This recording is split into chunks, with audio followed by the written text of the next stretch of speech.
Better than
What are we going to do here?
give you something to practice.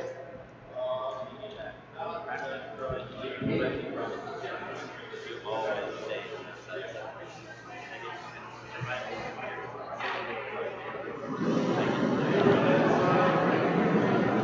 It's a tricky thing. It makes a visual on the line. I can't find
Yeah, it does.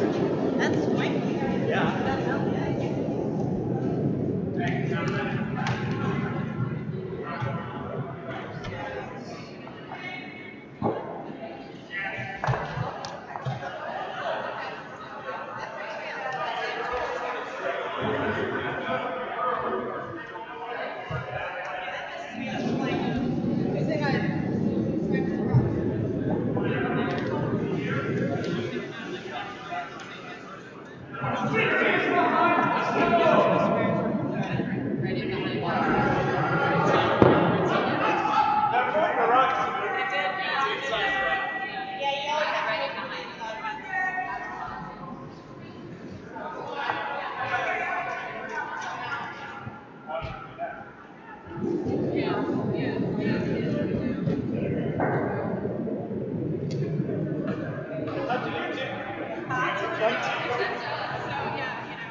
Get hot right now. Hot mic. Hot mic. Yeah. Sing to it. I want to jam with you, please.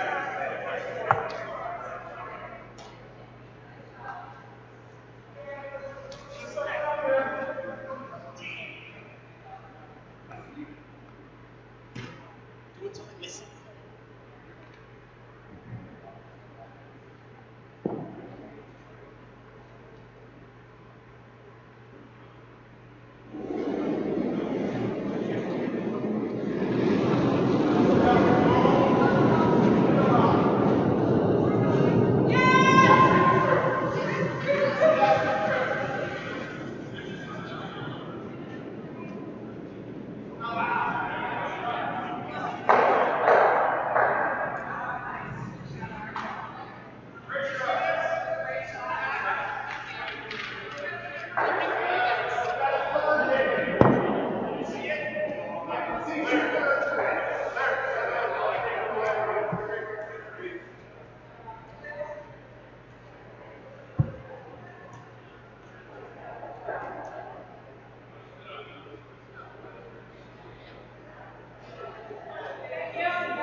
Why not a big one? Why not a big one?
Don't touch it. It's 3. 3 seconds.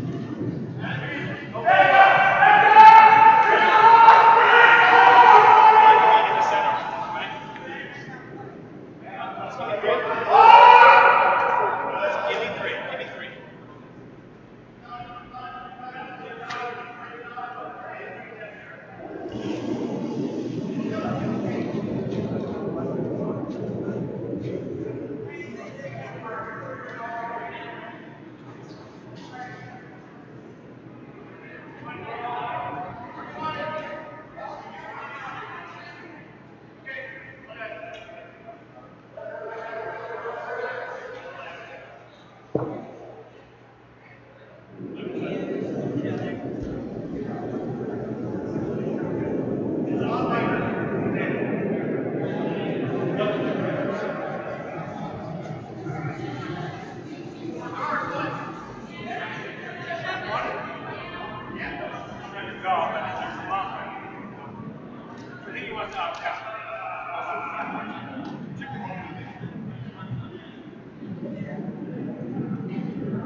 I knew it was late the second left my hand.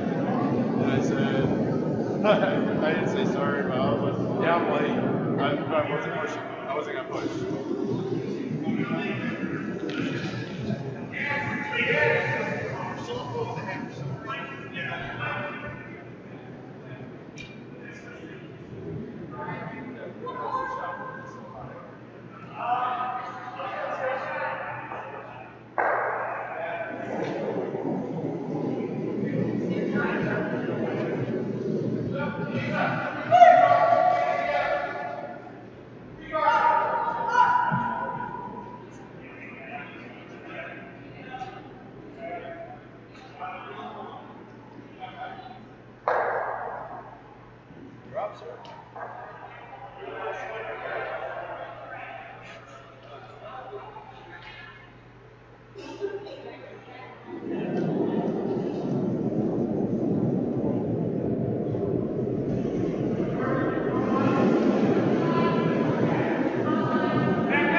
the game's played.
Yeah.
Yeah, and we got to get it right in there. We need two. So not pretty.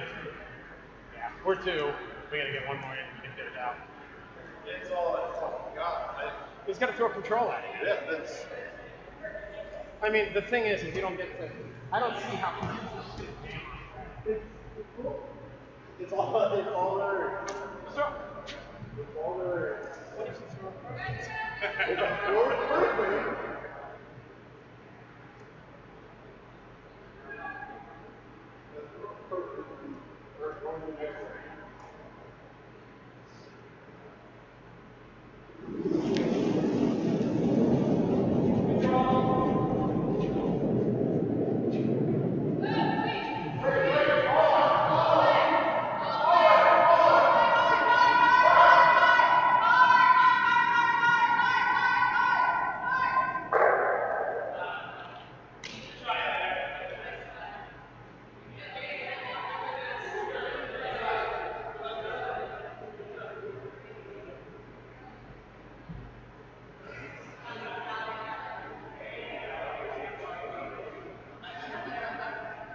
Not as effective as. Are you trying to put them in order or just this order? Okay.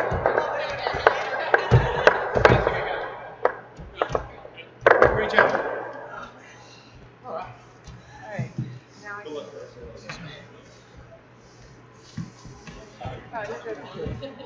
Thank you.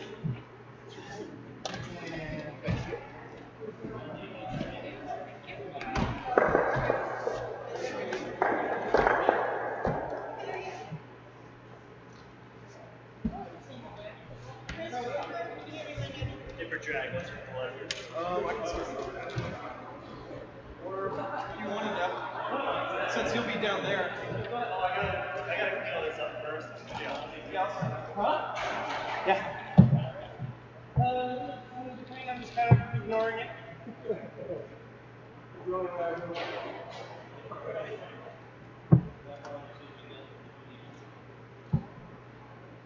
What's something on you? No, I was actually trying my best to do it. Yeah.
Hi, Julie, too. Hey,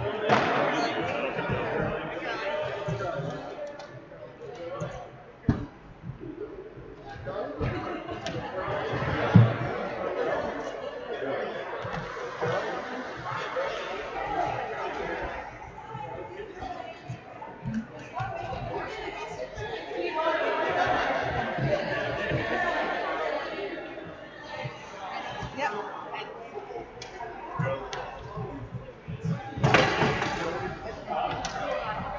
Oh no. How are you? No, we can switch them if you want. Yeah, this you guys get the choice of follow.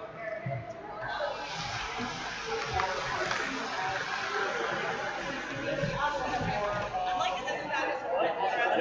You're doing it all right, but it's working. We're only consistent a lot of things. We're all losing points.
Just rolled into him. He's got back, so. Right on the heavy side.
You're pretty sure you're gonna mess around.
Guard.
Whoa!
pick there.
I honestly think this is fine.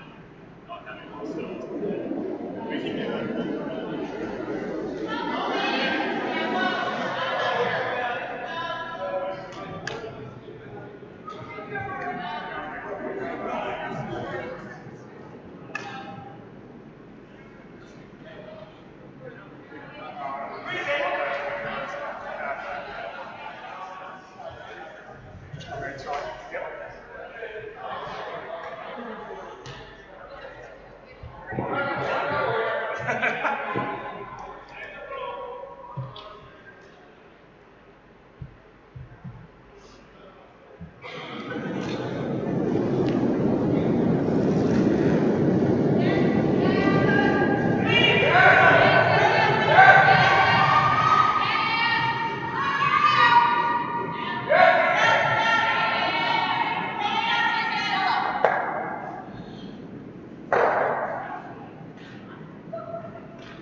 Every time we see them come by, the box able to go.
This one up for my next round.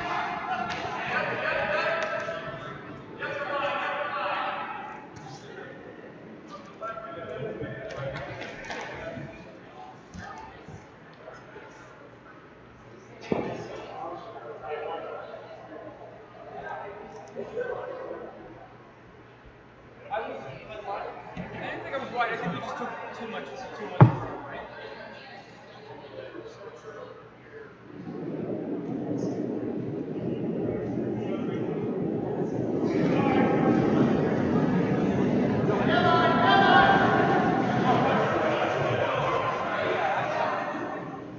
So I get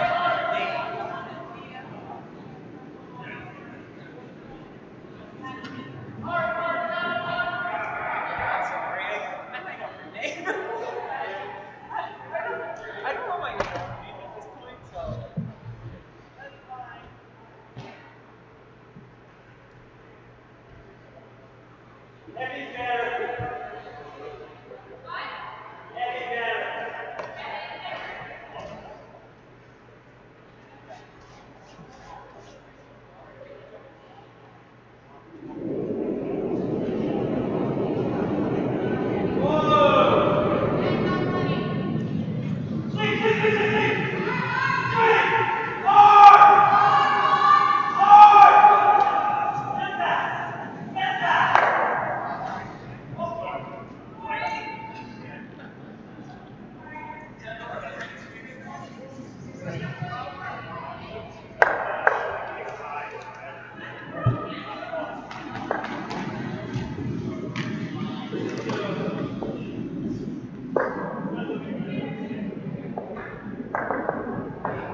Shots away from three.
comes down to this. Skip money.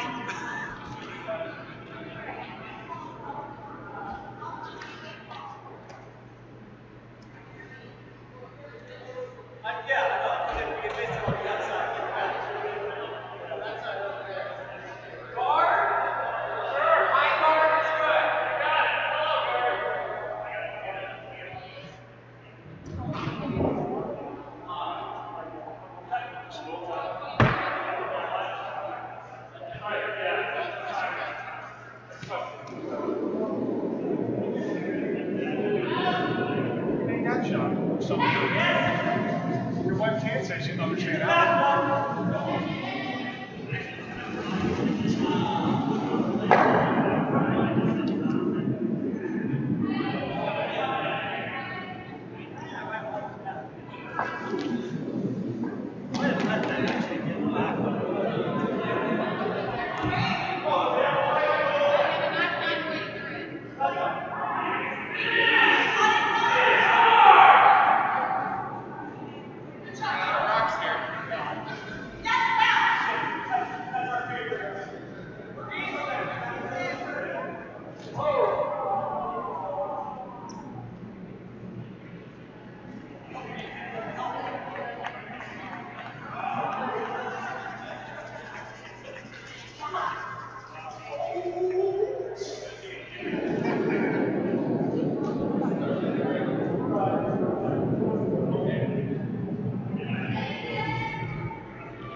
Did anybody drop money? There was money on the ice. I put it up there. It was on the ice. I'm like, hey,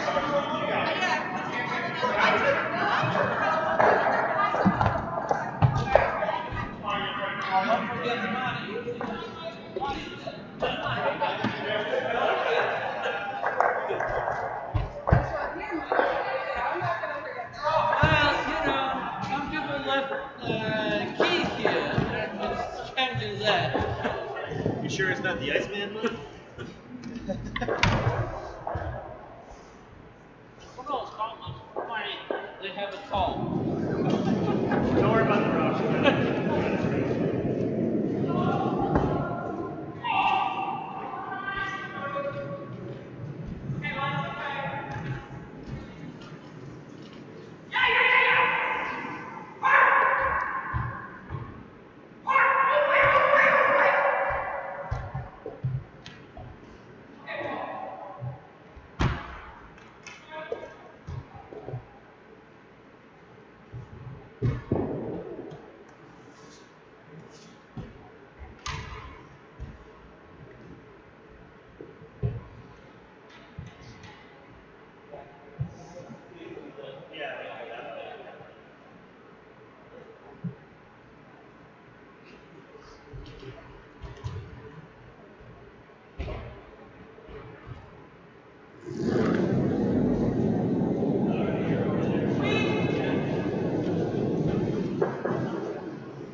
the line real early. Just watch for the. Yeah, I got it.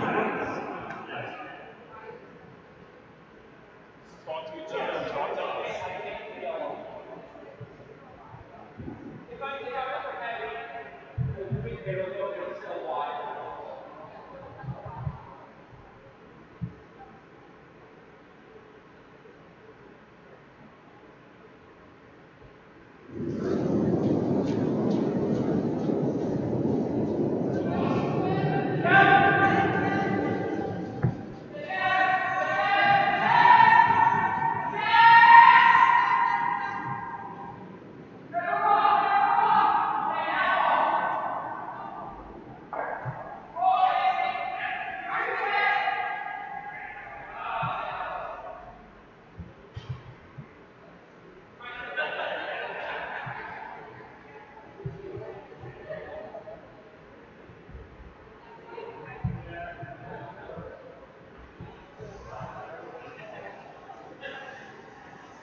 You called me on sweet too quickly. I would say you just need like 15 feet.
idea what time it is, and I don't. No, you guys, don't worry about it. We got this, guys. You guys can go.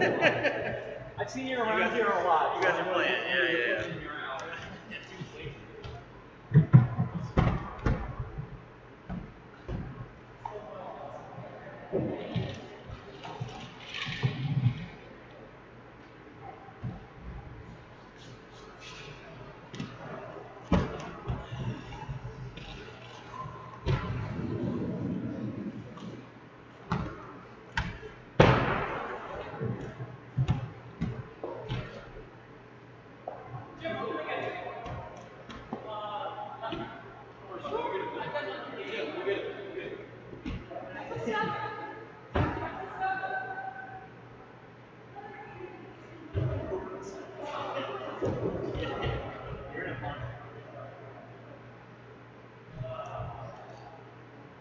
One thing to swing on the hack after you, it's another to like start picking up stuff like rocks.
My last playoff stuff.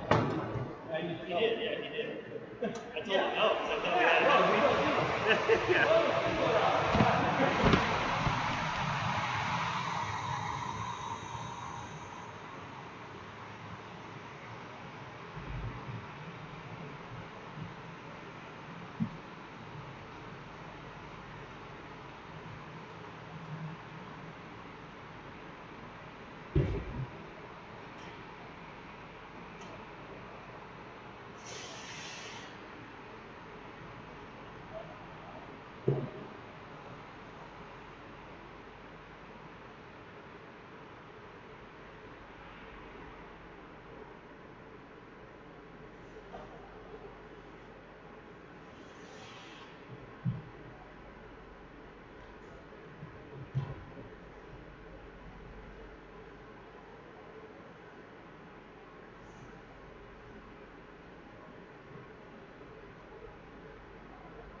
Oh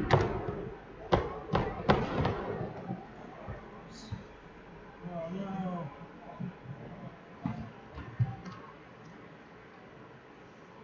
Oh, if Jim could have pulled that off. Yeah, it's weird when North gets told him like after.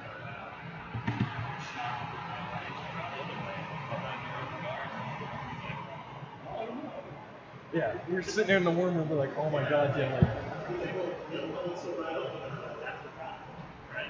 we chased so many stones.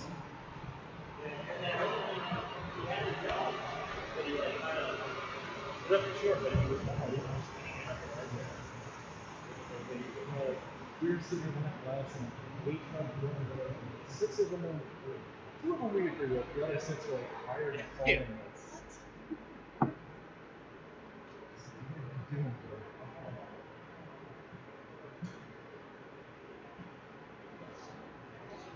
Got the big room.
take the other head. Okay. Yeah, he told me to do just the regular. I thought the finish better. That's what I was thinking. Yeah, let's take it over. Randy over me.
You got it, or you want me to do it?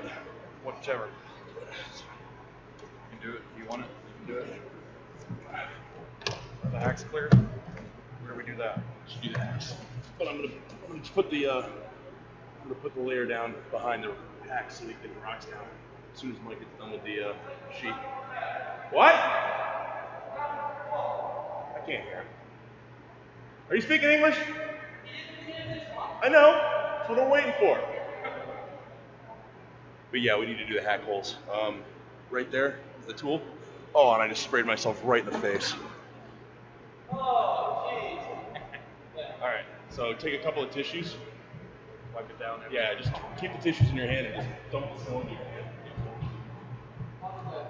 You gonna do the other end?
30 seconds at least.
Oh, 245. Plenty of time. Yeah. Okay. So I'll take my time then.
we already put the base down. Yeah. So we're just gonna leave it like that. So then the next draw, just have a little finish going up.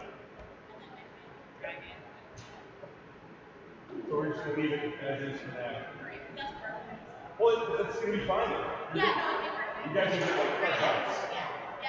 No, that's what Yeah, you're gonna get fresh ice.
You're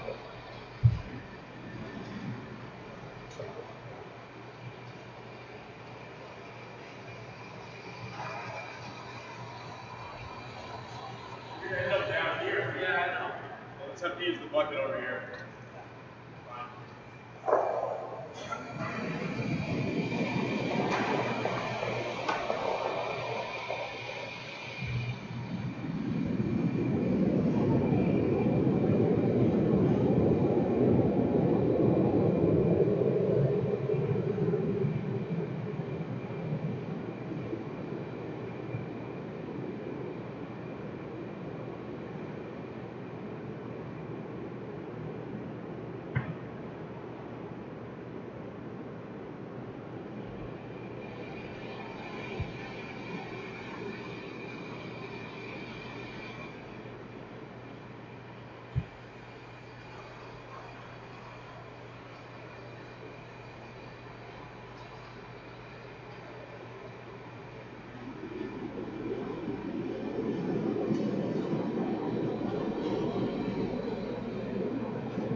Yesterday there was 3 people, you know, just lying around who fell. Today, no one.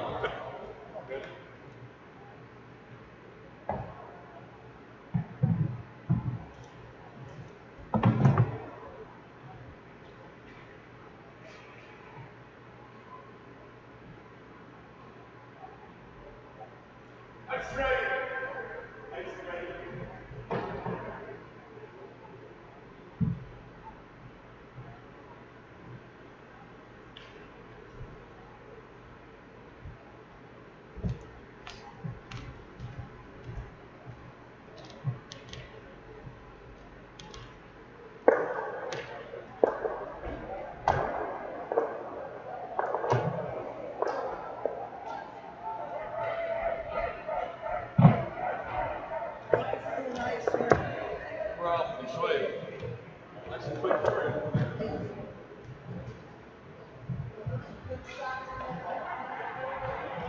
You gotta control that. He's the one in the bar.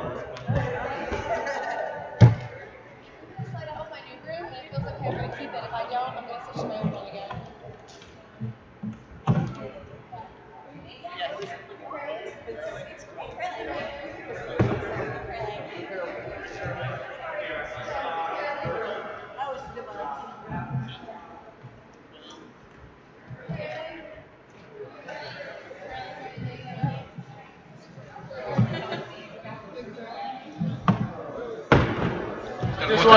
We just gotta bump these two up and that's it.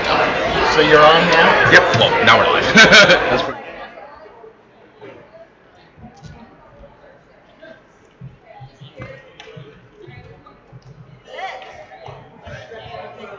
How do you prevent heads?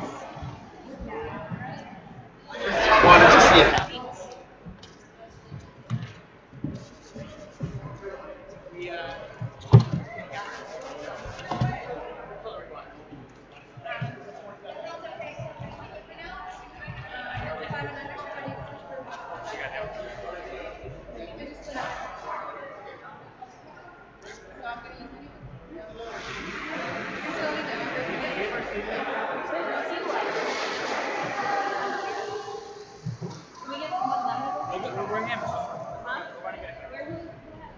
It should be downstairs by your light. No, under our coats. Guys, I'm gonna skip, but I'm gonna be throwing. Alright, you guys are live. Yeah, there's clearly Wayland. So you got Ice, PC Mike, live Master. Good afternoon, guys. This is Victor Lee from Broomstones, joined by Scott McLeod. We're going to day 3 of the Kayser event. This is the 2017 Kayser event hosted by the Broomstones Curling Club, part of the members of the Grand National Curling Club, the GNCC. We're waiting for the teams to start getting ready on the ice. Parameters of the game are as follows. You have 8 ends, ideally, that they can play, up to 8 ends. You have 95 minutes within which to complete as many ends as possible. And when that timer in the back there expires, you are done with your end, and you can play one more. So we'll see some of these teams get off in a bit here.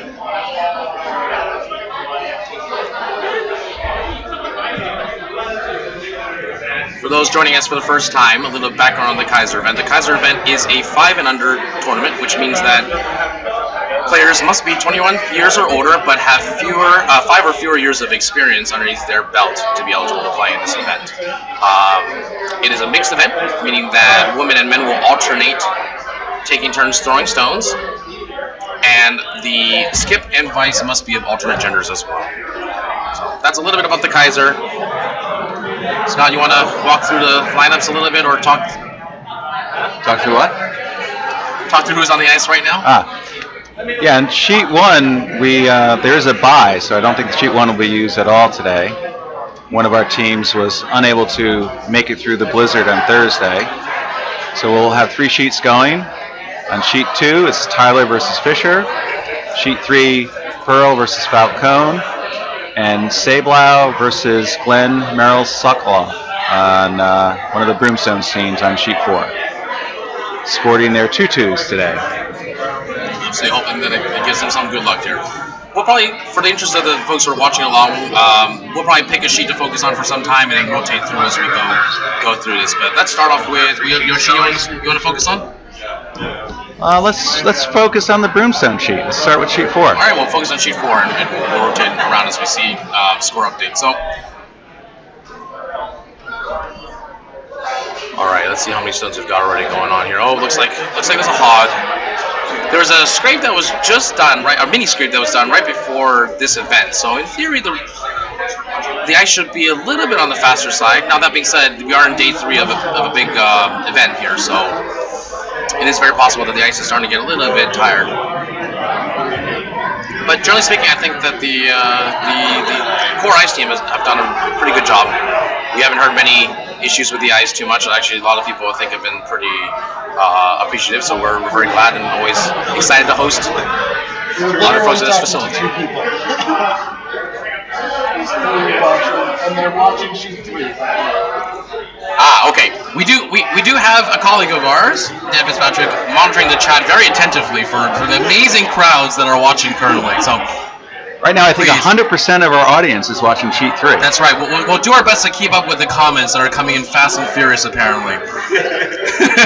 So, if you have any questions, let us know. We'll shift over to sheet 3 because that seems to be the sheet of preference from our thousands of viewers.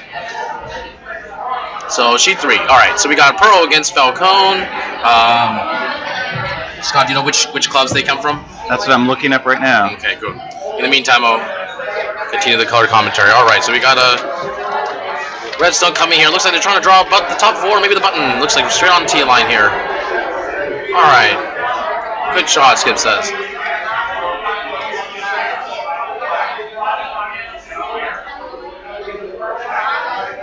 These teams, if memory serves, I believe, are playing in the G event?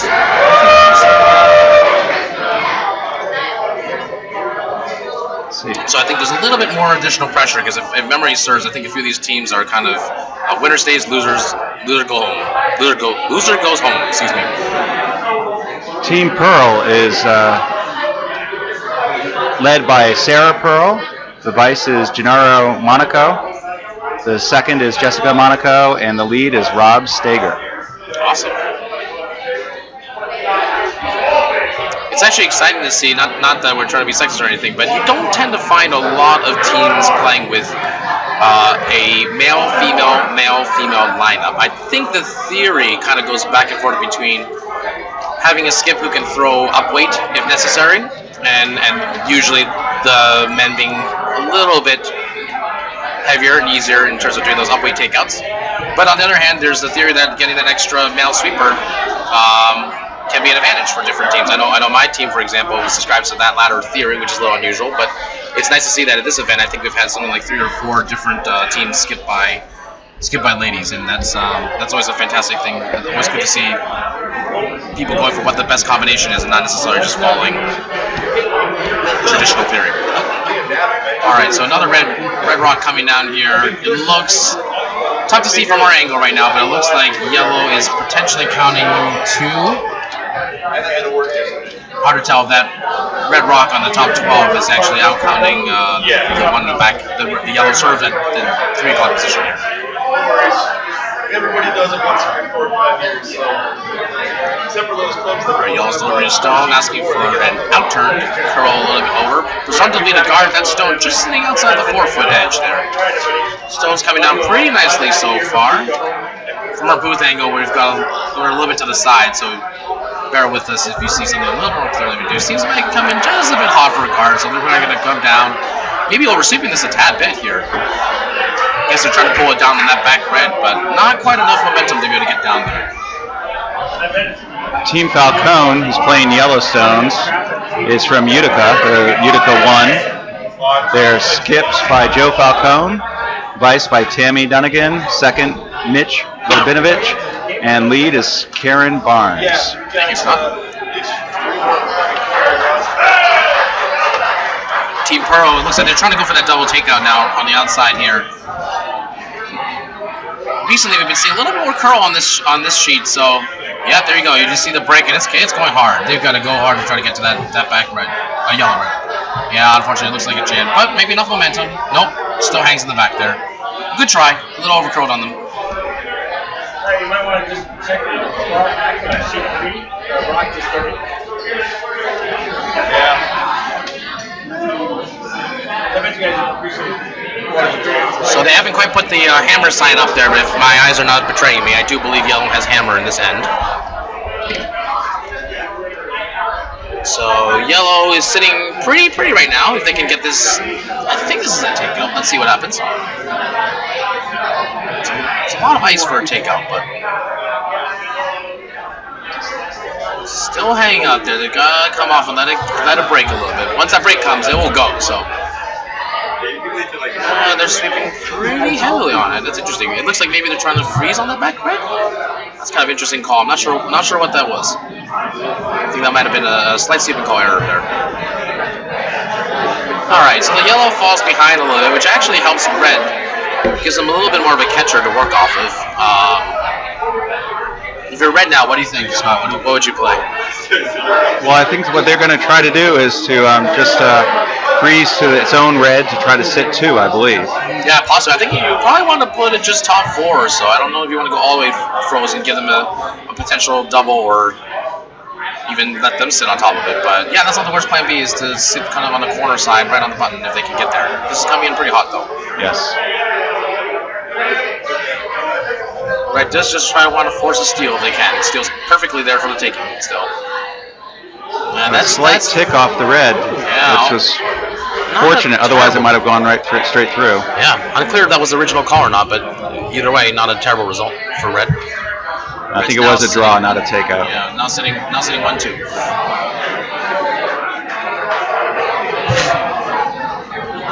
So yellow here, if they can pull off the double takeout, that's a lot of ice for that though, but if they can take it out, they should be in really good shape again. But let's see what happens. Looks like they're just trying to get the back red, I think. Clock's off, selling down. Seems to be hanging pretty straight actually compared to normal, and then just slightly breaking it at the end here. Seems like the same line for all three previous shots. Pretty much. Agreed. Good shot, not bad. Not bad. 4-foot's closing down very fast though, so yellow's going to have to be careful if they want to be able to generate multiple points here.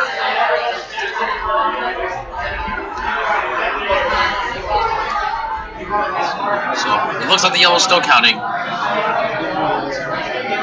Question for red is, I think they're going to just try to tap that back a little bit, move it. All they got to move it is maybe a foot and a half or so, and then they should be easily sitting 2, which should either force or make it for a difficult draw, a difficult double.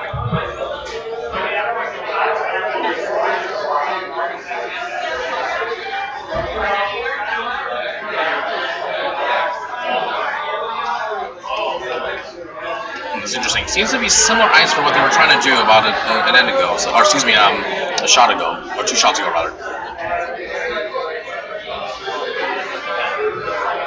Again, maybe just be trying to push that yellow back a little bit. I think so. It's very interesting that they're choosing to come through the out-turn side. One would think from our angle that the end turn for righty, coming left to right, would actually be an easier shot to make. They may be worried that it would jam on that back right. Again, all they need to do is really just move that yellow stone back a few inches or so, or a foot or so. They don't really actually need the catcher in the back doesn't matter. That stone on the 4-foot left hand side of the yellow is already out counting anyway. Alright, so they're coming down this way. Maybe they've seen this path a lot. They thought they were going to be able to see it, but it's actually a different line than what they came down before. Sweeper's on it, trying to hold the line. Looks just like a heavy draw away at this point. Pretty good shot, though. Yes, it looks like it may have moved enough to have red counting 1-2. Good shot. Alright, so red's now in what looks like decent position to have stealing chances. Well, it looks like yellow can do you see a double there, Victor? Hard to tell from this angle. I'm so far to the left of the sheet that it's can't tell for sure. If I had to guess, I would think you'd have to do the straight on nose, hit it around nose on that top on the right red in order to be able to get there. The tricky part of this one is that they're going to be coming down the intern side now for the first time, so we'll see. It's going to be a slight guess. There is enough space for a double. There is enough space for a double. There's enough space for a double? Easy. Got it. We're hearing from Captain Fitzpatrick that it is possible to get down. It's not working. Like this. She has been there since 19.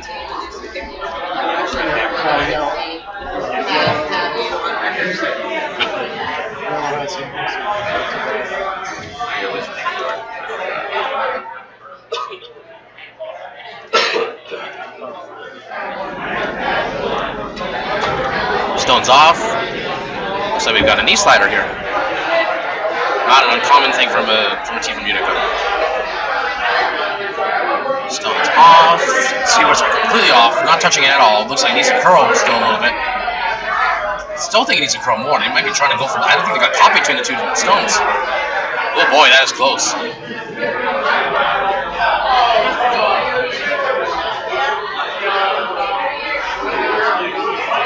Hard to tell. I think red might be out counting yellow, but we'll see what their call is. That might give us a better indication. Nice double on sheet 2.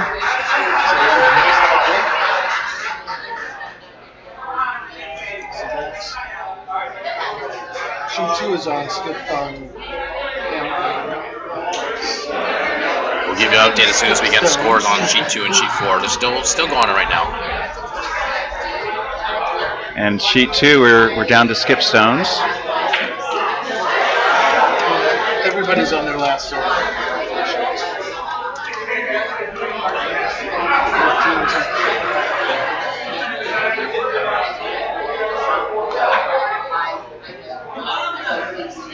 Sheet 3, yellow might be able to get quite a big end if they can tap this red just a little bit back. Should be sitting 3, perhaps 4.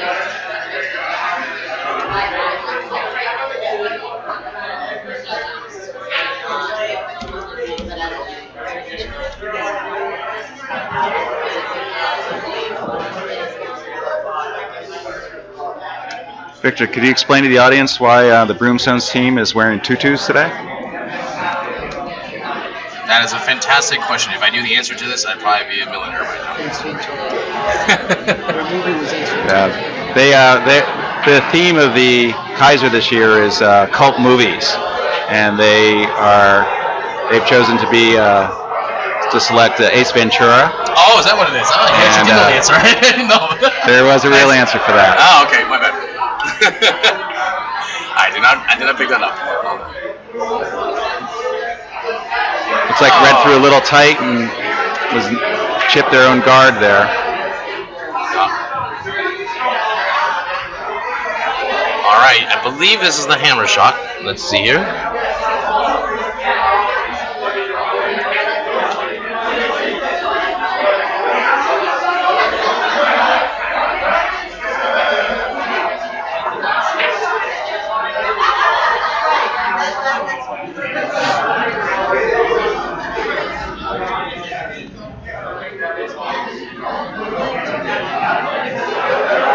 Sean House, who's sweeping feverishly on sheet 4. Back on the stone. Yeah, that one was crashing the right guard there. It might even promote it, actually, unfortunately. Think enough to be a counter. It could be. I think it is. Sheet 3. Yellowstone's off.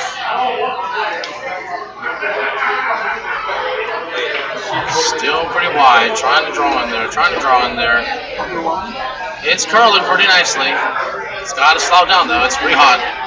No, it doesn't look like it's going to even come close to it. That looks like a steal one of red. We'll see in a second. Definitely clearing out all the non-relevant. Oh, they moved it away. All right, it looks like it's one red then. All right, quick score update. So sheet 2, Tyler with a hammer has scored 1 in the first end. Sheet 4, we have Sablo, which looks like they have which looks like they have stolen 1 point from Team Arrow Skoloff. And as we just saw, Pearl has also stolen one point. There we go. They got the hammer in place now. All right, back on sheet 3. calling for, let's see here, either center guard or I didn't quite see what the skip indicated, but my guess is the center guard.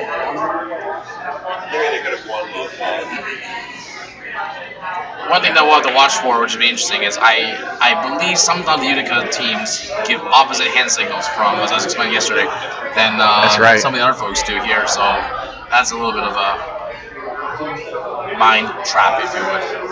So drawing it right in, a little heavy. Yeah, that's through the house. All right, that's early first end. Haven't thrown down the line. Can understand, especially for 500s, why we would do that. Well, how that could happen. Calling for a corner guard here.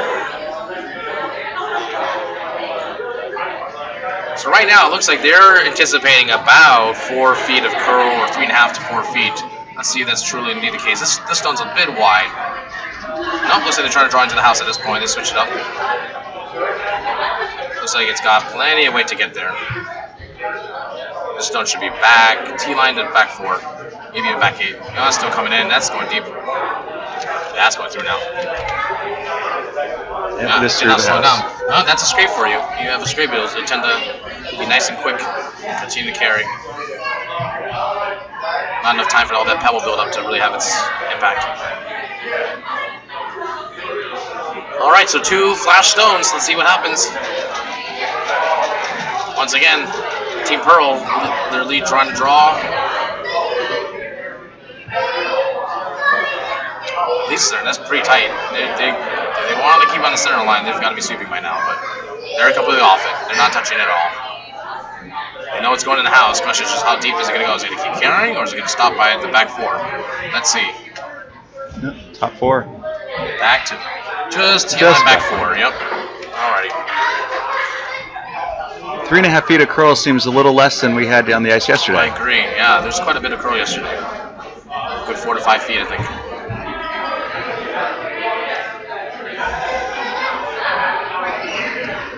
Definitely gives the more experienced skips a little bit of an advantage trying to adapt to different, well, theoretically at least, adapt to different ice conditions as they change throughout the tournament. How quickly they pick up on this. This one's coming down kind of nicely. A little bit on the narrow side, I thought, maybe. But it seems to be pretty good. They're just trying to freeze right on that stone right now, and it's looking like a beauty. Great shot. Yep. Perfect shot. So again, that's a case where I personally, I think the opposing skip had the right idea of trying to sweep the red stone away. Just kind of got to it a little bit late, but again, would have made a huge difference. Again, the idea is that you want to create a little separation where you know that second rock is not going to be out-counting the rock that just came down. Pull it away. Take the backing away from that stone, so you may be able to use it later on in a takeout situation. Keep it frozen, keep it closer than 2 inches, and you may not ever be able to get that out in the future without a big upweight takeout, especially on this in this facility. So again, this rock looks a bit heavy. I think it's going to go through the house. Yeah, that's a hack waiter. So, Red's seeming to be slightly heavy in their draw so far today. Maybe it's, I don't remember when they last played, but conditions were almost definitely different at that time. Which I did bring my stopwatch, so it's hard for me to time this. It's the hot dogs. Yellow coming up. I missed the call. Did you see what the call was here? I didn't see the call. Yeah, it's coming out pretty hot. It's very hot.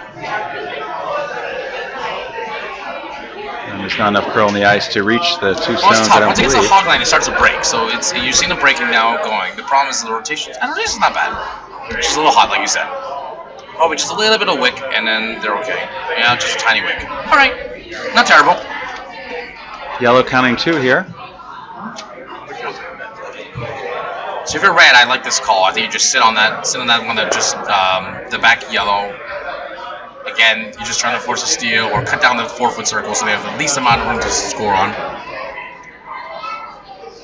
You could freeze corner freeze on the other one too, but I like the straight draw to button at this point if they can get it there. This is overcurling a lot though. They'll be lucky if they even get to the side of the first yellow. It's also really light.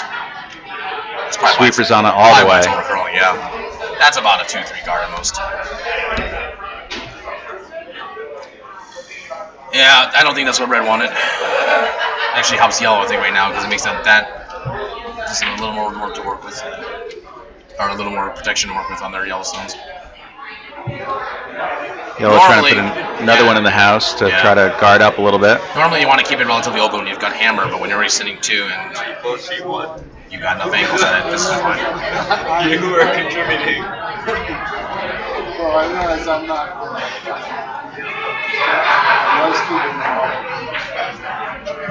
Skip has waved the sweepers off, still wants to hold off. I think they've got to sweep a tiny bit. Depends on how far they really wanted to get it go. I guess he's just calling for line. Yeah, calling for line. Yep. Okay, good shot. All right, Red's got a little bit of a dilemma now.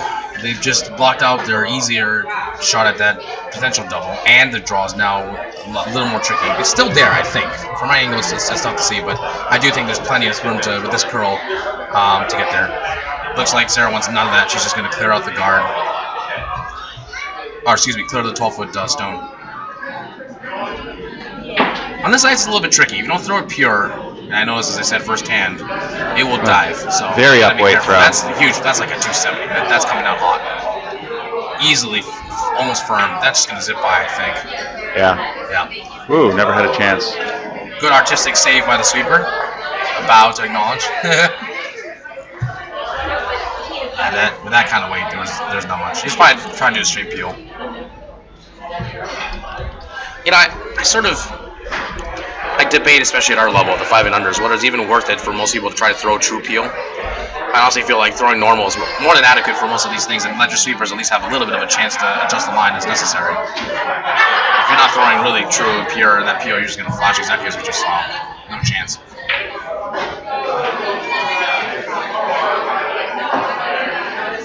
So yellow again, trying to crush the house and just keep piling on and putting more pressure on. This is over curling again. A little bit late on the sweep. Good try, good try. Now they should be sweeping to go to the back. I'm not surprised. See, this is, again, this is the case where I just feel more experienced teams probably would have just actually, their skip would have dragged that yellow rock even further back. It shouldn't matter really at this point with the way the 4-foot is turning out, but why even risk having some double play out? Like, there's 2 reasons why you want to drag that rock even further back. One is no kind of silly freezes for red down the road, and 2 is if red ever got a chance at that double on the yellow coming out from the outturn side, that pulling the yellow back further increases the odds of the angles would that one of those rocks would jam on that back yellow. So right now, even though it doesn't seem like a big deal, and it probably won't be a big deal at our level, it could make a difference down the road. Looks like red gave up on the idea of the peel. Yeah, I think they're running out of rocks. I think they gotta go.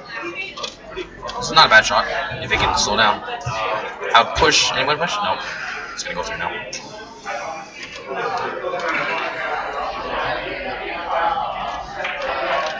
There's some debate amongst various practitioners here at Broomstones as to the whole Broomgate issue that happened last year, and then all the philosophy around directional sweeping and all that kind of fun stuff. Here at Kayser, there are no rules really around what devices you can use as long as they're commercially available.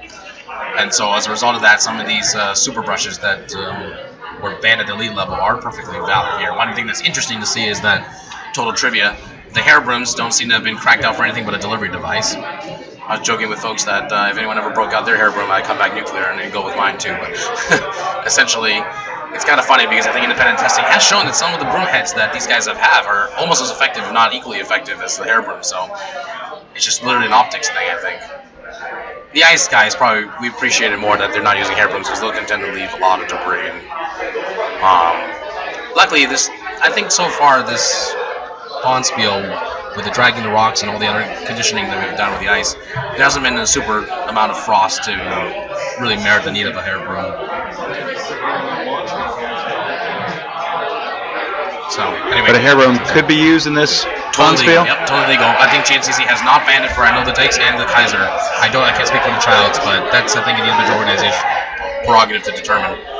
But I did confirm with our organizer here as well as the Dykes one that there are no banned devices. Ooh, that was a little bit of a shift to the right one. Kick the stone back a little bit, but Well, if you're red on sheet 3, Victor, what do you think the strategy is? Can Boy, is there a way out of this mess? I'm trying to see. From my angle, I can't tell there's enough. I'll ask our friends over there. Hey, Chris and Sam, do they have enough to even see the yellow on the 4-foot if they want to try to run back the double? Or at least clip on sheet 3? We're just too far to the left to be able to see clearly. I mean, I don't think so. No? Unlikely. Okay. You want to run back the yellow for wait.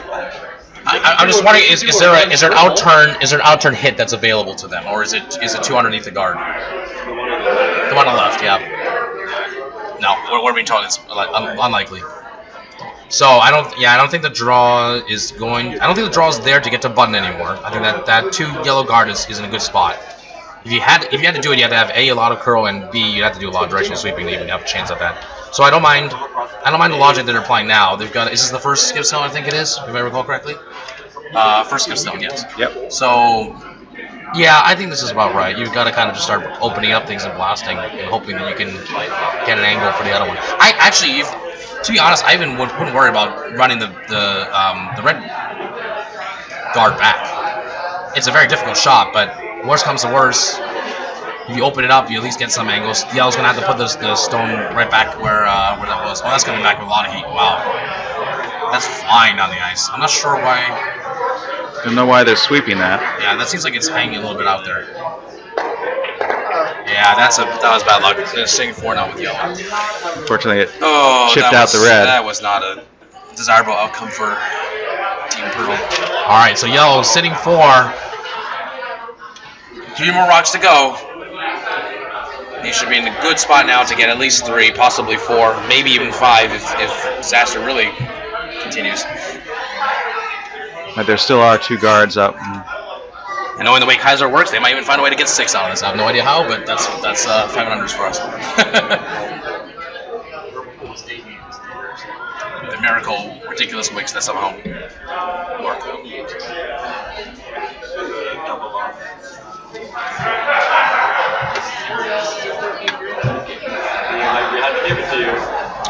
Over on sheet 4, looks like red has been sitting 2 counters right now. While let's take a look at sheet 3. Looks like they're off. All right. First skip stones.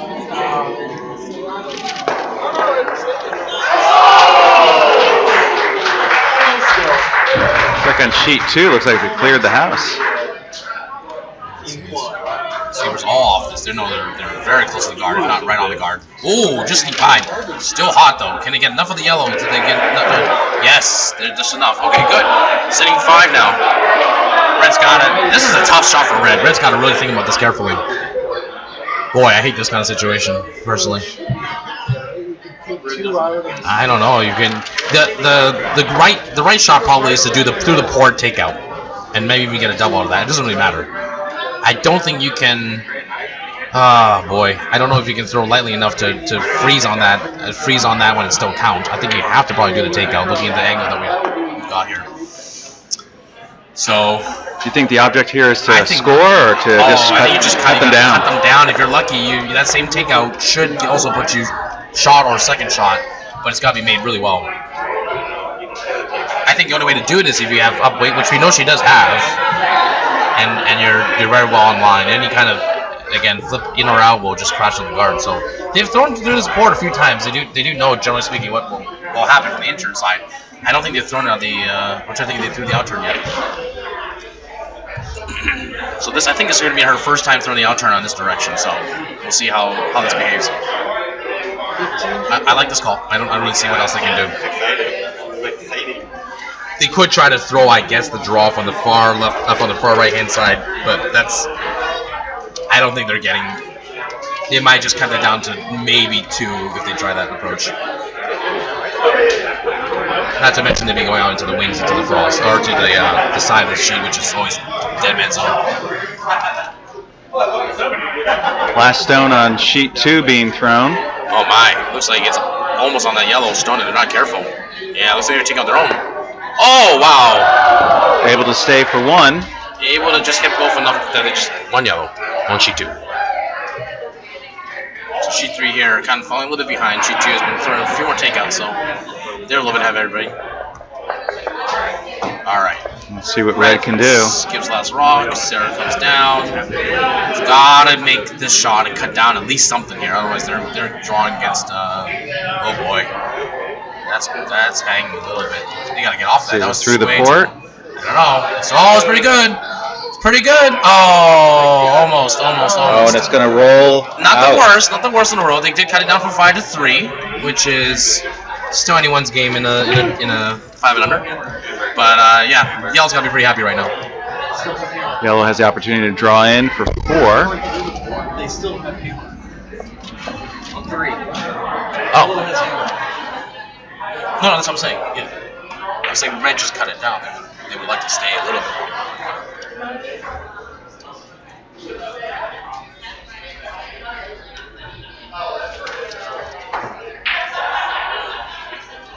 So should be pretty much almost the same draw that he did before, just presumptively with a little less weight. I think this is actually the same ice that I could be wrong. I think this is similar ice to what they took before, so I would actually give them slightly more ice and take the weight down like they should have. I think they were.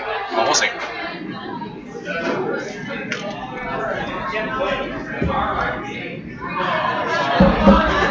Final stone off.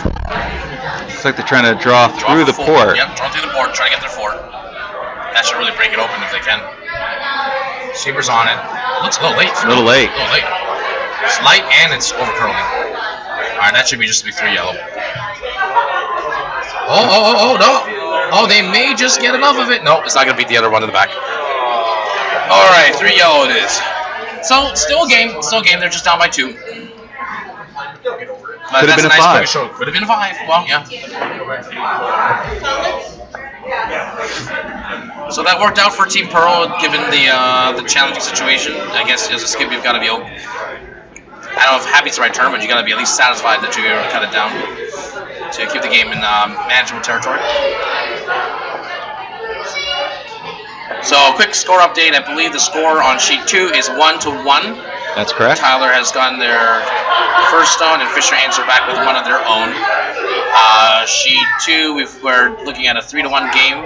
Falcone having 3, Pearl with 1. Sheet 4, Broomstones having a little bit of trouble here against Sablo. Is it Sablon or Sablo? Sablo, I believe. Sablo, okay, got it. 4 points stolen so far to know from that. So hopefully the team shakes off the cobwebs and shakes off those 2-2s and gets something going here. Oh, missed takeout on sheet 2. Completely missed the rocks there. All right, back to sheet 3. So we've got a 3-1 game here. Yellow. Interestingly enough, going just for the, I think this is the called shot. A nice center guard. My personal preference, I would just frankly just drawn it into the top 4, top 8 if they could. Is that because of the lead? Because of the lead, yep. Because of the lead and because it's an odd even end. Force them to basically burn out their hammer or make their shots.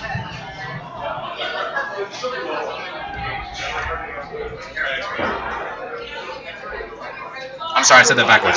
If it's an even end, it would be even more. But odd end, you'd like them not to carry over. Well, it's hard to say. Right now, they're on pace for 7.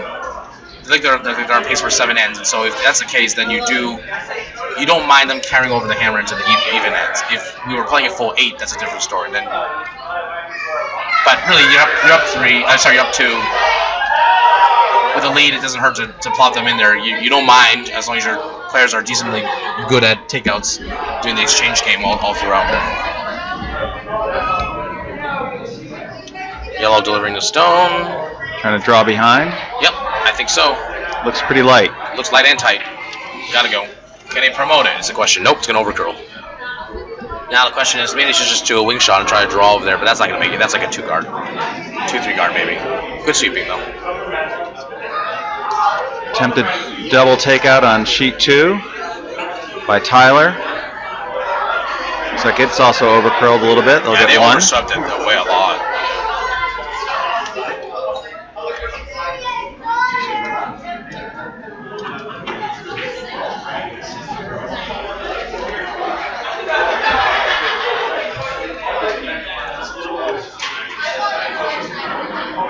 Back to sheet 3. Red's now trying to come behind those guards. Might as well use them. Got nothing else.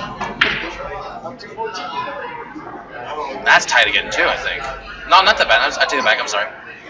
So Not deceptive. maybe a little this heavy. angle is so deceptive. Yeah, I agree. It looks a little bit on the hot side. The sweepers realize that they're totally off of it.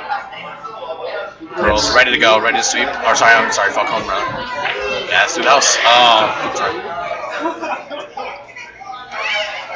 So that side seems to be curling a lot more than anticipated. And they may also be throwing a little bit on the narrow side, but we'll see.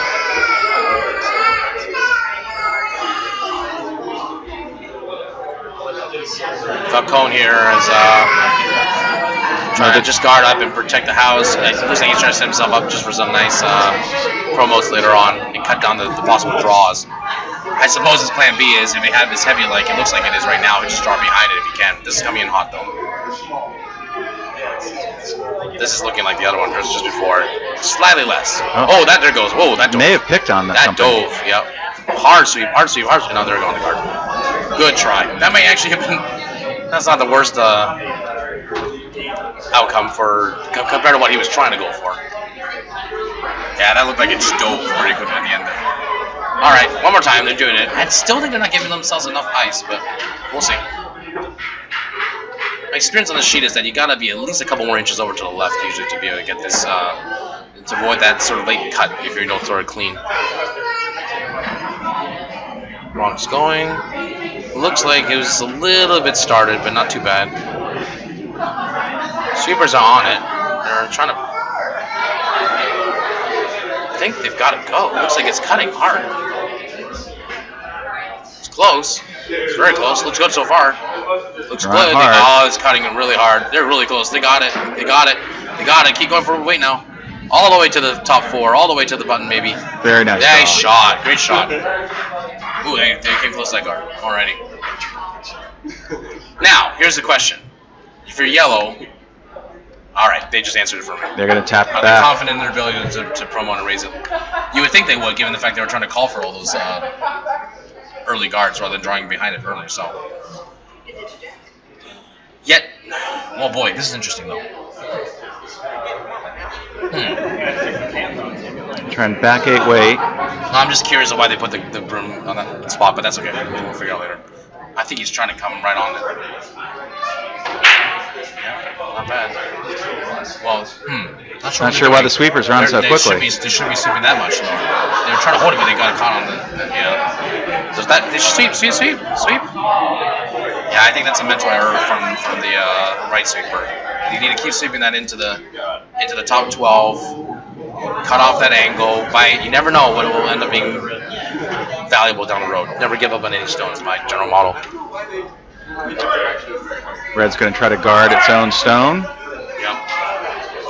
Because I don't think that yellow is counting now anymore. And maybe they couldn't sweep it in. I don't know. It's hard to tell from this angle. But if they at least try to sweep it in, A, as I said, the draw angle is blocked, and B, if somehow they've got a flash from red, they could just pick out that red and suddenly they'd be sitting 3 rather than 2, which makes a big difference if anybody else ever misses.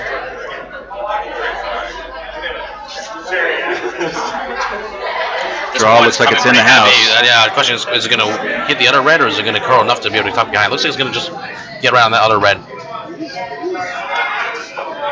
Okay, not terrible, not bad. I think the doubles all there every day, but yep, I'm calling it. There we go, right after that. Red stone, Yellow, go for the double. I think you go for the double and you try, if you can, to roll to the left. You're probably going to have to hit nose-ish.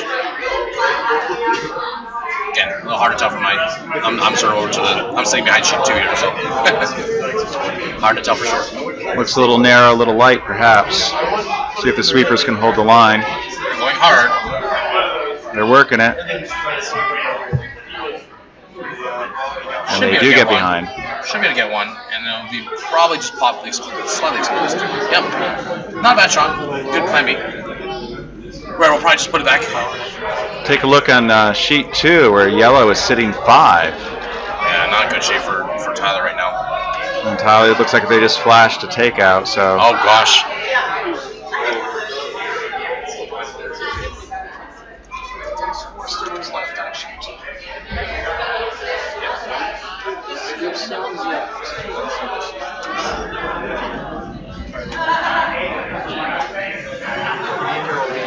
So we'll come to sheet 2 in a second here because it looks like they're heading to skip stones. But for sheet 3, red's still trying to come down here. This looks like a lot better weight.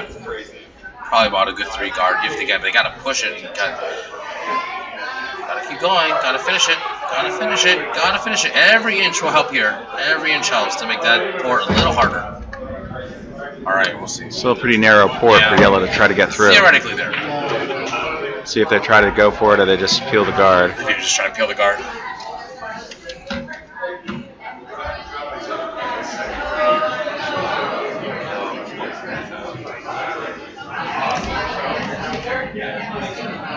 Yellow's off.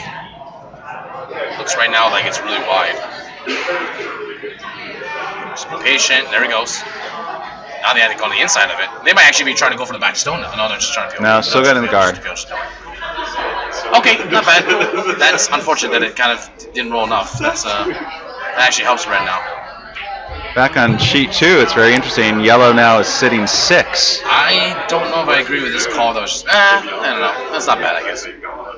I would assume the idea is to hit that yellow stone on the outside and maybe roll in behind cover. Oh, sorry. To bury itself. So we'll take a look at what we're looking at. Sheet 2. Okay, sheet 2. Oh my.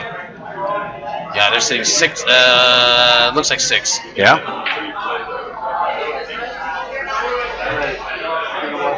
This is first skip stones, I think. Is that right? No. I believe that's correct.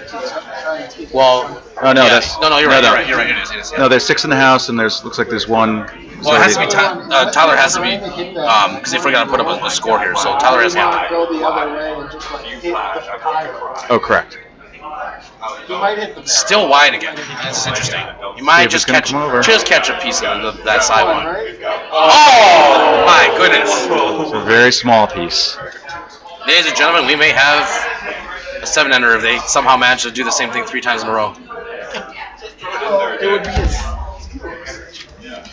I'm not saying that's going to happen. I'm just saying at some point you just got to throw. There's a perpetual debate with some of us here, which is like, if you get in a situation where they're sitting 7 and you have the final shot, right? Do you try to save the end and cut it down, or draw that very precise shot to, score your 1, or do you just bail out and make sure that no one gets an 8-ender against you? Right? That's a sort of evil philosophical question on here. I think personally I would just bail out and throw upweight at something. You don't want to be that guy. You don't want to be memorialized for time immortal for the wrong reasons. In this case, they need to try for the 1. So. Yeah, well, I mean, 6 or 7 or 5 to gain. Yellow can pretty much do anything, and they're gonna be okay. I would just plop something like top 12, top 8 on the left-hand side and call it a day. Right, you would try to guard this. Yeah, right? yeah. I'd just put a top 8, maybe about a foot and a half off of the center line on the left-hand side, and just protect the shot they were just trying to do. They're asking for a lot of ice, though. I think it's actually fine. I don't mind this ice. It's also really narrow. That's another thing.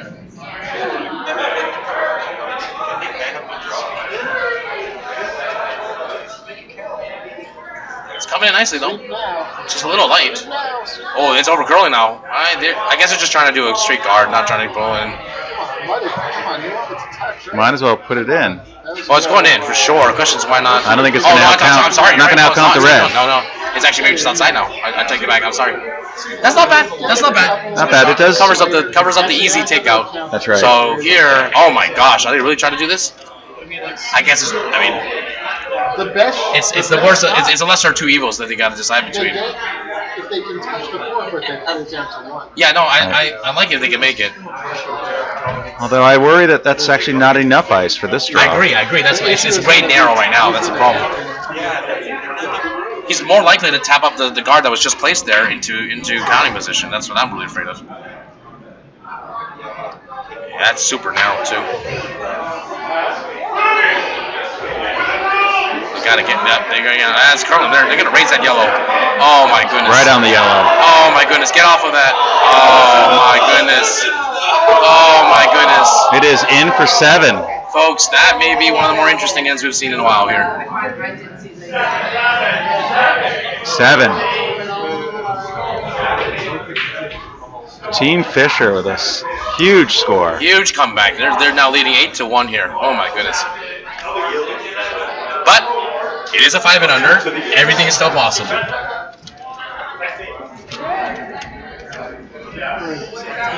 And I can say that's a 5 and under. That's not disparaging. That's reality.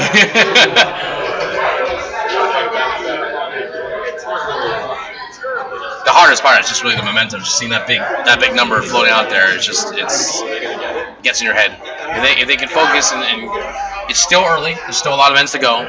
Sheet 4 just had a very excellent play where yellow hit into its own yellow, knocked out the red. So now I believe they are sitting 1, 2, 3. Yeah, 2-2 power might be coming back now. We're seeing a little bit of help there. Yeah, Sean Halsey was not sporting the 2-2, and now he's got it back on. Make his family proud. All right, back on sheet 3 here. Yellow going for a pretty big shot here that would let them sit at least 4. Excuse me. Oh, are they around it? Is it there? It's pretty close. The question is, can they get to it? Yes, they can. Very nice shot. Very, very nice shot. Oh, right. Red's got some pressure again here. Still is a biter. So, yeah, Yellow's been putting a lot of pressure on Red so far this game. Sarah's got a lot of difficult shots to make, or relatively difficult shots to make. I can't see the 5th stone there. Are they sitting 4 or 5, Victor? From my angle, it looks like they're sitting just 1, 2, 3, 4. It looks like just 4. I'm not sure that one at the top 12 is there.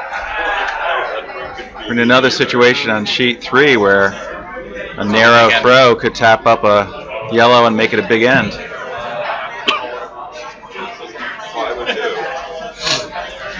I believe Red has hammer though in this case. I could be wrong. Oh no, wait, I'm sorry. They keep not putting Red up the does ends. have hammer. Yeah. Well, they keep not putting up the ends, so sorry. Yeah, Red should have it. Should This is the last stone. Should be hammer. Should be hammer. Yep. All right, this looks good so far. Shouldn't have any risk of raising that red one. Oh, they're going. They gotta go. It looks like it's breaking. Oh no! Oh wait! Whoa! Off! Oh my goodness! We just saw this same scenario played out on sheet 2. Oh my! That's unfortunate. I'm wondering, did the second stone also? On the yellows looks like they split, and I couldn't tell if I don't know. I don't think it got enough of it. For sure they got 4, but boy, it is a 5. 5. Wow, that's devastating. They must have chipped it in too. Must have chipped both of them in. Devastating. So within 5 minutes, we've seen a 7 under and a 5 under. Yeah, we've got 2 8-1 games. So this folks is looking like it's going to be maybe a short draw if none of these teams can kind of rally the troops quickly. So Redstone on sheet 2 here is coming out really hard on that yellow guard. It's going to probably raise it out to the side, I think. Nope, catches enough of it just to take it. Not bad. They come back on 4. Well, if that was the intended tick shot, that's a fantastic tick shot. Probably the best, almost the best you could get. On sheet 2, that is. You probably should bounce around too many times because I think they can only watch one sheet at a time. That's their challenge, right. Yeah. Alright, so back on sheet 3 here. So we got Yellow now with a lot of wind behind their backs. Falcon's Thorn here. Falcone. It's a terrible pun, but whatever. Red's got to put corner guards up. I'm not sure. Was that a call for in the house? I'm not sure. Did not see the call. Not sure. I thought she tapped the house. I'm not sure if she did or not. I think it's got to be a guard though. I cannot imagine drawing the house being a good idea. Sweepers are on it immediately. Yeah, that's cutting it hard, boy. Just oh boy, that's gonna lose a lot of momentum as it cuts across. Yep, that's almost they're gone still. Unfortunately, it's not going to do much good over there. Yeah. Well, some kind of crazy scenario. I guess you could use it for an in-off later, or some absurdly wild situation. Better than nothing. That might be a scenario only you would think of, Victor. That's right. I'm very good at finding the crazy scenarios that don't make sense. The plan double A's, plan double B's. Forget Z.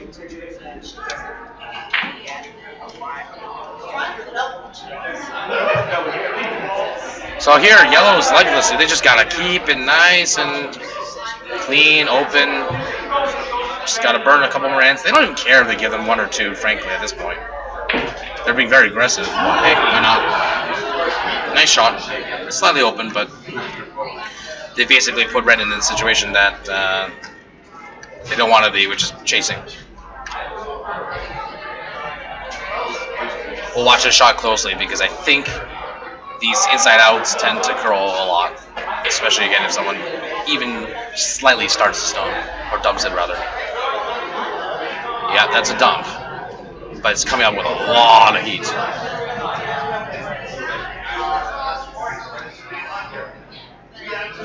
It's got a little curl here. It's high rotation, so it's going to come right through, I think. High rotation. Just not enough curl. Tends to keep it straight, which helped in the sense of compensating for what looked at first to be like a little bit of a dump. As I said, I know those dump balls. I do them way too often on myself. Sheet 2 coming down here quickly with it. Oh, trying to avoid the over curl. Yes, they've made just enough of it. Yeah. Ooh, Both stones might be stay in. Viter. Might be Viter on sheet 2. I believe so. Yeah. Unfortunately, it seems to be a very similar story here on sheet 2 and sheet 3. Yellow putting a lot of pressure, red chasing every single end. Could explain these scores outcomes so far. Look at sheet 4 very quickly. Yeah, looks like we've got some pretty dramatic games on all 3 sheets here. So I think at least 4-0, maybe more. The yellow score. Oh, okay. Got it. I take that back. So actually, looks like sheet 4 is now a competitive game. I'm being told that they haven't put up the score yet, but somewhere around 3-4. They're within a point. Let's put it that way, at least. It is a game. That's great. Good to see.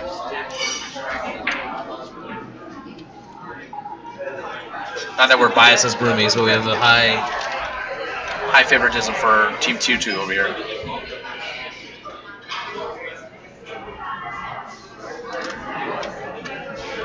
Sheet 3 going for the takeout again. Way over curling. Way over curling. Oh, this is unfortunate. I'm not sure. Yeah, I don't know why they self-sweeping, but that's okay. Well, it's above the T line. They can use it perhaps for the future. Always not lost. I think if you're yellow, the question is, can you just chip it out? Okay. Well, they've chosen to do a guard. Probably don't want to risk running back the red into the yellow for some odd, unfortunate circumstance. I personally like to just straight peel that red.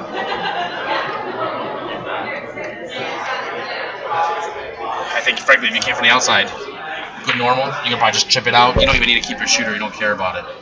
And you should be good to go. You shouldn't even risk jamming on the back yellows. Well, it may also be a conservative play based on their personnel, just to put a draw. Well, I think this is, he's calling the guard, which is, yes, in my opinion, aggressive, not conservative. You're creating more complexity in a game where you have every incentive, or you should have every incentive to keep it as open and clean as possible, up 7.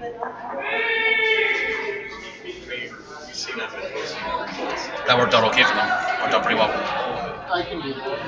So the question is, when you're red, what do? Do you try to bail out fast, or try to freeze there and set up a takeout again later? Looks like they want it. Frankly, you can almost do the double. If they were confident in it, they could go the outside in double, hit the one on the right hand side from our perspective, and Absolutely. It's almost impossible for them not to count. Those 2 catchers would almost definitely do it. Looks like it was flung a little wide.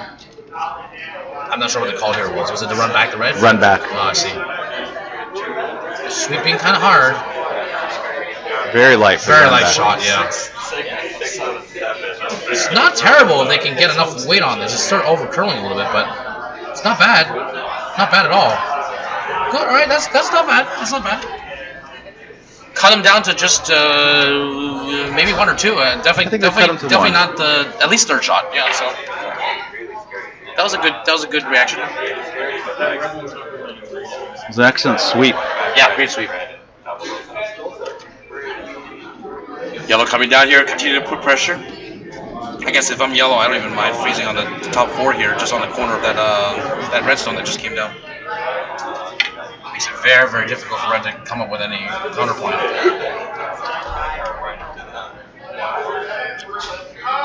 It's coming down pretty nicely. Maybe slightly on the heavy side. It's going to be right in that crotch, I think, just sitting right on the button. Right to the button.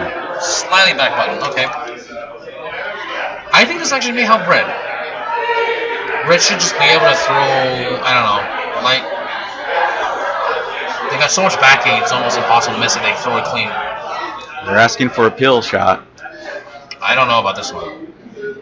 That seems unnecessarily risky to me. That's right. You've got all those stones there. Because the idea hit him with a normal shot. I think the idea is, and I could be wrong, but that's again more experienced skips. But my philosophy on it is to set it up. You still have a few more rocks to go. If you've got a good position rocks, they can't get it out. Then you can blast later on. Oh boy, that's unfortunate.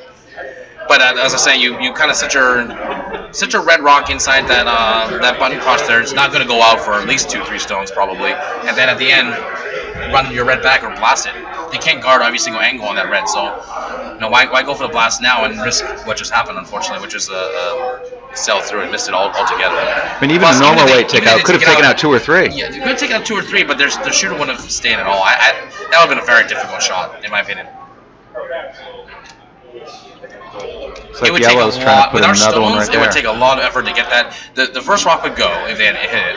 The second rock would hit the third rock. The third rock, there's 2 possibilities. It would hit it cleanly and the third rock would go out, or it could jam on that one at 9 o'clock. And there's just a lot of things that could go wrong with that shot. And unfortunately, they found one of those ways. Now they've set up a pretty good guard now. Yeah, great guard. I guess if you're ready, you still got to do. Now at this point, you're almost forced to do the same thing that you try to do. Just I wouldn't throw that much weight. Isn't that red really hard? Red, I don't know if you get all 4 hours. Well, alright. Comes another heavy weight. Tons of weight, my goodness. What are they? Just inside of the nose? There's almost nothing that the sweepers can do with that kind of weight. I'm not even sure why they're sweeping. Yeah, so many jams. So it just rocks off the top, yeah. Well, hey, cut it down a little bit again, right? So I think it's tough to see from here. It looks like yellow might be counting. It's really close. I can't tell for sure. It's very close. But in that respect, that's a good shot in the sense that they've helped at least give themselves a little more breathing room to draw down on if they need to. Again, I just think, and I'm not trying to be disrespectful, I just think yellow has overcomplicated this for themselves. Putting that guard up, I think, was the whole start of this whole complexity.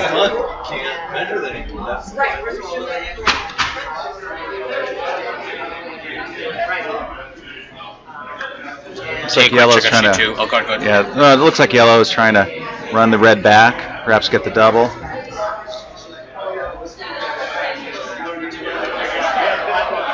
I suppose red's thought is, hey, I just keep cutting things down. As long as we take something out, it's not a big deal. Although I don't really know why. I mean, I guess you could roll for the double. It's pretty hard. You're more likely to jam on something. I don't think the double's an easy one at all. And you know me, I'm the guy who likes to find doubles out of nowhere. So my personal feeling is you could just. I would just draw from the intern side and try to get down, sit on your own yellow shot, or maybe draw the button if you can. So this is again unnecessarily complicated. But that's why you have different philosophies. Good shot. They successfully Good did. shot. That was well played. Yellow is now counting 1. Well, it's the same situation. I think they were hard to tell whether red or yellow was counting before, but now we know for sure yellow's counting.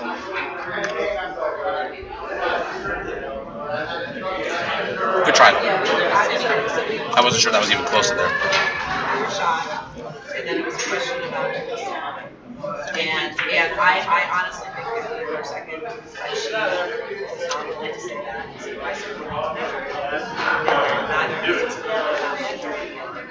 Sheet 2, yellow is sitting 3. Red made a nice takeout to now be counting, preventing perhaps another big end for yellow.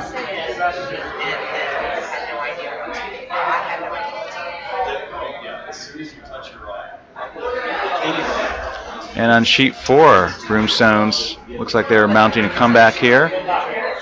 After scoring 3, they're now sitting 2.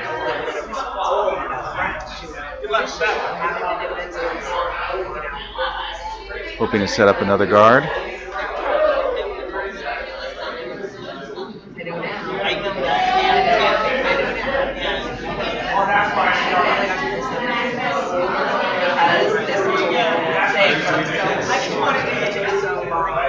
It's coming out with pretty good weight, but just catching there.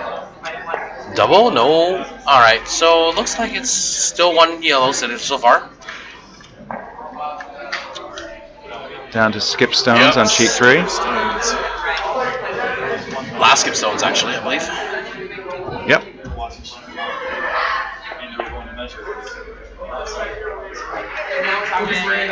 Taking a peek over here at sheet 2. Looks like yellow's still applying pressure. Red's having a little trouble generating some scoring opportunities here.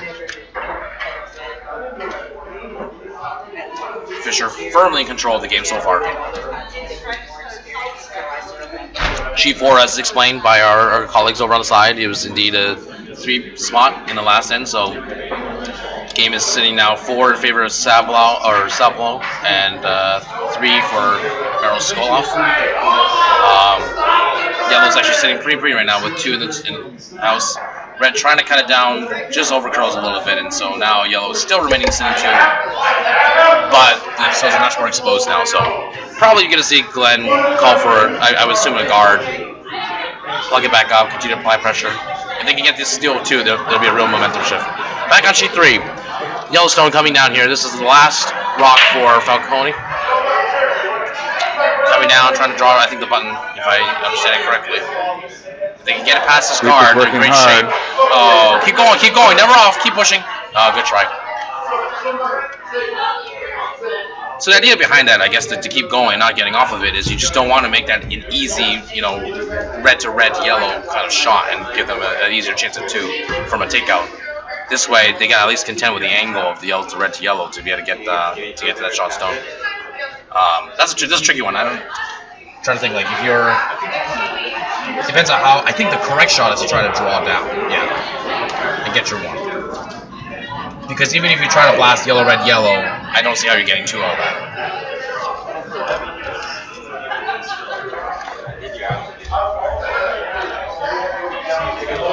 And it looks like that's what they're going to call.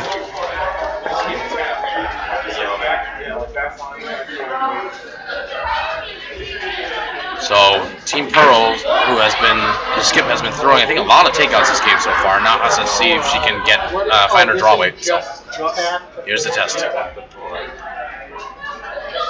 there?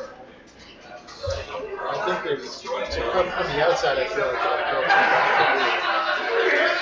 I would think you could do.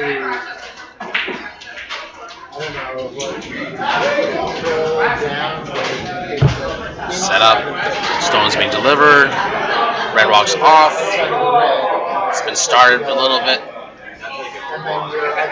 It's got plenty of weight. Coming down very hot. Way too hot for a draw, in my personal opinion.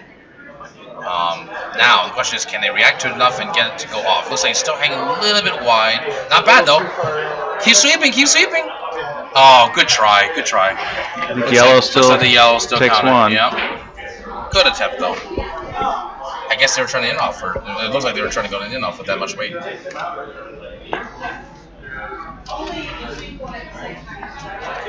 So sheets 2 and 3 still have big scores. Fisher over Tyler, 10-1, and Falcone over Pearl, 9-1. Maybe we'll shift our attention for a little bit over to sheet 4. That seems to be our most competitive game thus far. And we'll come back, and if anything dramatic happens on sheets 2 and 3, we'll give you guys an update. All right, so sheet 4 here. Woof. Oh, yeah. All right, so we've gotten to skip stones for sheet 4. Right now, as mentioned, it is 4 for Sablo versus 3 for Meryl Skoloff. Sablo has the opportunity to widen the lead right now with Hammer, but they're facing 2 stones, one at the top of the button, one at the top of the forefoot, that are currently counting. This is Glenn's last shot to attempt to guard to block that offense and hopefully get that steal of 2.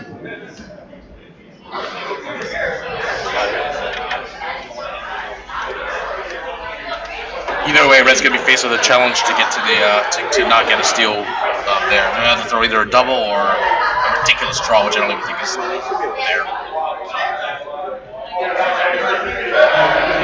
That shot Stone is in a brilliant place right now. Stone's coming down. Still no call. They're waiting. It's all about line right now. It's also a little hot. Potential overcurl here. Yeah, it's overcurling and it's hot. The question is, can they freeze on that other yellow or maybe just pull the wings? No, they're right on the yellow right now. That's not that bad. No. That's pretty good. Very, very difficult now for Red to get to that. Almost impossible for Red to count. They're going to have to blast crazy amounts to even have a chance. Seems like the best opportunity is just to try to cut them down a little bit. This is silly cases where you see like the really top teams, like the Briar teams, come in and be like, oh, that's easy too. We'll just blast it away. We'll get the triple and we'll roll bird, kill 2. Here we're like, let's just try to cut it down and not minimize damage. But really like the result that's Team Broomstones, Team Yellow here has accomplished for this end. Definitely a momentum shift here now. Barring, of course, that amazing triple that theoretically is there.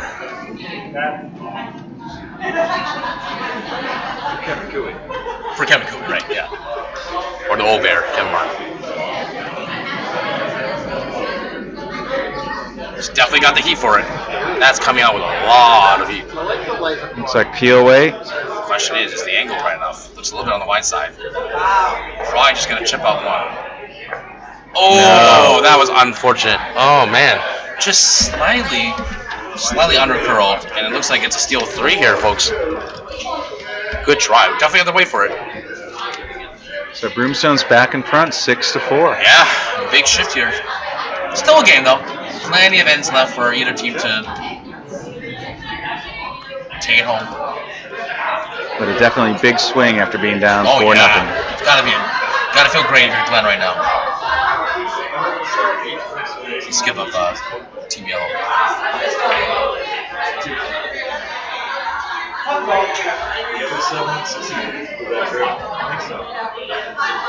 So here's an interesting question. If you're Glenn, do you call for the draw in or not? Half the game is done. You can argue that you can still be aggressive. You can argue that you draw in and put the pressure on it. He seems to want to play the more traditional conservative game, calling for the center guard here. Also based on an assessment of the other lead's ability to do a takeout as well, wouldn't you say? Absolutely. Well, that and your own ability as a team to match them, yeah. If you feel your team is undermatched from a shooting standpoint, you may not want to get to that tit-for-tat approach. Looks fairly light, though. I think it's good. Overcurling a bit, but... Overcurling. Yeah. Should be about a 2 guard, maybe 3.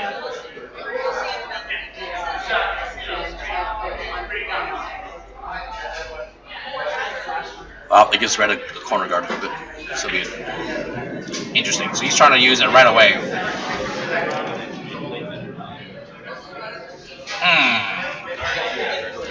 That second call is interesting. I've always been curious about folks who choose to do the corner guard behind the so-called corner guard that the first team threw. My personal philosophy, not necessarily correct, is that you might as well take advantage of that corner guard there and put your corner guard on the opposite side. Then you have 2 guards to work off of. Right. Again, at this level, very unlikely that they're going to be able to take advantage of a high guard like that to run it back like recently.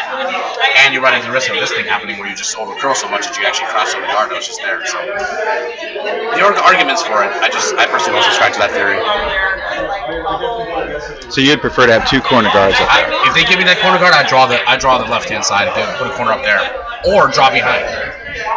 And it's not clear to me whether the other skip. Maybe he was in the back of his mind thinking that would be his plan B shot. It's very hard to tell, but he tapped just like a 3.5 guard to top 12 for that shot that overcurled on there. So always hard to tell what exactly the skip has in mind, but I'm sure there was a good reason.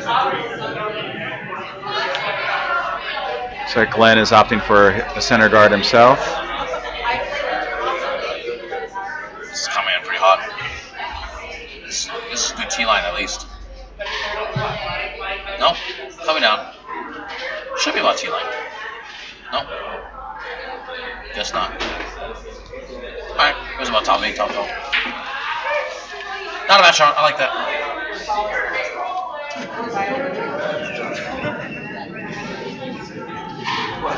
So if you're right here, I guess the question is, we got 25 minutes remaining, which means you should be able to pull off at least 2 ends, possibly 3. If they're quick. I think on average in these kinds of events, you need about 15 minutes to complete an end. So the call was for the freeze. You think that's a difficult shot at this point? Would you have drawn behind the guards? Yeah, that's a good question. I don't know. I mean, looking at the way it's been going, I probably would have just taken it out, hope that they missed, and if they didn't miss, then try to go for the blank and take hammer back into the 6. So it looks like they're going to get 3 in. If you can take hammer to the 6th, yeah, not great being down 2, but I just have a hard time seeing them generate multiples without some kind of big error. Yeah. Now that you've missed the freeze, Glenn's going to try to split the house and use that corner guard. Freeze is a lot harder to throw than I'm thinking, but very hard shot. Anticipate, yeah.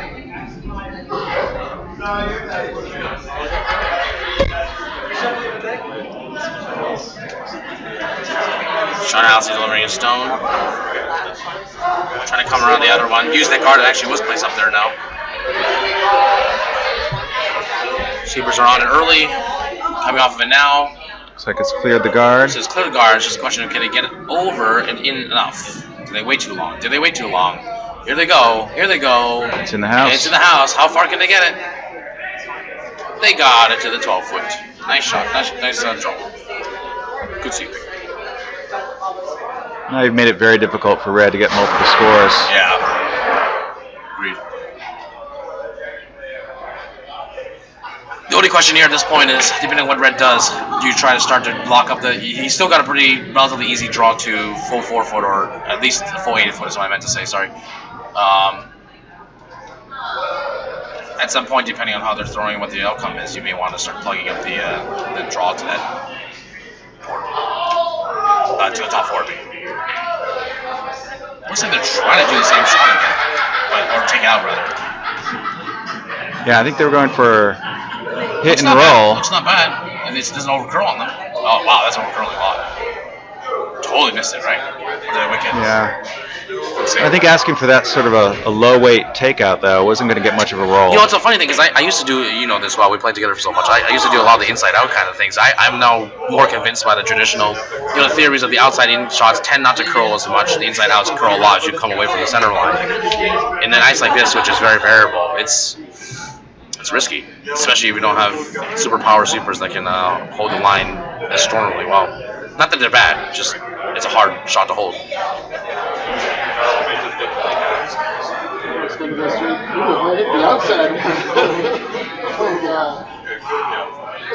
Broomstones was attempting to fill the house, but looks like this one's going to go through. This is going through. This is really heavy.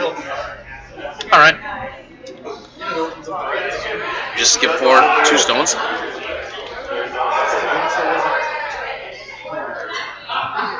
That looks like they're changing their strategy, trying to draw behind.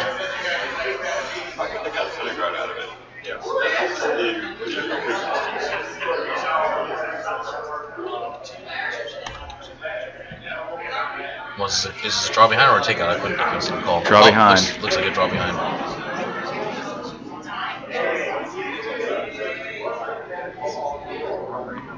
See, we're still not on it, interesting enough. I think it's a little late.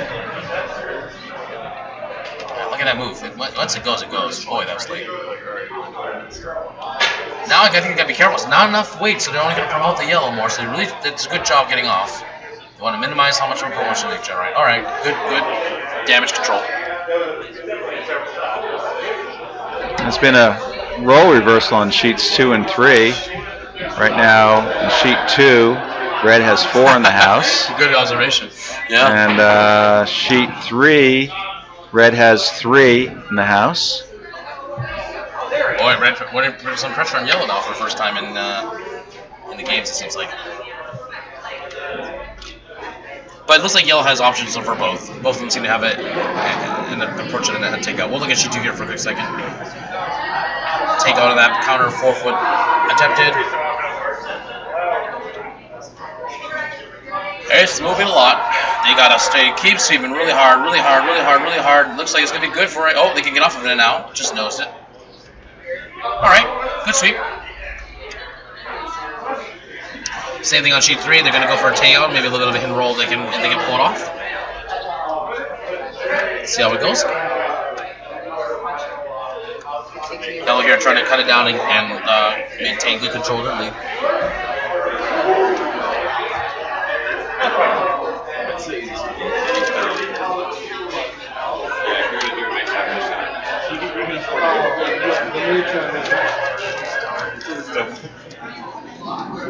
Well, no, I think you should call it yellow to count. Still watching sheet 3. They're taking some time to think about this takeout here.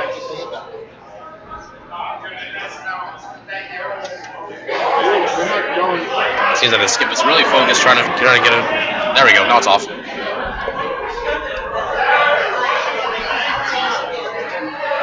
right, someone's coming down.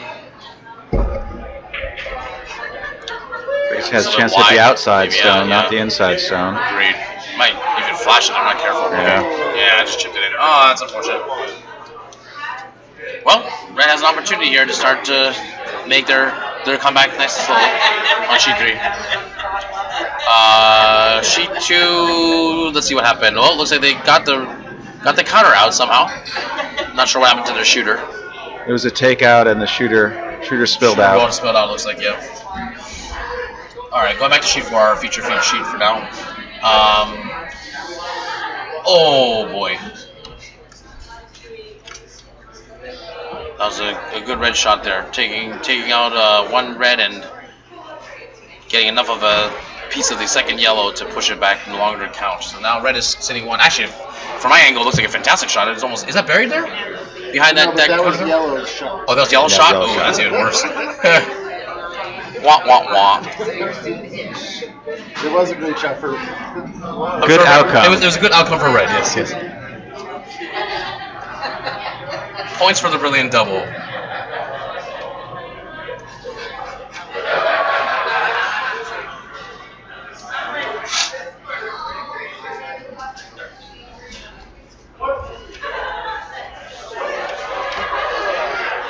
All right, not bad. Red just trying to protect that stone there. I think the question is, can Glenn see enough of that red to come at it? He's thinking about it. He's looking at it. And from our angle, it's not possible to tell whether it's there or not.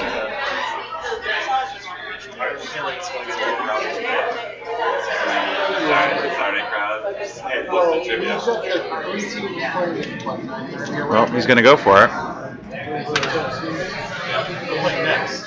We lost our audience here. We're next. Oh, 5, yeah, 5. So they'll be off next. Yeah, so long. Well, because at this point, it's really even though they're On sheet 4, Glenn's going to try his first skip stone, see if he can nudge out the red. but then like the A semis are 9. If you can see even half of this, I like the idea. Might as well go for it. Might as well give it a shot.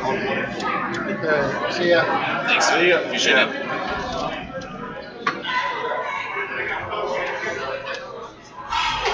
If they're quick about this, they may have a chance to pull off. No, I think they're just going to get probably just 2 more ends in.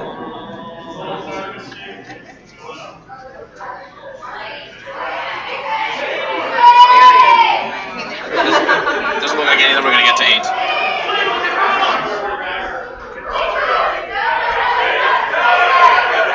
Alice's all over it. Yeah, they're shooting as hard as they can. That looks like, can they run it back? Can they run it back? Here they're going for it. They're going for it. They gotta get off though. Yeah, I don't think they... Did they get enough? They did. They get enough. The question now is, it is exposed on that side. They just nudged it, but it's now sitting almost at the button, or the shooter. Well, the question is, they obviously didn't push it. I was trying to see whether or not they would push the redstone enough to not be to the yellow one that's sitting on the right hand side out count. Ideally, they would have pushed just another, another foot or so. Not sure it was enough. I think they may have overstepped it, to be honest. if they're once they realized that they were not going to get on straight on, I like the idea of the run back they're trying.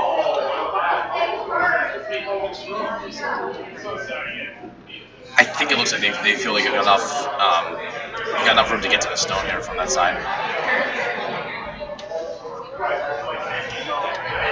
Probably some good control plus weight, I guess, here at this Sheet 4.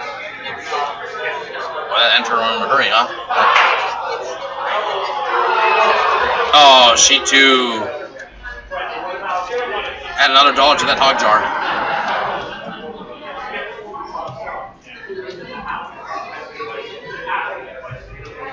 Can we get the visitors to follow that rule?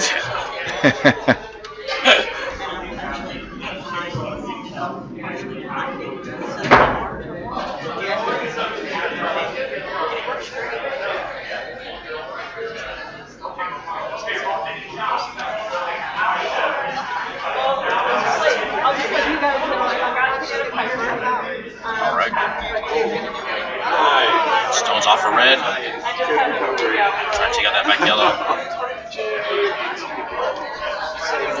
Sweepers are on it. Interestingly enough, they got the sweeper who's actually pushing him more on it, which is going to only overcurl the stone, as we see here. So either not quite enough ice or too late to sweep call. But that has unfortunately opened up the yellows, opened up the path to yet another Yellowstone to come down there. I don't think. There we go. Yeah, I was gonna say I'm not sure there was enough ice to guard that center line or just off center. This might not even still be enough. It's hard to say from the. And they keep going out. Yeah, I like taking air walks. I like even just for like a hangover. Yeah. I was like, I'm gonna stock up on my hide and seek. Decided to come the other way. I think they were fine with the original idea, to be honest. No, I agree with those high guards out there.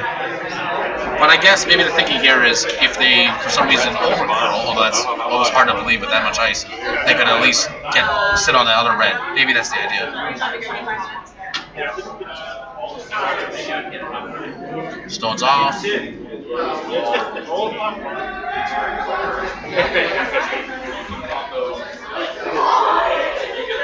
Not sure what the plan is here. Don't know. That was a lot of sweeping. Oh my goodness. Did they take out their own yellow? Oh boy, that was lucky. Wow. They might even be counting two. I don't even know they are. Yeah. I think they are. Counting two? I think so. Yeah. Well, that turns out. Do you think that was a called shot? No, I doubt it. There's like a rope wire. It's too easy. But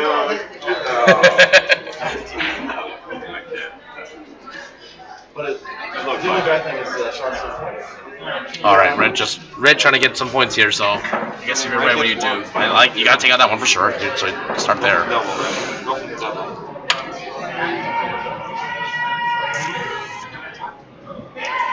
The question is, if they try to go for the double, will they be able to keep their shooter? I'm not sure. I think the conservative approach would be just to do a nose hit and take your one. I just, I don't know why you would try for that craziness.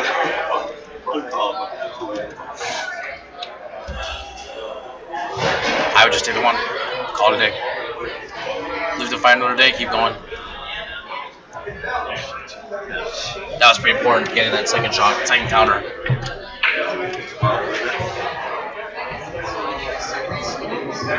There it goes. Last shot off needs to be more or less nose. Coming with a lot of heat. My goodness. Sweepers are staying off. Yeah, my goodness. Should be okay. Good shot. Nice shot. So Sablo staying in this game. Okay. Going into the sixth then, we've got Sablo down by just 1 point, 6-5 against Merrill Skolov. This game has been going back and forth. If Glenn can keep the tradition up and get another 3 points, that should basically call that will be blowing the game open. They'll have a lead of 4 going into what looks like will be probably this last end. So yeah, they'll only be able to play 7 with the timing rules. Only 7 for all these teams. I think are only going to get 7 off. For a scoring update on sheet 2, Tyler came back with 3 in the 5th. Pearl came with 2, but both games seem to have very large leads. 10-4 for Fisher over Tyler, and 9-3 Falcone over Pearl.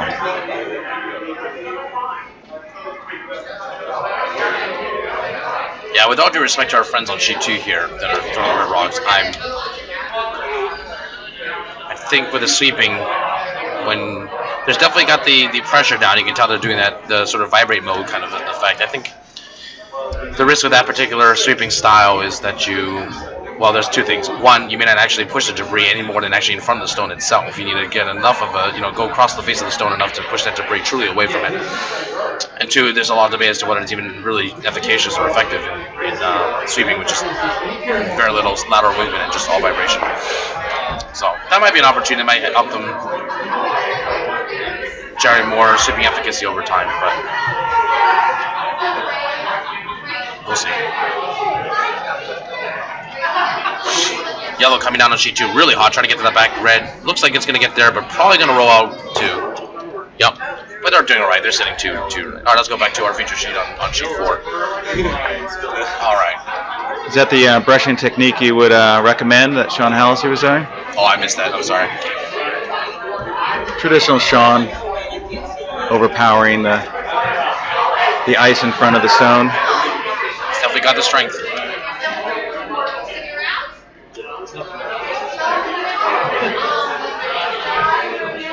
But definitely sweeping across the full face of the stone. Oh yeah, I caught myself doing it again yesterday, watching the replay of my own games. That there's definitely a couple of shots that I was sweeping where I wasn't even completely across the full face, even though I thought it was. It's just gotta keep watching it, and the tape doesn't lie. Well, it seems to be a bit of an optical illusion from your own angle on yourself looking at the stone. It gives you the impression that you're sweeping in front of the stone, but you may not be. Absolutely. Yeah, they always try to teach people to keep their head over the stone as much as possible to line them, but it's tricky to do that and maximize your sweeping power by keeping your legs away too. If you're ever looking for teams that have fantastic technique, the Japanese men are perhaps some of the best in the world in their purity of their technique. Not very strong guys, but with the technique that they use, they're incredibly effective. Disproportionately effective, let's say. Would that be a particular Japanese team? Or yeah, that's Kosuke. I forget it was. There's a gentleman by the name of Shimizu who's a very good sweeper. He has probably very good technique. The only thing that's a little unusual for him is he tends to choke up on his broom extraordinarily high. So that's a little bit strange, but it's very effective for him.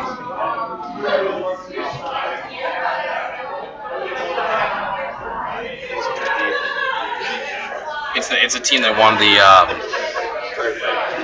I think they were the 4th place. It was the one that was beaten by Team Schuster in the Worlds last year. I want to say it's not Yomiuri. I forgot the name of them. This game's called Kosuke. Kosuke. Well, to look it up. Morozumi. Team Morozumi.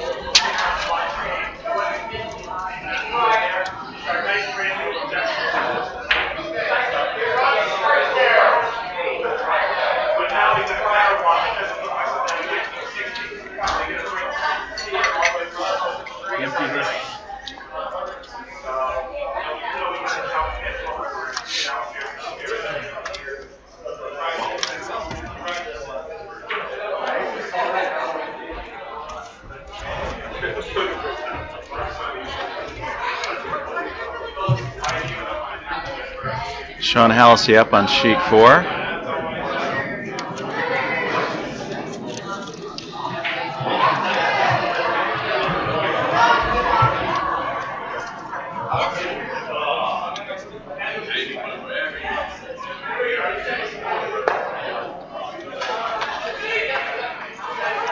Yellow here with hammer, they can get their 2. They're in really nice shape, but right now they're just saying 1. Coming down. Can they get it by? Can they get it by? Doesn't look like they're going to, but they started just enough to count 2. I think. Yeah, that's the second counter. Yeah.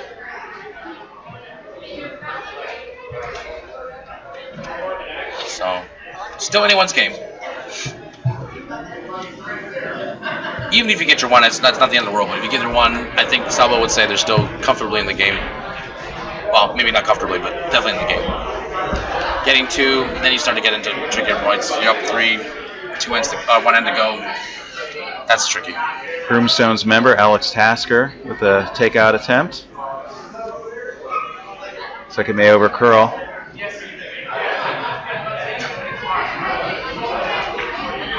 Not bad. Not too bad. Nice shot. Nice shot. Well, can't tell if Red's out counting now. It looks like it might be shot. We'll see what Glenn does. The old scratching the head. What do we do here?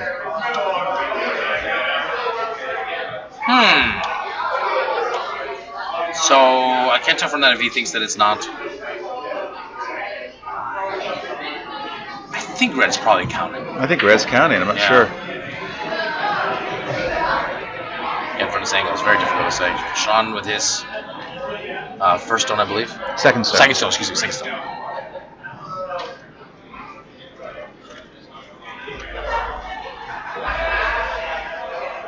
It's a little bit light there. Sheeper's working on it. Trying to pull it. Trying to pull in 2. It's about a 1 right now. Trying to get there. Alrighty. Not terrible line, just a little light. Do you have considered going after the counter? Possibly. If you could see enough of it, I think you could.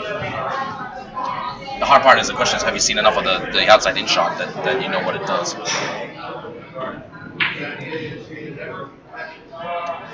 If you don't, then I think there's an argument that can be made for saying let's count top 8. Yep. Then worry about it later. Another stone curling heavily toward the side. Yeah, this one actually looks like it might just chip and roll in nicely, which is kind of interesting. Well, that worked out well for Red. Red sitting 2. I think this changes. I think Glenn's got to go after that one now. He can't wait any longer. Let's get a hit and roll undercover. I don't mind hitting and rolling it away. I think if you roll undercover, there's 2 things that happen. One is they can freeze on it. Interesting call. I don't understand this one. I'm sure there's an amazing plan here that I'm missing. I'm really worried that if they don't hit it purely, it could lock into they can actually knock out all of their reds, all the yellows. I mean, if they're not careful. I believe he's going after the back yellows. Going after, yeah, he must the back red. Back red, yeah. Just an interesting placement of the thing. That's all of the guard right now. Sean being very good heads-up play there, trying to keep that center as open as possible, expose that red stone in the back 4 foot. Very critical to keep an angle on that as much as possible. Naturally, they're going to try to plug it up and make it difficult, but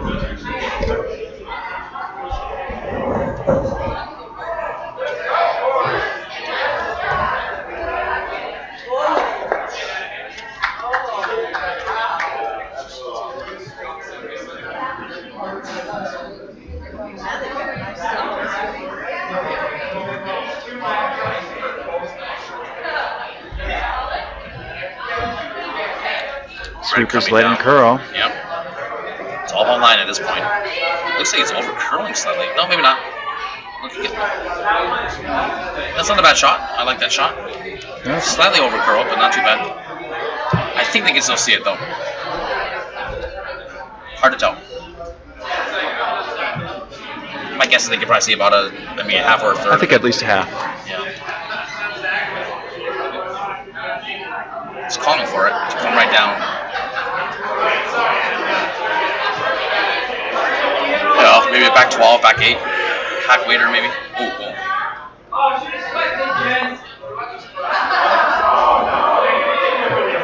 I, with all due respect to my friend Glenn, I do not like the placement of that broom all the way out there. You lose a T-line reference point, and It's not like there's other rocks in front that were blocking it, like you could argue for the shot before. So I think what happens here is that actually makes the line of delivery look further wider than it actually needs to be. Turned out to be a fairly good weight. No, it is, but just a little extra line. It's actually a fantastic shot if the broom is in the right place.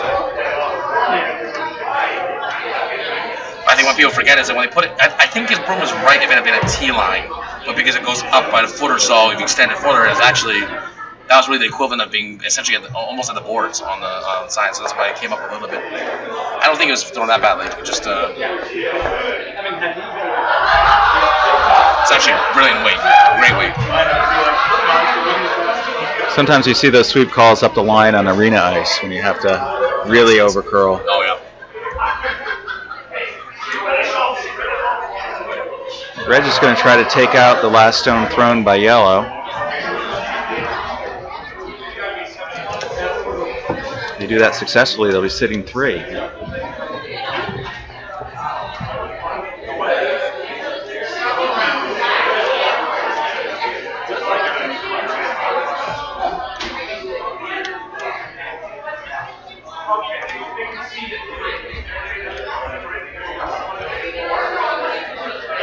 Game is ended on sheet 2 with Fisher taking Tyler. Sheet 4 rocks out. Go ahead. Sorry. Yep, here comes the take out attempt. For the takeout. So far the weight looks plenty there. All about line now. Looks like it's really hanging out there and actually sailing out. Oh boy. Now I think red looks like it's counting. I think. You're gonna check it.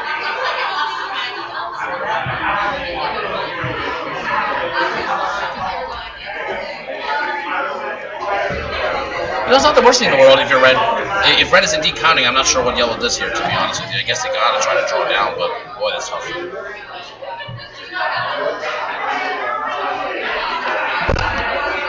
I mean, from the Broomstones' perspective, it would not be the worst thing in the world to give up 1 here, have hammer for the last end.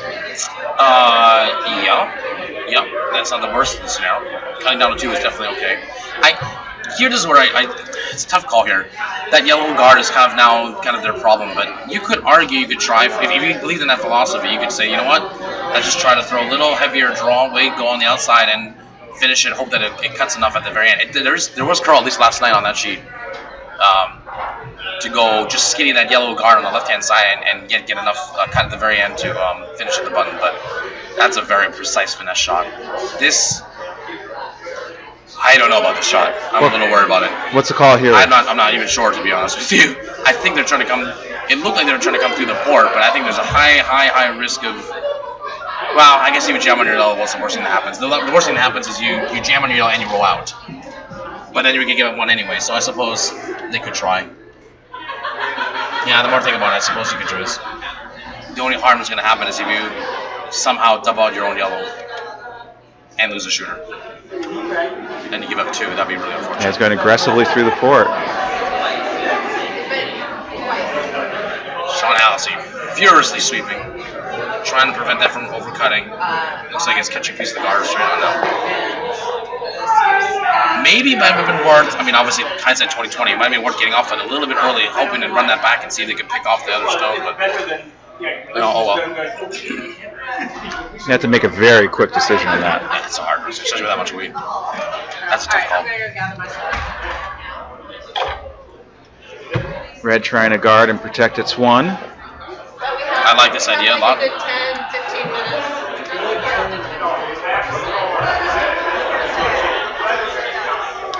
I think it's too aggressive to go right after the yellow. I don't think it's worth it.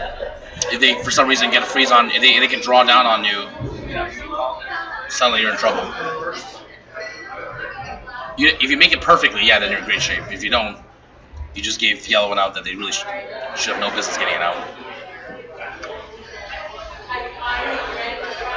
Again, to your point, it depends on how well you think you know your opponent and whether you think they can make that shot or not.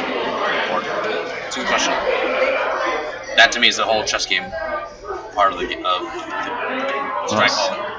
Sablo has decided on the protect. Guard, I think. Guard it. I feel like you have much more tolerance for your guard than you do for your takeout. Your takeout has to be absolutely precise. Boy, to me that looks narrow, but it's hard to say from the side. It looks deceptive. Boy, that looks like it's over curling already. They're not touching it at all. You think the sweepers might want to try to get on that earlier? They should be trying to wick now. Yeah. Off the yellow. Whoa, whoa, whoa, whoa. Didn't get the whip. No.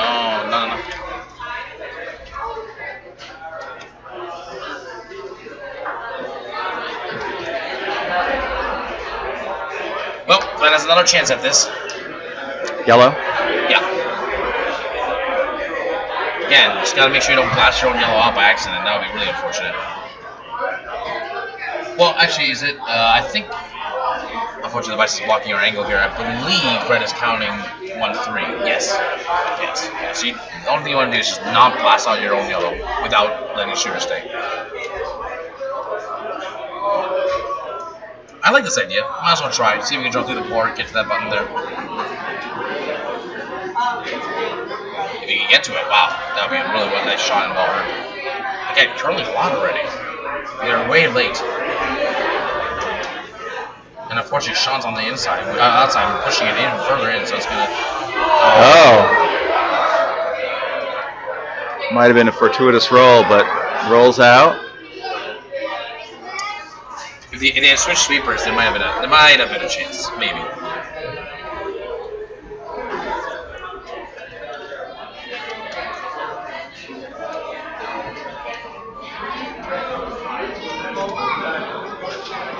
So, as you guys have probably figured out, we were watching the other sheets. The other sheets have shaken hands already.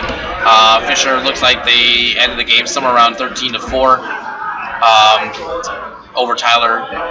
Team Falcone on sheet 3 has won over Team Pearl with a score of at least 9-3. I don't think they've posted their final scores yet, so either way, we're not counting on the points bill. So, congratulations to both Team Falcone and Team Fisher for moving on to the next round, and if they aren't eliminated, good luck to Tyler and Pearl in the coming draws. We'll have one final end here. Yeah. Tie score between Sablo and Glenn Merrill Scola.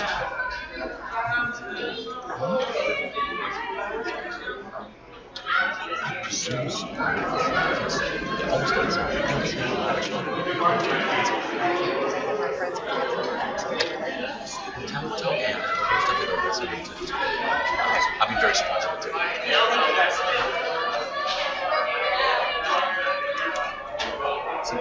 We both want to go get ready. Just 5-10 minutes. Just you want to go Then I can copy you if you want. I got my stuff on, so I'm pretty. Oh, you do?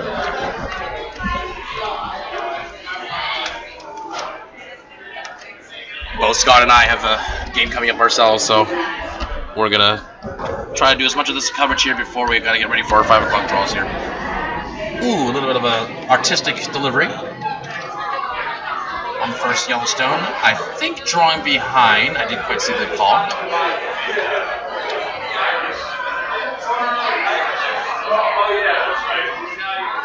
Very hard sweep there. Might be over curling now. Let's see if they can get just the bite, get a piece if they can. Oh, good try. Great sweeping. Not quite there. Very interesting game now. It's definitely anybody's battle here.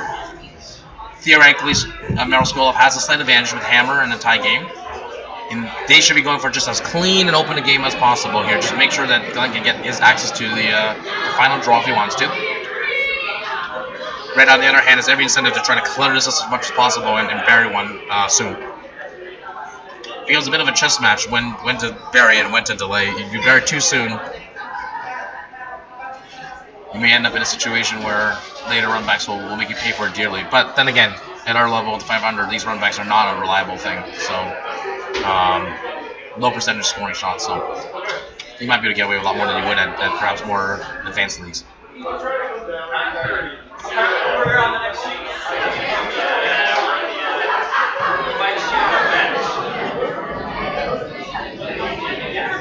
the other slight psychological nuance here is that Sablo has now taken 2 of the last 6 ends, which gives them a slight psychological advantage. They've tied it up, so one would think that folks have a momentum shift can be an important psychological barrier. But right now, Team Skull wants nothing to do with it. Now they get off quickly, they realize that they're going to get on red on the red and promote it even further. They're not careful.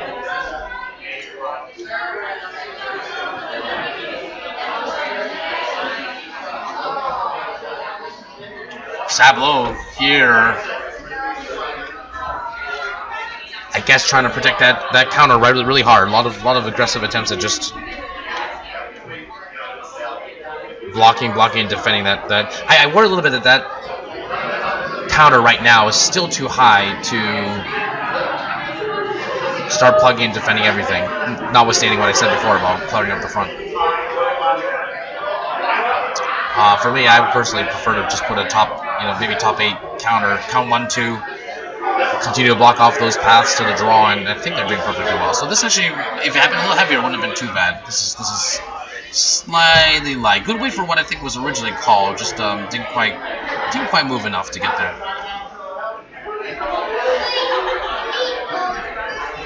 Glenn now, I think, trying to go right for that either red in the back red or counting on the curl to allow for the yellow red combo.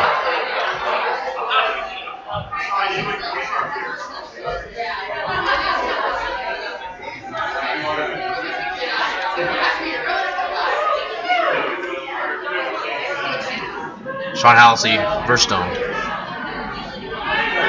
Stone's off. Sweeper's already really hard on it. It's cutting.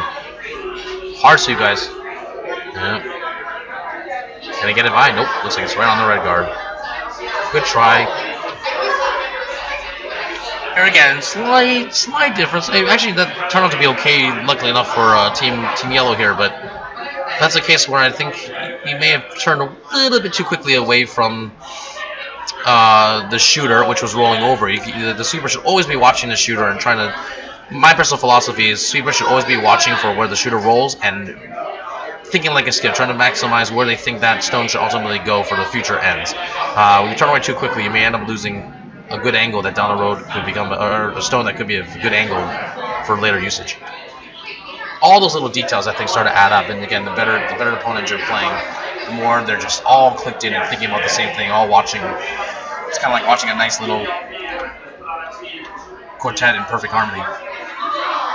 This one's pretty darn light. Not quite gonna get there. Alrighty. Seems like the same shot is pretty much there again.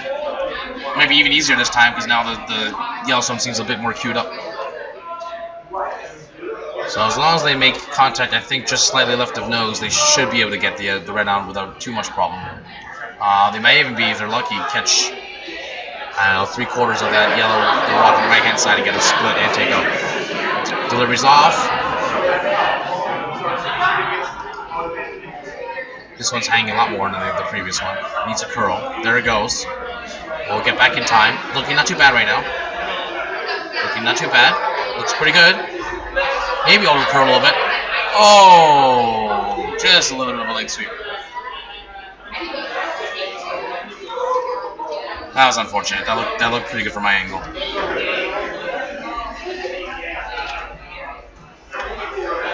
And again, I'm on sheet 2, so.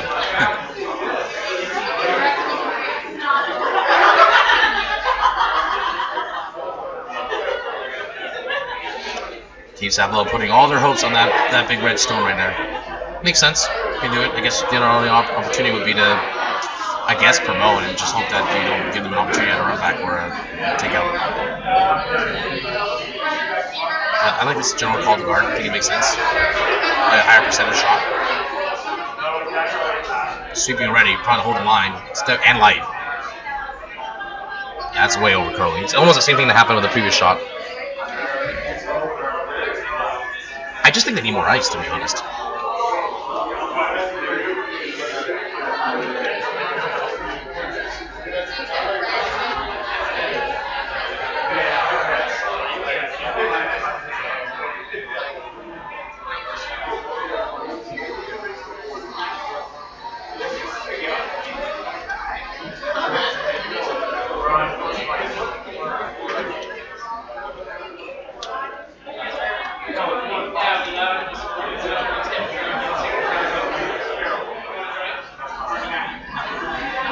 Yellow stone off.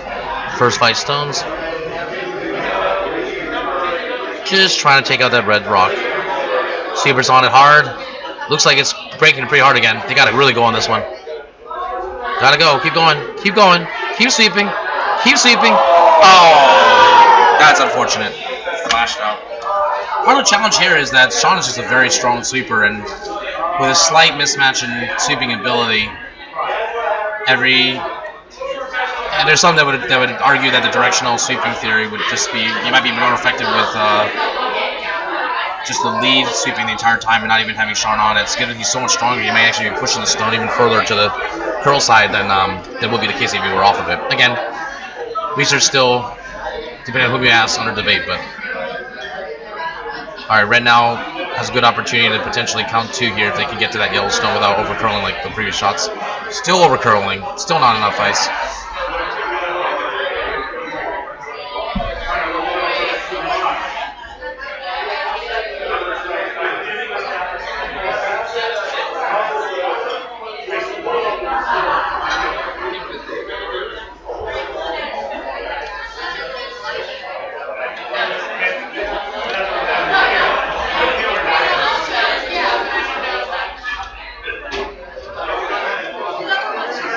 So again, another attempt for yellow to have a chance at taking out that new. Oh, I'm sorry.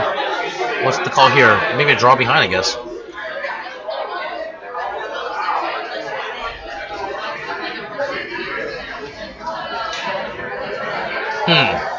This seems like a lot of weight. Also coming around very tightly again. They're all over that red guard right now. Oh boy. Oh boy. Alright, they may have just lucked out there. That wasn't a counter. Yep. Alright, they're okay. The back yellow is still on counting that one that was just advanced a little bit, so not great. Yellow, red does have the chance to take out that stone yet again. We'll see if they can complete it this time. If they are able to do so, I think yellow pretty much has to, depending on where the stones end up, they have to blast and keep that center open as much as possible. All they need is their 1 here. It doesn't matter if you win by 1 or by 10. Or I guess 8 technically.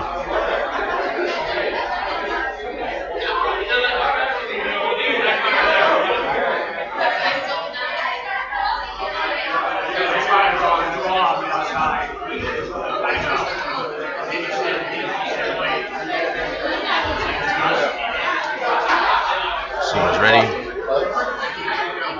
Shots going off. Skip stone's on.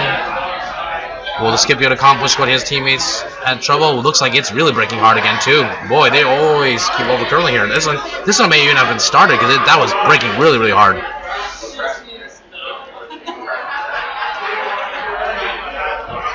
That being said, if they're throwing them in order, that red 7 stone does tend to cut a little bit, so it's very possible that even if he did throw it relatively clean, it was just moving hard. But that was a lot of weight that he threw and it still moved. So far, that yellow rock is just immune, and no one seems to be able to get to either one of those stones. At this point, they really got to get that red out though, because they're running out of time. Can't leave the counter there.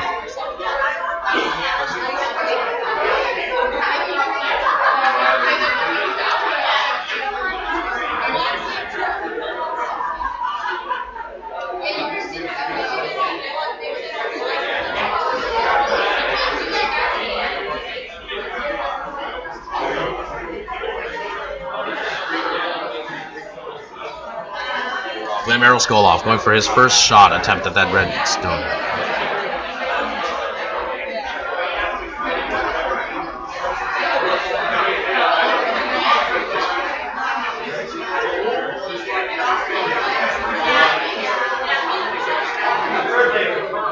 Shots off.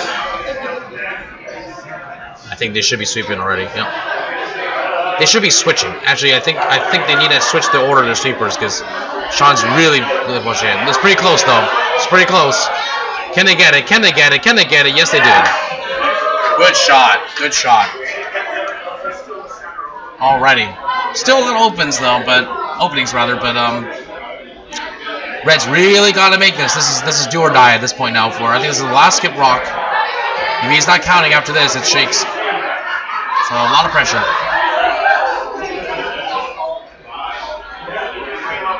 I like this call. It's pretty much the only shot that I can see that will give them a counter that doesn't risk tapping in the yellow. I guess they could promote too, but might also go for this, and if you overcurl, go for that as plan B. It's unclear if they were to nose this one, if they would even be out counting the stone that's sort of on the left-hand side, tucked behind the, sort of at the 8 o'clock position, plus or minus. Even if they nosed it, it wouldn't help. Because, well, A, they could just take it out. Or B, they could go on, depending on whether there's enough angle on it, they could go on the left-hand side and just tap those 8 o'clock stones, and all they need to move it, I think, is like a foot or so to be counting. So I think the draw is the right answer. You just got to make or break it.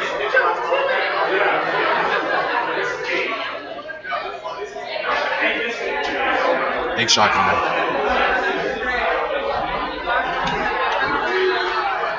Anybody else?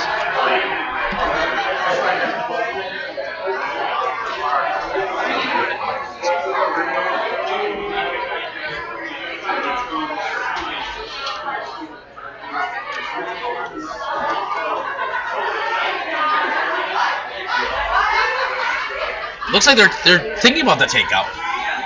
I still don't. I still like the draw. If he's got to trust his draw weight, trust his sweepers. I feel like your tolerance, if you try to go for that nose takeout, is very, very, very little. You've got much more tolerance for the draw. The problem is he hasn't thrown that draw in a long time, so he may not even have an idea what draw weight's like.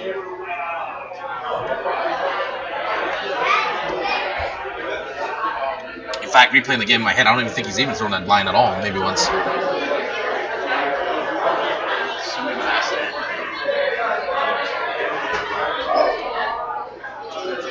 Wow, he's going for that takeout. Okay.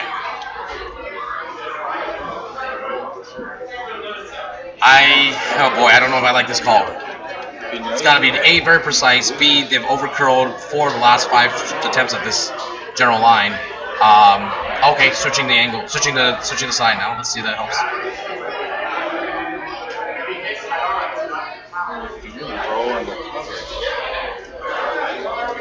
So here, I guess the philosophy must be that they're trying to hit and get a little bit of a spin down behind the corner guard, I suppose. I don't really know. Let me check with friends over on the other side. Can you guys tell if if they were to go nose, would that outcount the back one? No.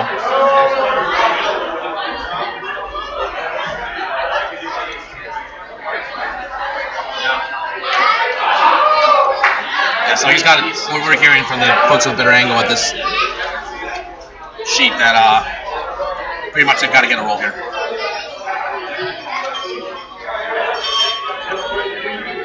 Shots off. Looks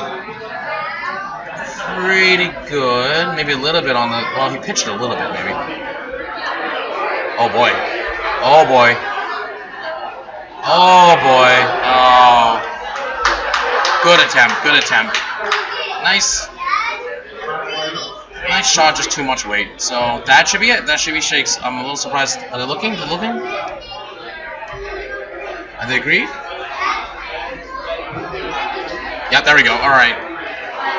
Very good game, though. Well-fought game on Sheet 4. So congratulations to Team Maroskolov. They move on to the, I think it's either the G or the H event, getting closer to that final there. So good luck to them. Good luck to Team Sapol as well, too, for any further matches they may have. This is Victor going off air. We'll have potential commentary. The next game is not up until 5 o'clock, so sit back, relax, and rejoin us in about 20 minutes or so. Thank you.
join again. It's like, you want to play again?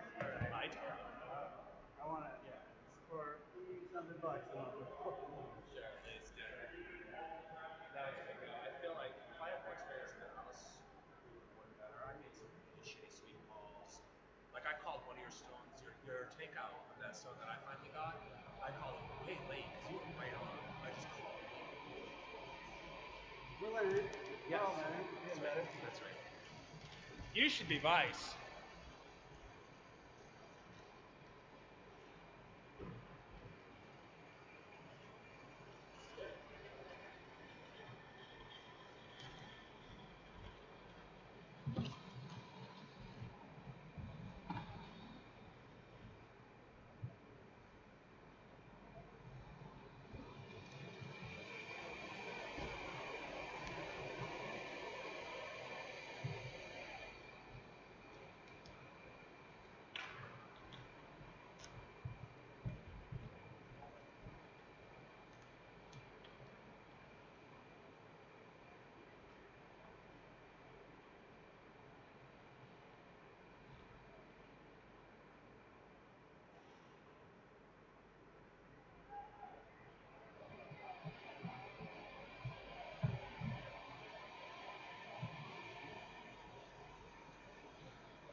Kayser movie? Yes, we did play the pool. It's Yellow Submarine. We failed. All right, because I saw another too with that. We are shirt not on. the Yellow. So Yes. what's going on? So, go ahead.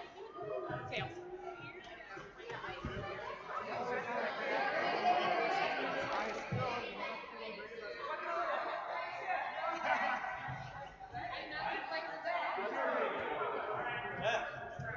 Humphrey, we're Yellow Hammer.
lighter.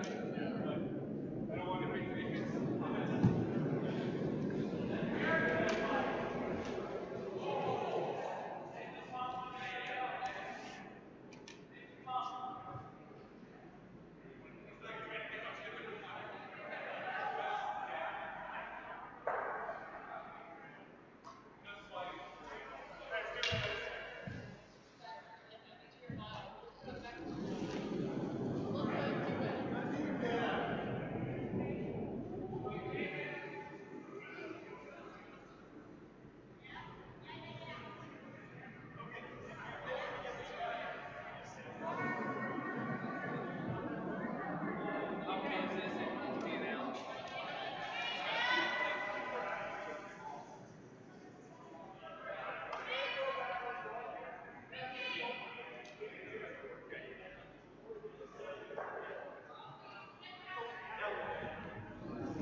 That's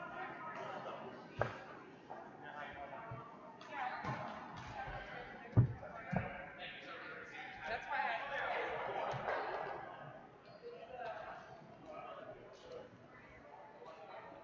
this is sheet. No, this is surgery.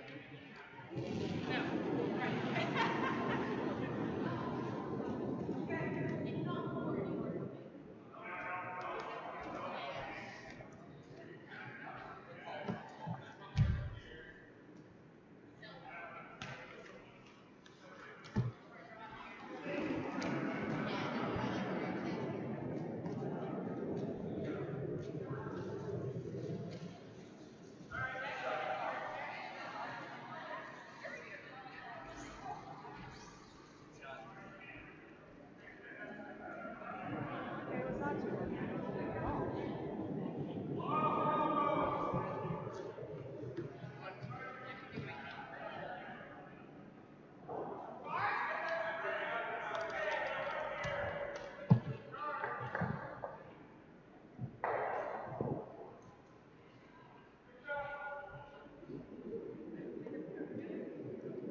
Stolen Boomer Jenks.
We are watching equipment gear A, and this guy in the orange and white pants, he's got the Yellowstone. He is wiping it up. He's holding a broom. His broom head is yellow, and here he goes. He is sliding. I don't know how. How is he sliding? How is this possible? Here he comes. Here comes the Yellowstone. It is coming. It is going to. Doing something with the broom pits. And the Yellowstone hit another stone, eh? Should we drop the mic downstairs? What's that? Should we drop the mic downstairs for you? Oh, I got my message this morning. What's up? I got my message this morning. Oh, that's me. I'm just screwing around No, here. it's me. Oh, it's you. Okay. Yeah. It can't be you because it says directly. Don't screw around with nothing. Oh, nice. So by pushing this up, did I actually No, it's not. Yes, you did. Awesome.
Sorry, might just.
Jeffrey's got to hit it now.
So it's official that Albany is connecting the correct handles. They point in the direction that the stone needs to hurl. That is the correct way to point the handle. That is how it's done. Everybody else is wrong. Right. But I'm saying fundamentally, that is, from the top, in fact, the other way. incorrect. Whenever So, we hit our yeah. shots, it's going back.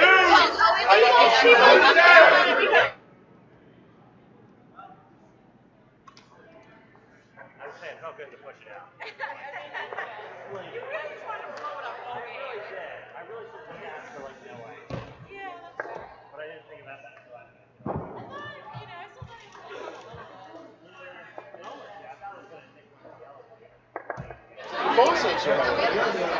So, back on sheet one, we have fake suits and ties, and they're doing something. It's Yellowstone is headed down, and it's they're sweeping the sweep. Where it starts, it's just at the edge of it, but it's where it starts to go. That's right. But the issue again is when it goes in that case, it's the noise. You see the noise lines go, I guess, maybe. Something like that. Somebody's probably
Whoops.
Looks like all of our cameras are Axis. And we're back to Broomstones.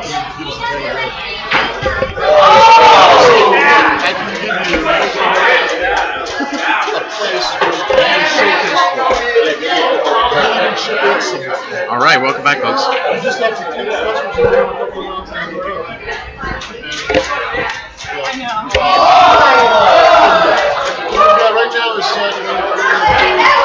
this is Dick Dawson and Victor Lee back on the ice for back on the mics for Broomstones. But it goes up and down. What sheet are we showing? All. Got it. Can you hear us? What sheet are we looking at? All sheets. There's 40 people. Wait, which one are they looking at the most? Huh? Which one are they looking at the most? Most people are looking at, what is this? Corey! Most people are looking at one. You join? We do. Who did yours? Oh, yeah, let's take a look and see what we're going so far. Jim Lerner on sheet 3 here, looking like he's facing against 3.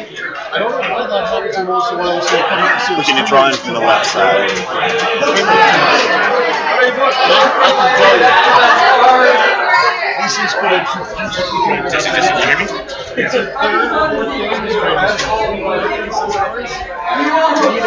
Alright, so which sheet do you want to start looking at first? Sheet 2. Jim Sheet Lerner, 2, sheet alright. drawing down against 3. Sounds good.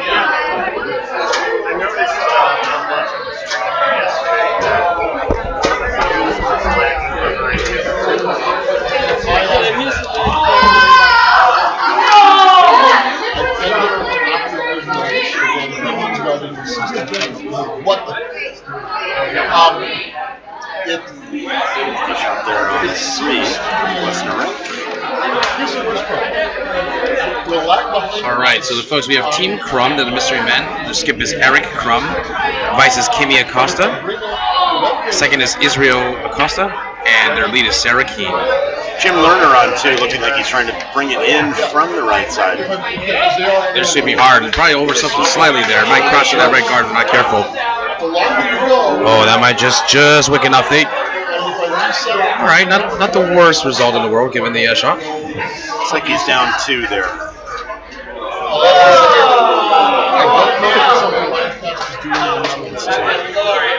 So it looks like a good 2 for sure, and possibly 3. Possibly 3. Yeah, maybe 4. Unclear at the top. From our angle, it's a little unclear whether or not we got the.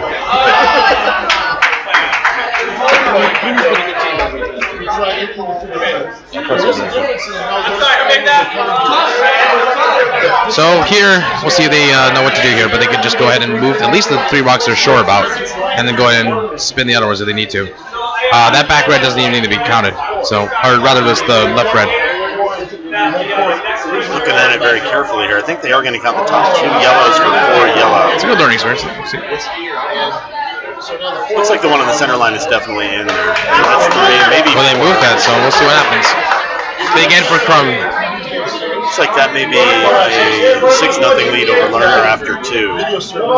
Yeah, from over Lerner. We'll take a quick score check over at the other sheet. So in sheet 1, we have Brady playing against Rimkus.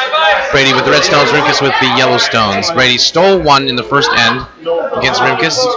We're watching sheet 2, which we'll come back to in a second. Sheet 3 has Team Glessner from Philadelphia playing against Team Yule from, I believe it's Cape Cod. And Glessner just crashed there and only took 1 in the second. It's unfortunate they advanced one of their own stones out of the scoring position with their last stone. Over on sheet 4, we have Zwick versus Gerlach. Zwick has stolen 2 consecutive points. They are 2-0 going into the third end now. And back to our feature sheet on sheet 2. Yellowstone's off. Trying to get I was just assuming it was straight center guard at this point. Although, frankly, pulling into the house is not a terrible thing when you're up. Whatever it is. I think they're all 6-1 or 7-1, yeah. No, I think it's. Was it just 4? Yeah, so they're at third. Start of the third end here. A little off of the center line guard. Right. Yeah, my personal preference is as long as you're up 3 or 4, just draw into the house, force them to try to do the takeout game. If they do the takeout game with you and try to go 1-1, they're never going to generate multiples. So, here. Jim's going to throw a corner guard. Yeah, I like that idea. Got a generator point, so throw corner guard, maybe throw 2 if you necessarily need it. But this is a good idea. Coming a little bit hot though. This is looking like good T-line plus. Yeah, T-line plus back 8. Probably get it swept through.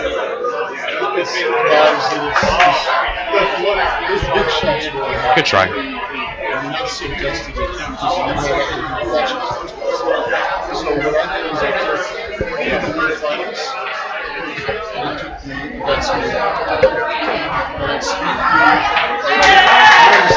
Taking a quick peek over at sheet 1 here. It looks like Henrikus Finkus is calling for a draw behind the 2 yellow guards on the left, presumptively around T-line or so. A little backing if it gets a little heavy. There you go, John Kohler. Good delivery for him. On his second stone. Shots off, sweepers on it running really quickly. Looks like it's moving a bit.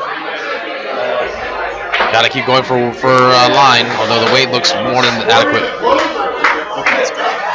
Looks like they'll just sneak by and probably just get drag it right onto the back right. There you go. That's a good plan B.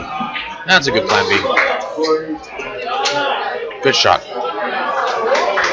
Not sure if that's counting the red in the front right. 12 foot.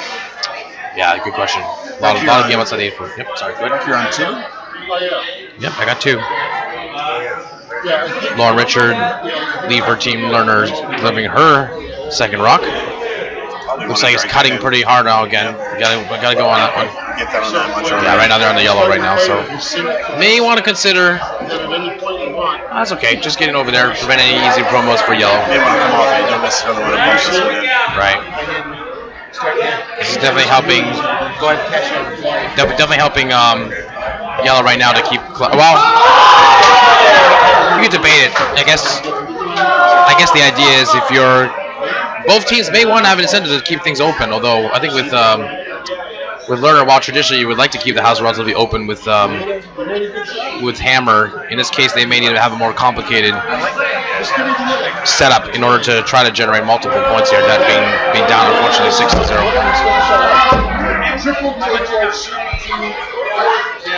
A lot of the skips this week have been adopting a get it in the house sort of strategy. Where I think absolutely, I've seen a lot of that. Seems to be the classic classic 5 and under approach. If you're not sure what to do, crash the house, crash the house, crash the house. Yeah, I might have put 6 or 7 stones in today myself.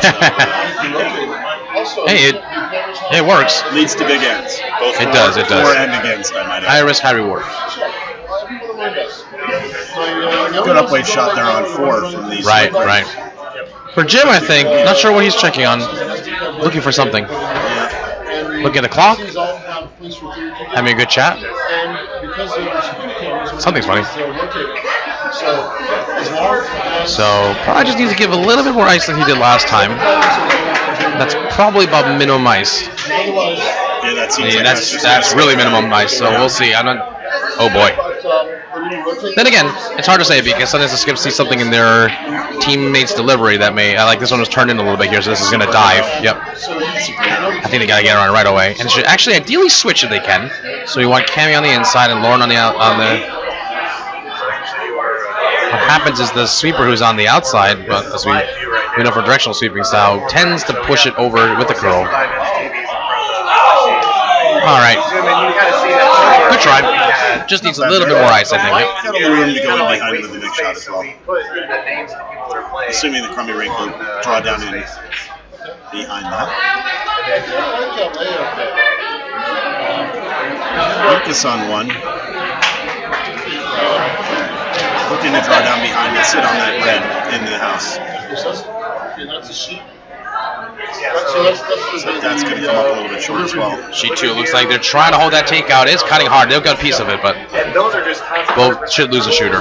Sneaking around on 1, the Rimkus rink, that's really good. It's going to finish very well if they get on it right here. And nudge that back out of the button. Just a tad thick. Beautiful shot there.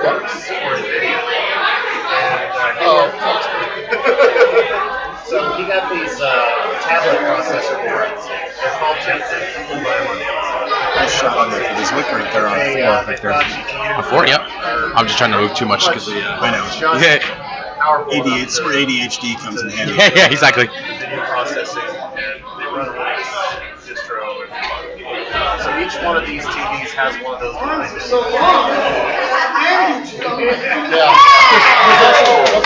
I think Brady's going to go right after this on sheet 1. Yeah, if you look at sheet 1, looks like there's plenty of ice to. From our angle, we're a little bit over to the side of it, but it looks like he should have at least half a rock, if not 3/4, to be able to have. Sit on, just push it back. As long as he comes in, yeah, as long as he sits on it, or I mean, frankly, he can take it out with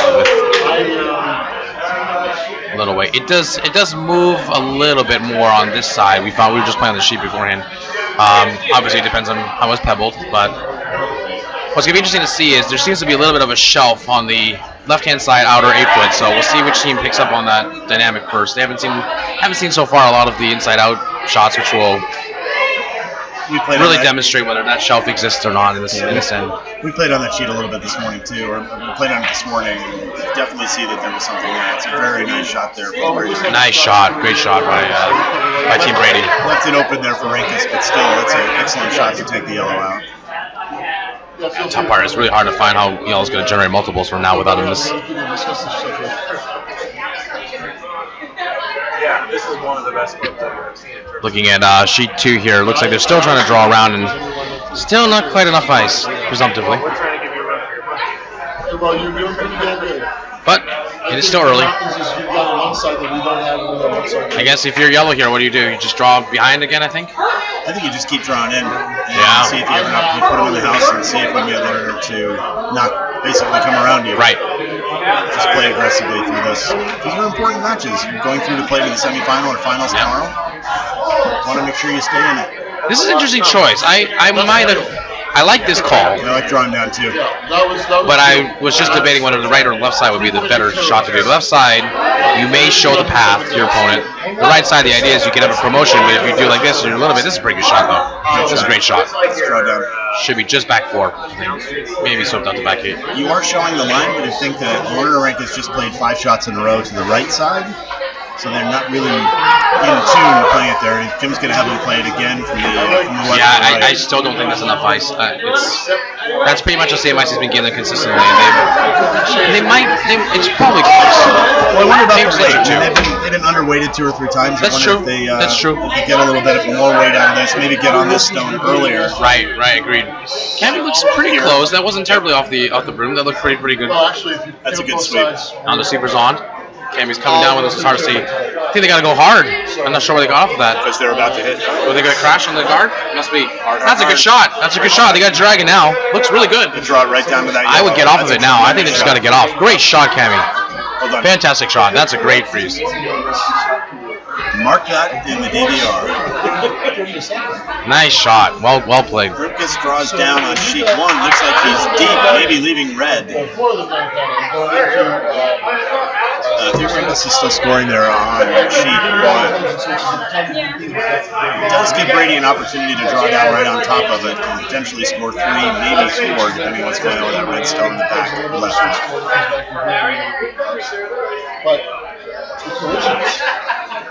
We do seem to be ignoring sheet 3, Victor. I think we need to. No, we'll show some love in a second. Yeah, we're just start with 1 and 2. So sheet 1, we're down to skip stones. This is the last skip stone for Brady.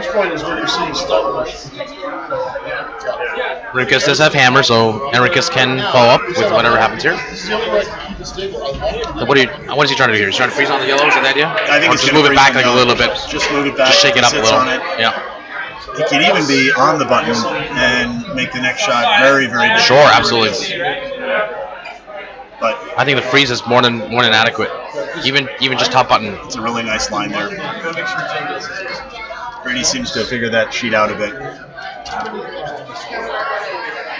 want to get on it there.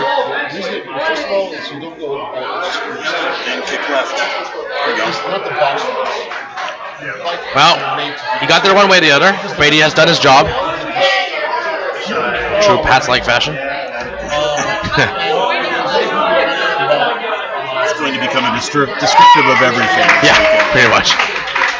All right, sheet 2. Looks like Jim is going to try to draw down. He's taking an extra 2-3 inches of ice, which is good. Probably wise here. Go a little more even throw a little bit more weight if he I thinks he can think drop there's on enough top of curl. that As long as red. they just don't, as long as they don't get that guard, they should be. I think there's enough curl to get there. They don't even need to get frozen. They can just get to top. Touch button. I mean, ideally they would freeze right on it, but top 4 would not be the worst thing in the world. Just don't want it exposed. No. It's hard to see yellow doing a clear run back on that one. So off. This one's a little bit wider than the previous shot was. I think they're oversweeping this a little bit here. Straight through. Yeah, they held it out a long time, and so here, this is the idea where they want to drag it back deep. Don't give them any kind of in-off to work with. But seems like it's heavy enough on its own that it's going to carry through. Good try. Stone on 1. Looks like he's going to drop it right on the button as well. That's 2 tremendous shots on sheet 1 in a row.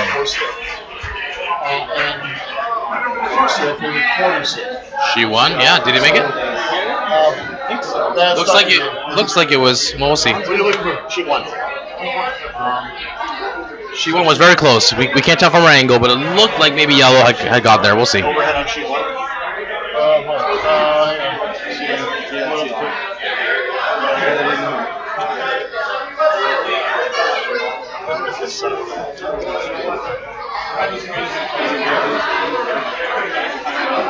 What you looking for on yellow? Oh, interesting. It looks like it may have been actually 1 red. I take that back. It's unfortunate. It looks like Still 3. 1 red. All right, so another steal.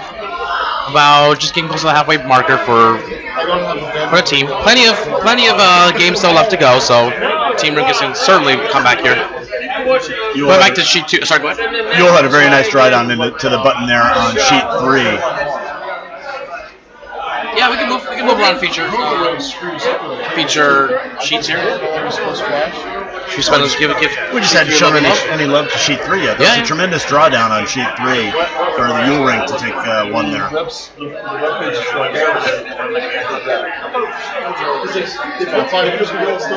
right, we'll come back to sheet 3 once the action starts to come back here a little bit. Let's take a look at sheet 4 for a second.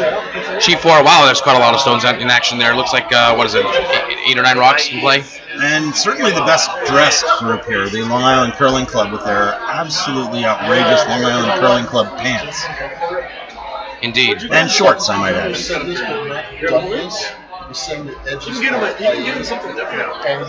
We hear that they have a custom loudmouth design, apparently. Loudmouth is in Syosset, where they're located. Oh, interesting. I did not know that. Yes, they found the fabric. Loudmouth was kind enough to make them for them.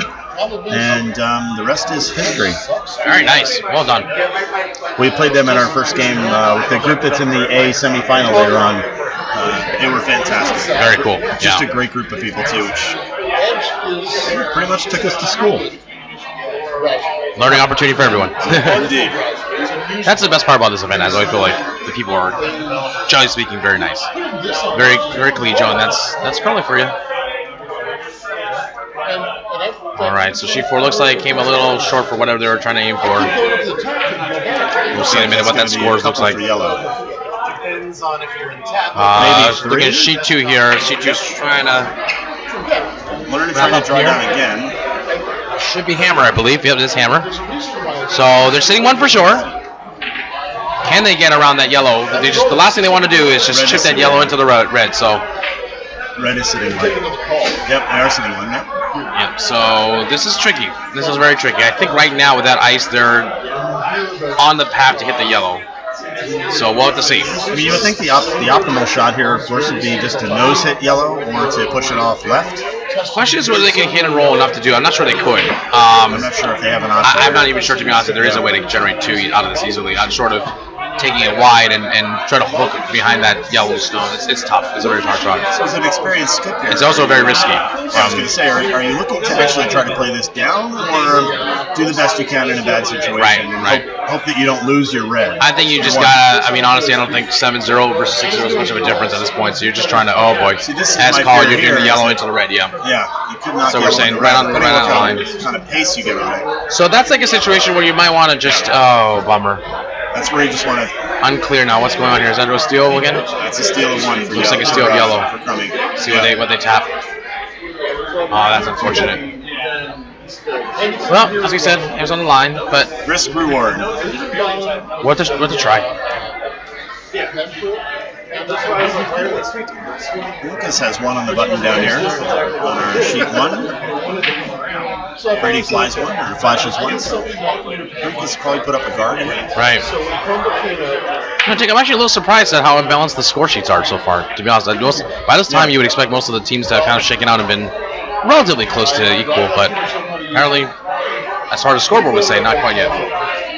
I mean, even in the games in the last end, when the scores might have been a little lopsided, it wasn't necessarily indicative of the play. True. There's a lot of aggressive play all the way around, and I think that's what we find in this tournament. Is just might as well just go for it. Yep. That's the beauty of the Kayser. Oh yeah. If you play this on paper, it'd be a totally different result. And that's why we don't. Now look at She1 here. Looks like they're trying to draw down, aiming for about the top. Well, it looks like this point they should probably just freeze. I think that's what they're up to. Yep. Good adjustment there. Nice. Okay, good. Double should be there. We'll see. We're looking at She1 here for a second. Brady sees it. He's calling him double. Should be plenty open. Don't think if they get the double, they're going to easily roll behind the guard there. Now they hit it pretty darn thin on the left-hand side from our angle, but we'll have to see. And I don't think that sheet is going to allow that shot, if you will. They hit it that thin to be able to let it roll. Yeah, they might get a little bit tucked in, but I don't think it's a safe. The safer shot is to take it on the outside and roll to the far side, to the high side. They're going to go around here. They're going to looks close. Looks really close. Maybe just gone guard down. Yeah. Next shot. Okay. Rikus has a chance to put another guard up there. Maybe top 12. Expecting the ice. Lerner dropping in a high corner guard. It's a good shot. And that works. That's usable. And he was posted. And he clicked OK. Because he hasn't had For the other skips out there, though, Victor, if you're looking at the situation, the Lerner rink is here on 2. You really do need to get some stones in the house. You're down 7-0 after 3. Yeah, I think so. I mean, I agree. I like the corner guard. Yeah. Theory would suggest, or some theories would suggest, that you need 2 double corner guards. That's a very, I mean, one can argue that's a pretty advanced kind of concept. But you have to use them. You have to be able to play behind them on a pretty. Oh no, absolutely. I mean, the theory is that basically, if you draw behind, you're just closing down your forefoot very fast, and you're giving nothing to hide behind. And you need at some point yellow to make a mistake anyway if you're going to come anywhere close to getting it back. So you're hoping they're going to make a mistake, and at some point you're going to be able to use your corner guard for additional multiple points. Here, this is a very standard kind of situation. They didn't quite get enough. Hit a roll behind the center guard, and now suddenly you're in good shape, or relatively good shape. Probably, ideally, they would hit and roll behind the center guard, and my guess is yellow will probably draw right behind it for top 4, but we'll see. Looking over at sheet 1 again, we do have the vice for the Brady rink trying to play down on top of the yellow. Looks like she's going to get around the guard and drop it in so she can chip this. Looks like just flashed there. Oh, boy. Good try, sheet 1. Sheet 3, they're going for the takeout. A little bit on the wide side, kind of hung out too long. Here I might have actually encouraged them to... it's hard to say. I think they just overswept it. Do you think on 3 here, this redstone, they're looking to nose hit the yellow, or are they looking to hit and roll, try to get underneath the guard up top? Let's just like a draw weight. Light to me. Yeah, I was going to say, it does seem like draw weight. Boy, that snaps. They're snapping quickly. That's on the light side for sure. Now they got to try to go for the raise. If they got to go for the raise, they got to come off of it. It's way too light. Not going to get there. Too light here. Yeah. So that's tricky. When anyone goes that far out to the outside edge, they're catching a lot of that pebble that hasn't been used at all. So that's going to take another, 5, 10 clicks on the stopwatch off of that. He'll lose another, 6 feet from what otherwise would be the normal distance. Good guard on sheet 1 here. We're bouncing around here a little bit. I think we have our colleague Randy Broback watching the feed potentially. So if you have feedback, if we're going too quickly, something's not clear, you want us to leave, give us a shout and we'll react. There is a mute button for a reason. Yeah. As my wife reminds me all the time. Wow. Sheet 2, drawing down on it. Looks like a little bit of heat coming on this stone. Line's beautiful, just needs to find the brakes fast. Tremendous biter just thrown on 3. Yeah, that's going to carry through. Good effort, though. I got to say, Crumb does have a awesome hat. I'll give him full credit for Sharknado hats. Amazing Sharknado, yeah. I don't know if we have any still photos last night from the Lerner Rinks Rocky Horror. My goodness. All due respect to Team Glessner, but I think there's a fixed match there. Absolutely. I heard there may have been some illegal voting going on, but you know. Millions of illegal votes. That's right. This is a much better shot, but not quite curling enough. So the question here is again, try to drag it back to back. Well, right. I guess if you're yellow, there's really there aren't that many wrong answers at this point. Well, I think yellow is adopting the let's put them in the house. Put them in, make their shot. Yeah. Make their shots. Force them to make a good shot. That's fine. I just want to do it. Basically, just running them out of time. That's the goal. This is a very aggressive line taking here too. Everybody basically works the timer in the last 5 minutes. I don't think it's that bad. It's wide though. It should come back. Yeah, and it started coming back. I just don't think they're gonna get to the inside of it, but it should catch a piece. Looks like it's gonna chip. Push. To flip to the left. Yeah. And here's the case where, I think, again, they want to sweep it over to the side a little bit. Try to minimize as much of that potential hidden roll that yellow could do. Honestly, they're going to try to hit it anyway. I'd be super surprised if they try to drop behind the guard. Let's take a look here at 3. This is the... Yeah, they're just hitting it out. Trying to curl around here. Holy moly on 3. See if they can drop it in. He's got kind of like a little reverse out here going on.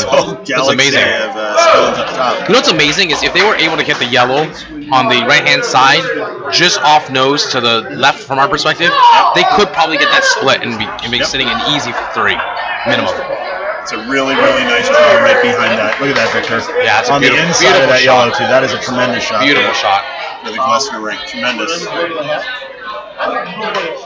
Crummy plays a terrific hit and roll in behind, not under cover, so they're still exposed here. But still a nice. Oh, we're talking about sheet 2 here? Sorry. I was looking at I went over to 2. I was looking, I was looking at 3. Nobody's really listening, Victor. You know that. Yeah.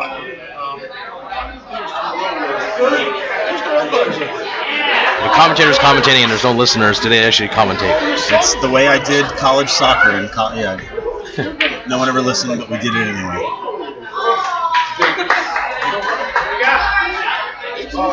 Little known fact, Kemi Petrie was a Olympic weightlifter in her No, I'm just kidding. I would have believed We're just start making up facts now to keep people entertained. Yeah. No. They're trying to see really hard to get a piece of that, and that's not a terrible shot. There you go. Got a piece. Good job. Ideally would have stayed, but hey, the key is to get that stone out and focus on the next shot. Hey, watch the clock. Really tell me when it's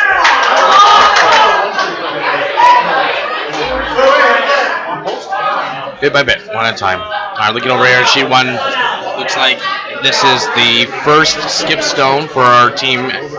Rivkus, they're sitting pretty nicely with 2 in the house right now. Yep. Trying to get a third one in there, tucked in, I guess, maybe top 8. Yeah, top Full 8's probably good. Yep. Maybe top 4. There is room for Grimkus to come.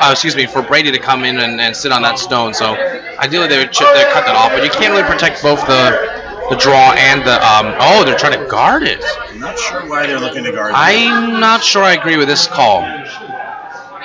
So the problem is, if you have a lot of trust in Brady's and confidence in Brady's ability to make that draw, which there's no reason to believe they can't do it. If they freeze right on that back Yellowstone, I don't know what you do as yellow. You're in trouble. I mean, maybe they think they can't get around there. I guess, yeah, it must be. I mean, it was very straight. Yeah, yeah. So that is possible. It could be baiting snap that off. Yeah, we played all that this morning, and it was very straight on that edge. Yeah.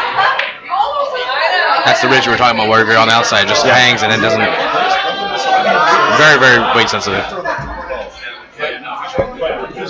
Down to skip stones on 3 as well, if we're looking here. Yeah, looks like it. We got what looks like red counting 1 right now. So I think they're just trying to draw behind the massive crazy yellow guards, and that's my guess. With that, he's probably just trying to tuck somewhere around full 8 right behind the center line. They left the stone a bit short on 4. Center line guard may not have enough protection for their 2 stones in the back there coming out. Glessner's team won the Broomstones Kayser costume contest yesterday. with a combination of a Beetlejuice and Blades of Glory bodysuit unitard thing that cannot be unseen ever. Yes, I can imagine. Oh boy. Oh boy. That was not what it was intended, I think. Not a lot of room there to get around. You really have to have that snap off. Crummy Rink putting a clinic on here too. Well, Crummy, yeah. Or Crumb. That's actually for technical tryouts. Part of a feeling they're going to come and be like, it's actually crummy. I'd love to hear that because that means that they're listening. Yeah. But for the most part, they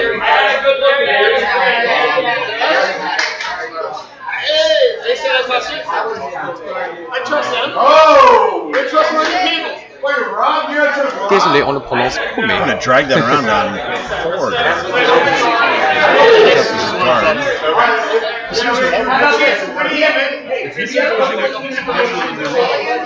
All right, Jim Lerner going for his first, his first skip stone. Probably top button would be the ideal position in my mind. What do you think? Yeah, top button. Worst case, sit on the yellow. And yeah, I mean, it freezes your plan B, I guess. I like, if you get to top button, I think that's the best possible shot, but coming close, it's a little hot right now. Gotta watch that. They gotta go right on that back yellow. Whoa,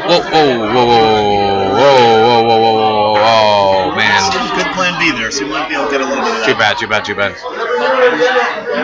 was afraid of that hitting the card. I don't know, Victor, you think they're counting? Hard to say. It's pretty close. From this angle, it's really tough, yeah. We're sitting right behind the sheep, but unfortunately we're about, 14 feet up in the air. Rimka's drawing down to see if he can take 3. This would be a great end for the Rimka on sheet 1. Looking really nice right now. Looking great. Push. That will tie the game. Nice. 4 ends, 3 aside there. Alrighty, great end by Team Rimkus there. Tie game. This may be the first time I rooted against a Brady in New England for a while, you know? Honestly. Second skip stone for Gerlach on sheet 4. They're looking to draw down. They put a guard up in front of their 2 yellow on the right side there. It's going to run in. Coming down, going down pretty hot, trying to take it out. Looks pretty good right now. Probably just drop that right in. Looks good. 1 red there. Looks very nice. Nice shot. Perfectly executed. I think Western Rink is now. Eula's probably up 3-2 right now on sheet 3. Well, they drew that in on sheet 4. The Gerlach Rink drew that in to count 3. And I would imagine Zwick is going to try to pull this around and drop it into the 4th on sheet 4.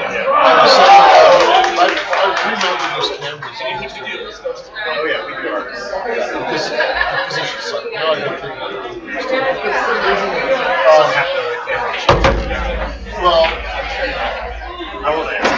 No. Someone's not going to Well, this is why Jim Lerner paid the big bucks to draw that button. Enormous money. The sponsors are very, very happy with it. That's right. Red shot on sheet 4 seems a little narrow, but it could promote that red stone into a scoring position. I'm just gonna watch sheet 2 here. They just threw this, so he presumptively should have a general idea of what to do. That's tight. Oh boy, that's really tight. Take 3, I think. I think it's really tight. I think they gotta be sweeping this. Well, I don't know. Yeah, they gotta be sweeping it. That's tight. Just a hair late. Hopefully, yeah, it's dumbing time. Come on, gotta go really hard now, guys. They're right into the back yellow, or maybe the top yellow even. Yeah, back yellow. Even if that wicks, I think that might end up in the notes. Yeah, it's gonna end up. Yeah, it's well, they just had to cut it down to 3 instead of 4, I guess, as a plan B. All right, so I guess it must be a game of crud or something going on behind us. Indeed. I think sheet 4 Gerlach just took 3, so they're to take a 4-2 lead over Zwick in that match. Lester is 3-2. Eagles leading Lester 3-2. Brady Rimkus are tied at 3 after 4, and looks like Rummy just took. delicious. This is New England. So we just heard. Yes, so Scrum just took 3 more to take a 10-0 lead over Lerner on sheet 2. Yeah, without doing such to our friends over there, I think we're going to probably look at another sheet here to focus on. And we'll let you know if anything dramatic changes. Well, I think the games on both 3 and 1 are very actually. I think all 1, 3, and 4 sheets are not too bad. right Yeah. now. Definitely the teams that were behind are definitely catching up now. So it'll be interesting to see. Definitely a game either way. For those who are joining us for the first time, a little bit rules and background on this game. So this is the Kayser, which is a 5 and under tournament for both men and women. Teams are mixed, meaning that they must alternate genders when delivering, and the vice and the skip must be of alternate genders as well too. It's an event for 21 and older individuals. Again, they have to have 5 or fewer years of experience, where a year is defined as 10 or more. Sorry, more than 10 curling games. As you can tell, we have quite an active warm room, I suppose, back us behind us.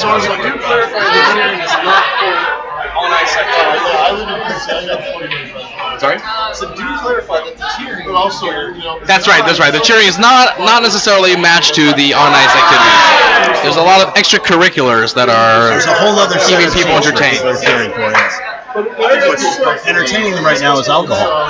Yeah, well. It's very different from. No one ever complained about that.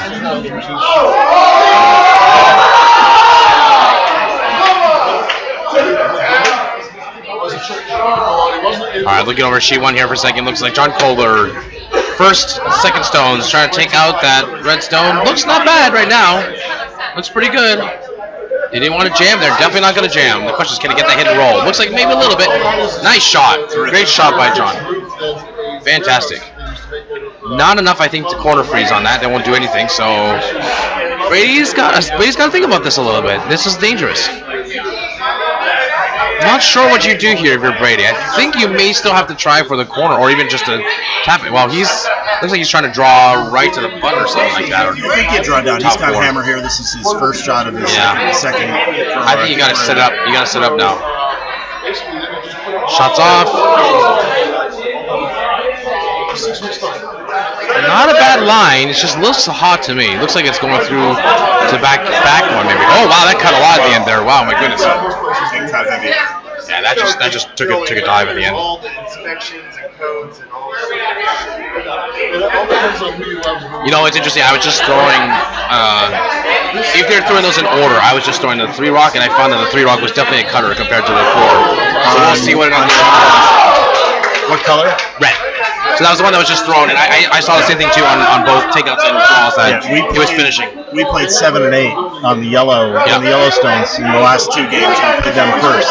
So 7 was definitely cutting, and 8 yes, was really 7 was a straight. cutter. Yep. Yeah. We used it a bit to our advantage once we had it figured out. Right, We knew it was absolutely. gonna cut, but It can be frustrating for the skips and devices or whoever's throwing to have to accommodate for those differences. But that being said, if you get really good at finding out how your stones are behaving, boy, it can be tough for some skips to try to follow you down if you throw the cutter at the right time and use a straight rock for your takeouts. it's like Kohler on sheet 1 is looking to draw behind the red there, put it on top of his, maybe freeze to the yellow there in the edge of the 4-foot. Right. Like that would be very successful. Very good sweeping right now, just to drag it there far. Good sweeping, my ladies. Well done.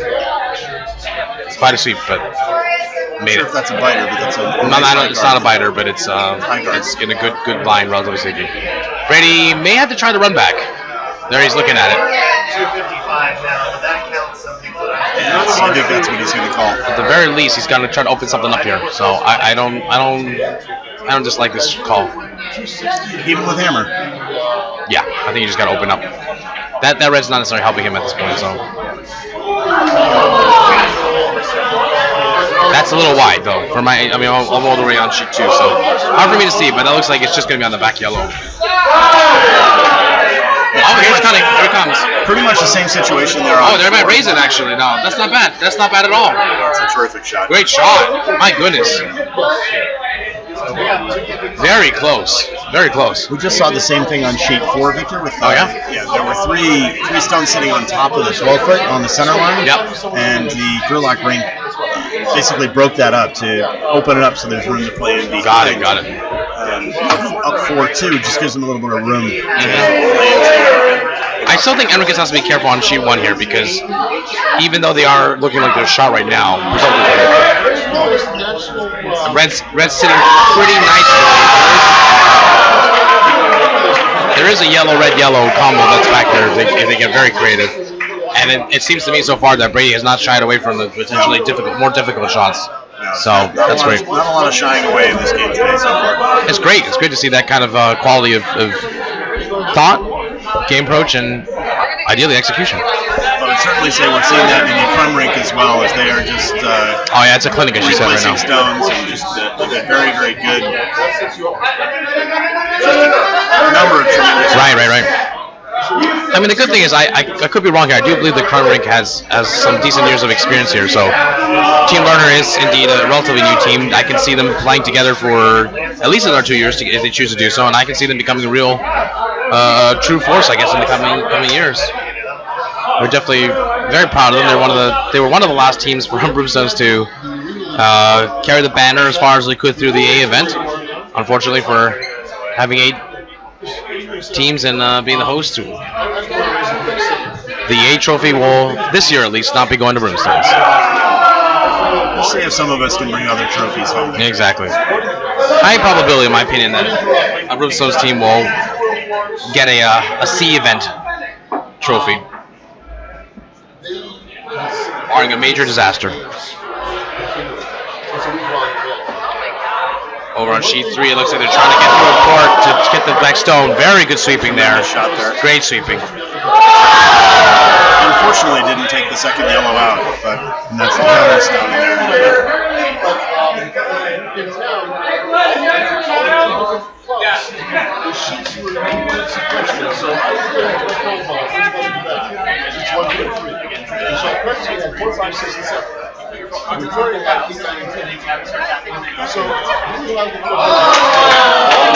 Alright, we'll take a look at sheet 1 here again. Sorry for jumping around here so much.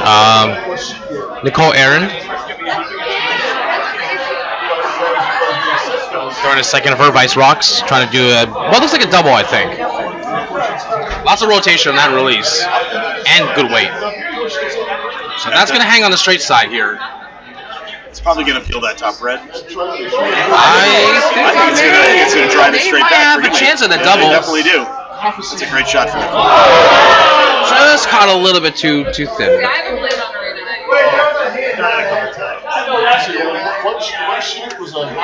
Nick Brady is counting 1, 2 in that. Yeah. Hard to say. Like, at least one, I think. Yeah, I think that unclear for me. I'm trying to see if our friends over there can see the top camera. That's what I'm looking at.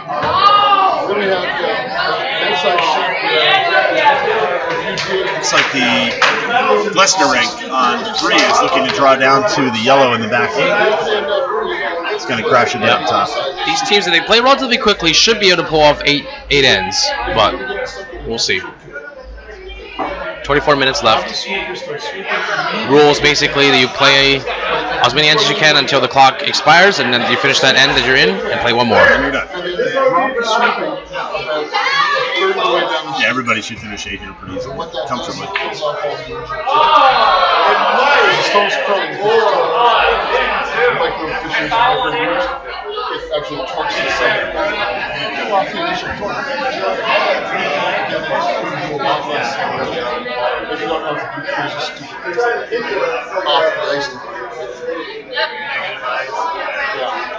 Could be a really nice shot here for the Lerner rink on 2.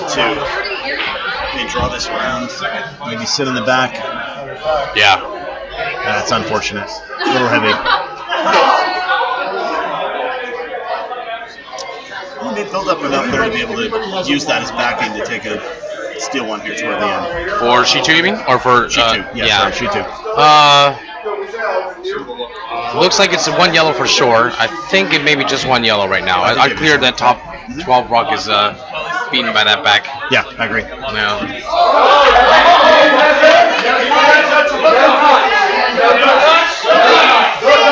First skip stones for Crum. Interesting shot coming on 4, Victor. If you see the Gerlach rink is looking like they're going to try to chip that red out. Sheet sitting on the corner of the forefoot, top 4. Yeah, that would give them hopefully 2 or more if they don't jam on the other. If they get it to stay there, it would be 3, but I don't think you're going to be. I don't know. They're certainly not going to nose it there. So I don't know. They might. It's hard from our angle. Yeah, I can't see. They could. Right. They could. Maybe. The question is, if they hit it on two on the thin side, they might just kick out their other yellow, which is fine. They still sit 2, but presumably. 76.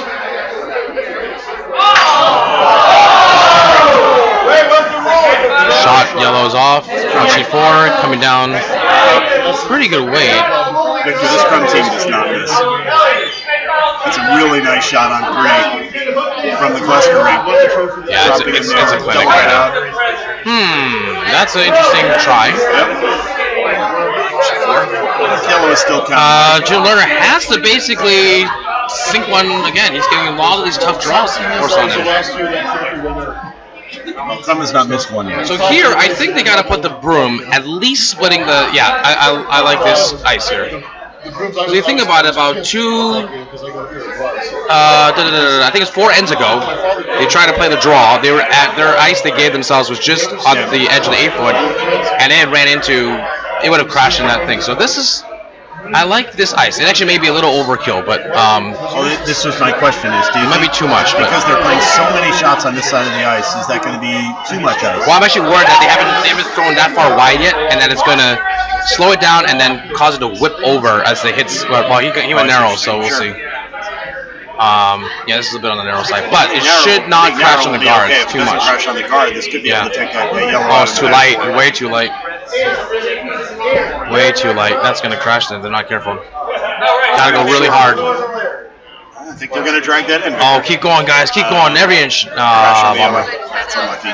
Good try. That wasn't terrible. I think just a little bit. It's hard because I feel like when you go on that far line, out to the wings, you gotta just add that extra. I don't know, 5, 10 on the split. Yeah. You gotta add 6 feet. 4 feet.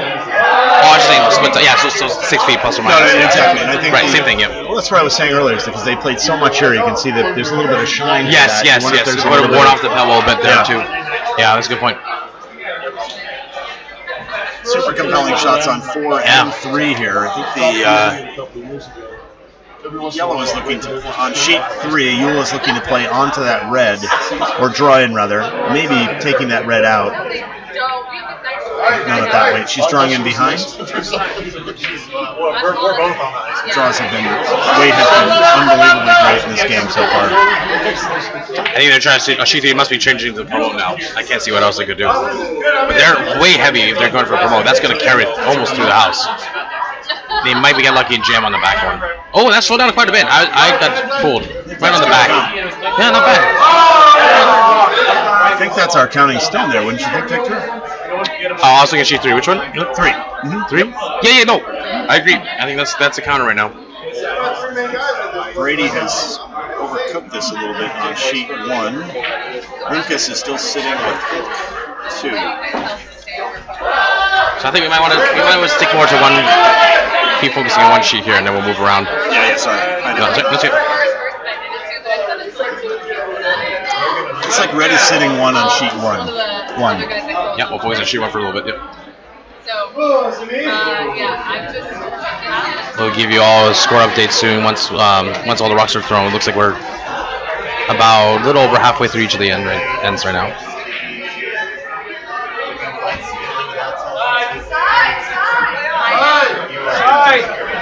This is Red's hammer shot, right? Excuse me, the shot before hammer, I meant to say. First, final stone. First skip stone. Second skip stone, I meant to say. Oh, here we go. Yeah, second skip stone for Team Rinkus. And Brady with the hammer there.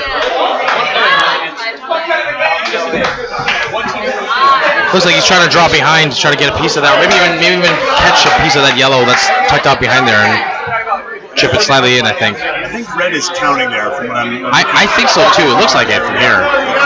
The red closest to us. What do you think the call is? I couldn't tell. I think they're trying to chip the other yellow or draw behind. I don't know if it's enough curl to get straight to the forefoot there, but we're going to see.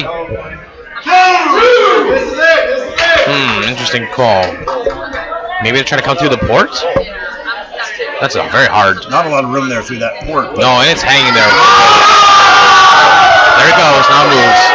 Not going to move enough, and not enough weight, unfortunately. Well, not enough weight. They're going to be right on that corner of the red if they even get that far. Okay. Good try. Good try. It's a good effort there. The line, I guess, was kind of there. I don't think it was ever going to get to count the other back red with that angle, but good try.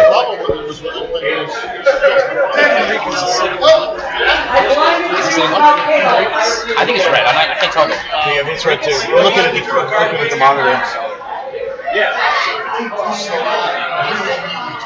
We think it's red sitting at least one, maybe possibly two right now. Right. Sorry? You think it's yellow one?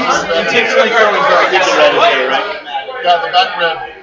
What's the back red's counting? Yeah, we think red is counting. Back red seems to be counting from the top camera, from what we're told by the operators. Learner takes one. There we go. Because I was going to ask you if that was you.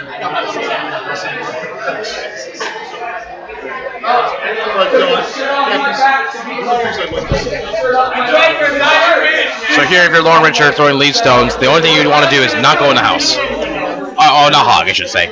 Yeah, don't hog it.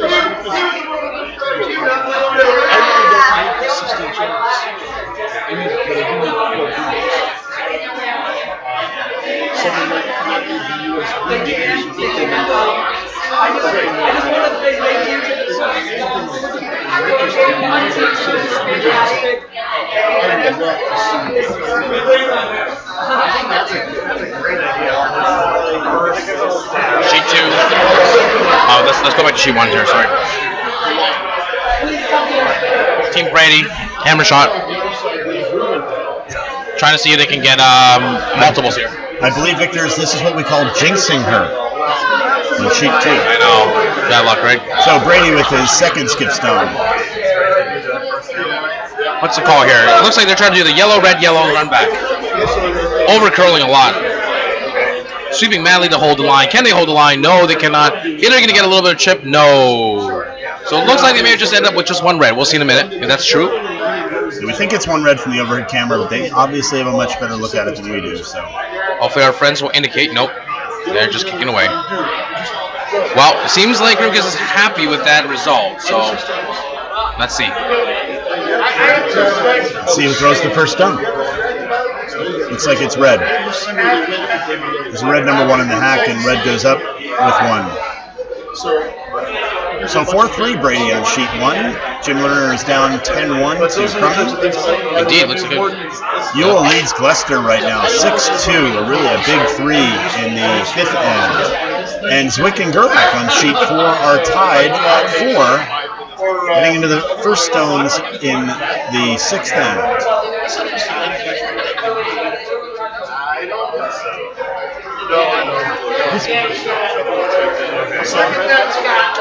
Totally random. These are knockout games, right? These are all I believe these are all or nothing. Yeah, I think so. I want to give a quick shout out to the Broomstones kitchen staff. They made a mean dessert today.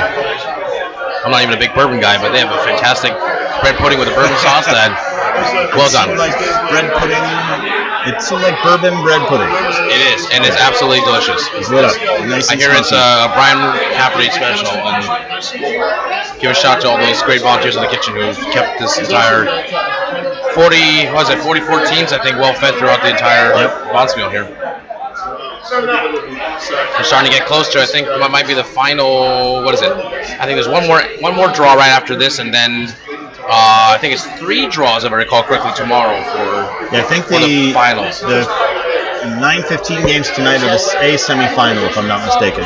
Right, cool. 9:30. All right. Should we show some love to sheet 3 and sheet 4? Absolutely, a really good game there. I think the game of the day seems to be on sheet 4 and sheet 1. Indeed. We'll come back to sheet 1 a little bit. I feel like we love our folks in Broomstones, but to your point, we should give sheet 4 a little bit of love as well too. So let's take a look and see what we've got in sheet 4. It's a tie game right now after the 6th end. It's the 3rd stone coming from red, who Gerlach has the hammer. Excuse me, after 5 ends. Excuse me. Yeah, thank you. And that's the Cape Cod versus Long Island. 2 clubs can wave at each other across the sound.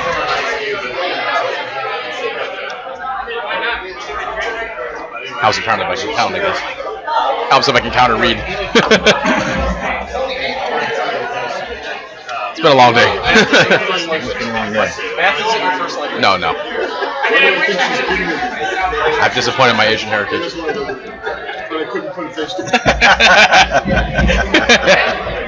I went there. Yes, I did. Thank you for saying that. No worries. If you can't have fun and laugh at yourself, then you're not having a good time. Oh! Artistic save. Did not burn the rock. That was all that mattered. Oh, they burned the rock. Just kidding. More importantly, is she okay? Seems like nothing more than a bruised eagle. Maybe a knee that got a little bit bumped. Hopefully everything's alright.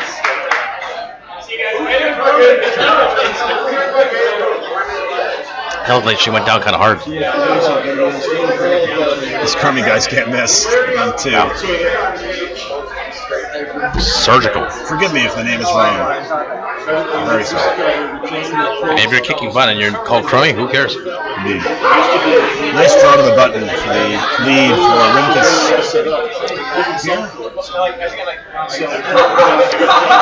Down 4-3 in the 6th. Tremendous draw to the button there for the Glistening Rink. And almost freeze there on the Yellowstone in the back 8. Good jam on the red back. Just too bad. Yep. Look at sheet 2 here. Sorry. Yeah. All right, sheet 4 looks like there's some. When she fell down, there may have been a little bit of issue with the ice, but we're gonna scrape it again later anyway. Oh wow, we got people falling everywhere. Maybe they got too much of that good bourbon dessert. What's the rule, Victor? I'm trying to remember. Someone drops a broom. Everyone drops a broom. That's right. That's the tradition. Yeah. Drop to a knee. Everyone drops a knee. I hadn't heard that one, but I'll start putting it into my lexicon. There we go. Yeah. All right, sheet 4 here. Going back to that one. So Red just put up a pretty good top 12 shot, if I recall correctly. Yep, top 12. Guarding it up. So yellow looks like they're just going to try to come down and either beat the red or at least, I think they got to beat the red. Actually, red burned the last stone. Oh, sorry, you're right. Good point. Oh, no, I'm sorry. Yellow burned their last stone. Red threw a top 12 afterwards. Forgive me. It's corrected by our statistician. Thank you. Theater of the mind, Victor. Right. Good try, a little heavy, but pretty good shot nonetheless, otherwise. Sitting for third shot right now on sheet 4. A draw down clinic. Oh man, we're just having people falling down left and right here. Another one down. What's going on today? Another one bites the dust. Yeah, must be.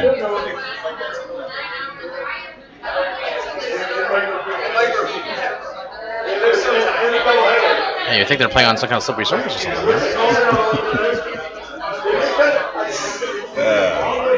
Hello, Captain Obvious calling. Sheet 4, red coming down. So trying to. I think they just need to put it at top 8 at most. I wouldn't even try to push it too much. Just beat that yellow at the whatever it is 9 o'clock position, and you're good to go. That's not gonna get there though. I think they're putting guards up there. I don't think they're worrying too much about dropping him in, primarily because they don't have hammer. No, that's fine. You might as well force the issue. If you're gonna do that, you can go top 8. Exactly. I think they're playing a little defensively here. Ideally, if you're counting 1-2, that's almost and you could block off the draw. That's just as good. Yeah. So not a bad shot. Definitely the pro side miss. If you're gonna be missing, you better be missing on the high side on the draw path. So not bad. And I think Gerlach here will be playing to take out to open up the space a little bit more. Looks like they're playing on I think so. Yep. Normal hit on that top. You gotta be a little careful because if they try to if they don't hit this red carefully, they may do the red yellow. It looks from this angle that it's stacked up for some kind of craziness. But let's see. Yeah, weight is certainly sufficient. Wow, quite a good up weight. That's a good normal for sure. I think she's gonna wick that, or just. Looks like just gonna chip it in or something, right? Oh no! That's on the nose. Actually went to the inside. That's unlucky. Hey. Victor, let's take a look at 3 here, because this is a draw down clinic with 7 stones in the 12-foot, and most of them biting the 8. This has just been one draw down on top of the other on top of the other. This is a. What's kind of unusual about this is that usually in Broomstones, there's a bit of a phenomenon that goes on here, partly because of our humidifiers and when they kick in, partly because of the dynamics of just the ice. Well, we tend to find the ice is slow in the first 2 ends or so. Yeah. It speeds up in 3, 4, 5, and then around 6 and 7 it starts to slow down again. Yeah. What's fascinating to me is that sheet 3 is they're all drawing heavy, which is they are surprising. Heavy, yeah. Ice Crew is doing an amazing job here this week. Yeah. Yeah, the ice has definitely been on the faster side. Our game right before after a scrape in the game was pretty nice and quick. Very, very fun to play on. This is coming down. Should just be able to chip the yellow. Might even get a double. Indeed they do, and that should put red sitting at least 2. Red's sitting 2 there for sure. Probably not 3. Yep. Nope, 2. Just 2. Yeah, no, I think that bank red is not counting the yellow. Good shot, nevertheless. Well played. Yeah, first skip stone here. Not a lot of protection up front, so this is probably just going to be a drawdown. I think they just got to draw the button at this point.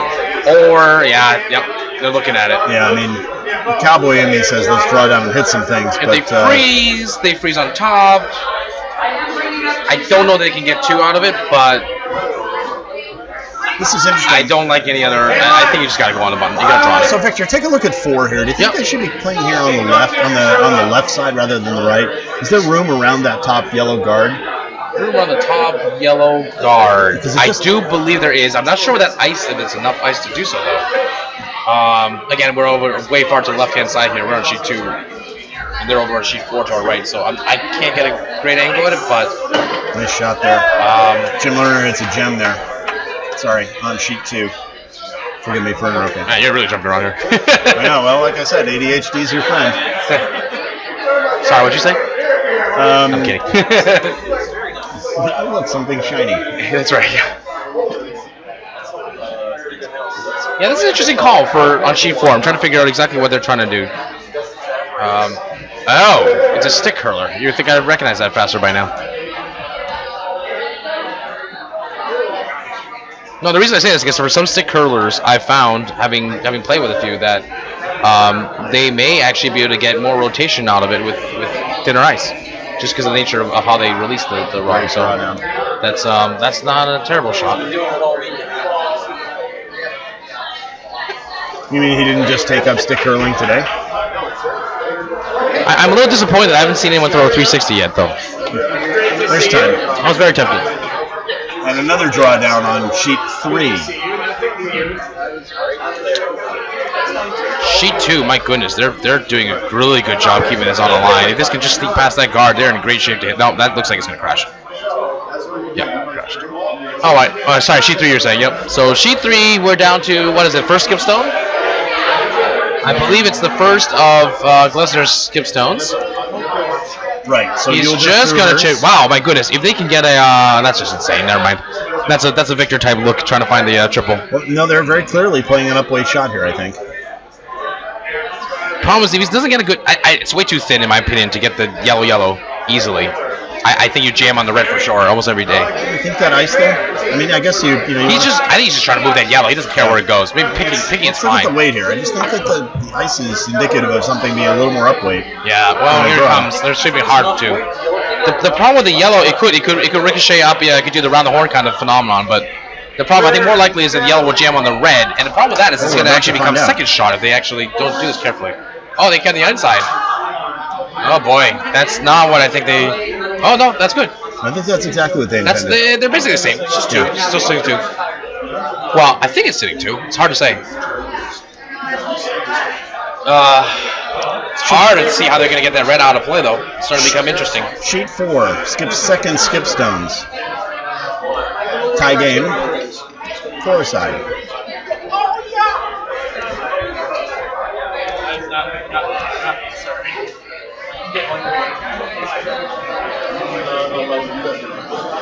Am I curling up to dark show? It's like PG-21. Someone else heard something.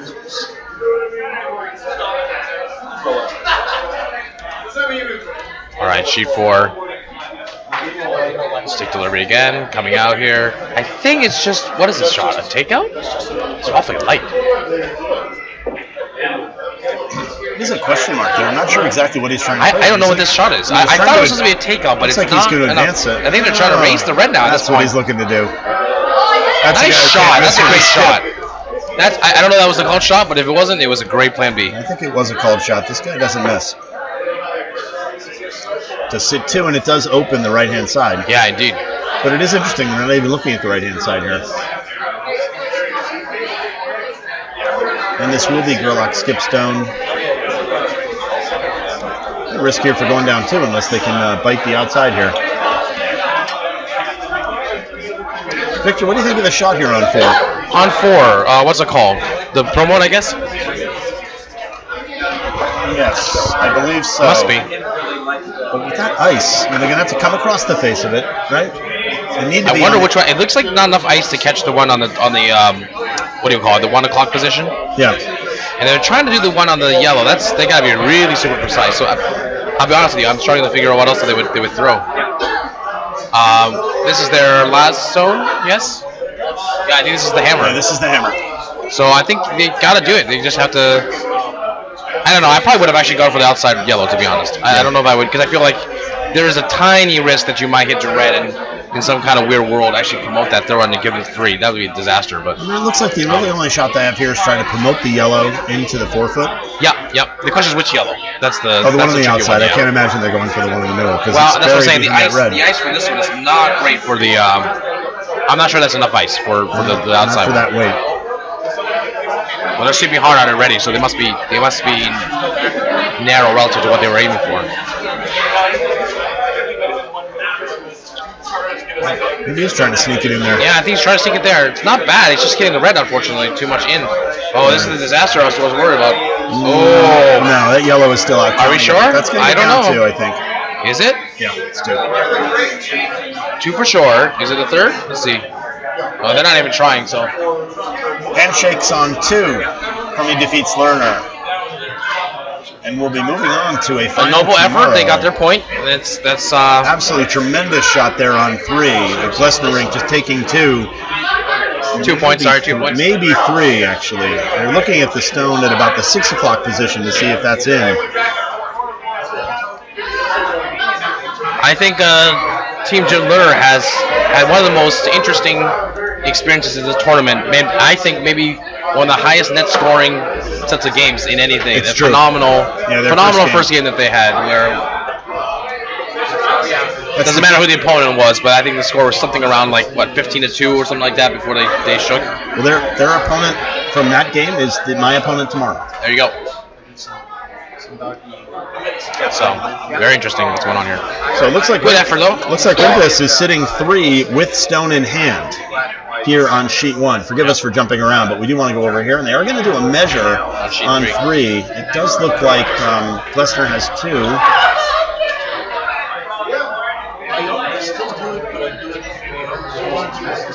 All right, we'll give you the update on sheet 3s in a second. Let's take a look at sheet 1, which is still the only really active game coming down towards the glass side.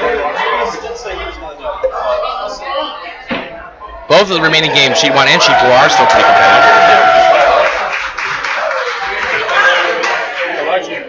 So that cheer was for the measure on sheet 3.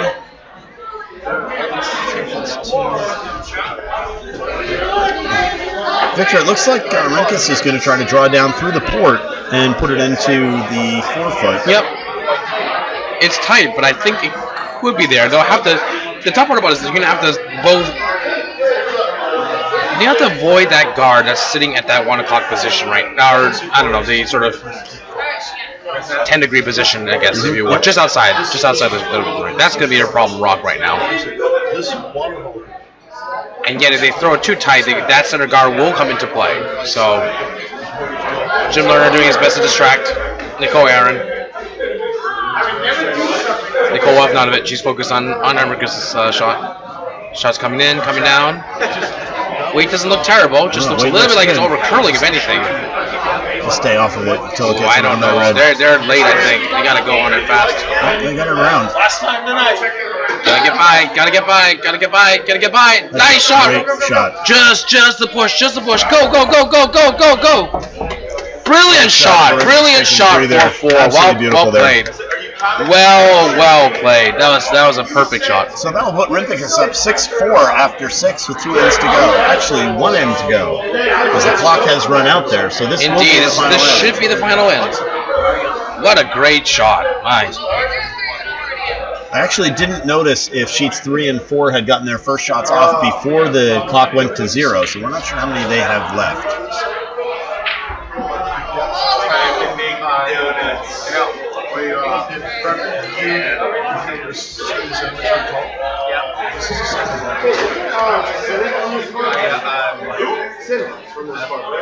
That was a beautiful shot. And she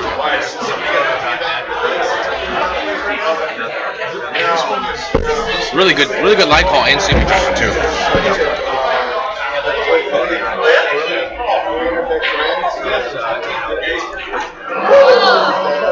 I believe this is a team that's also been playing together for Derby, plus maybe not exactly in this form, but close to it. I think it actually is. Yeah, which is our Monday competitive league. You can tell that they're obviously doing very well. They learned a lot from that league. I would argue maybe our second or third most competitive league in the. Yeah, it's really fun. I've subbed into it a couple times, and it's a tremendous experience. It's quiet. That's the one thing I've noticed about the Derby league. It's quiet. Oh, yeah. There's a lot of people very concentrated during those games. Yeah, it's a different atmosphere. Tremendous learning experience.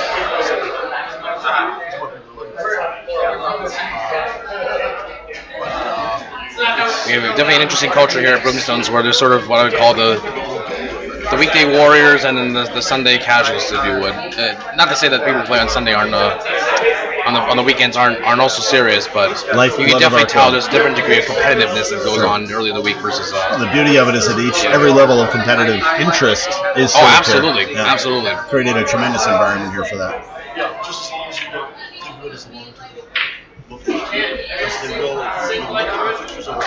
Yeah, you got a lot of beginners, provisionals as we call them, that are just starting, and you've got folks who are playing in the in world equivalent or university equivalent championships. We have a lot of good alumni who have one of whom is now in the high performance men program, Corey Dropkins. So it's a fun. Corey's actually on the McCormick rink, which is favored to win the U.S. Championships and advance to the World Championships in Edmonton in the first week of April.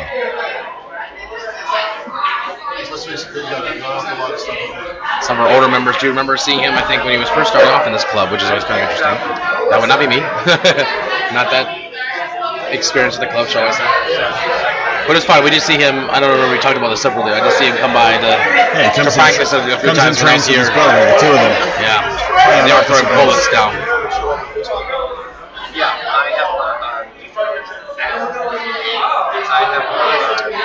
All right, so quick score update. We're looking at sheet 3 here. Sheet 3, Glessner versus Ewell.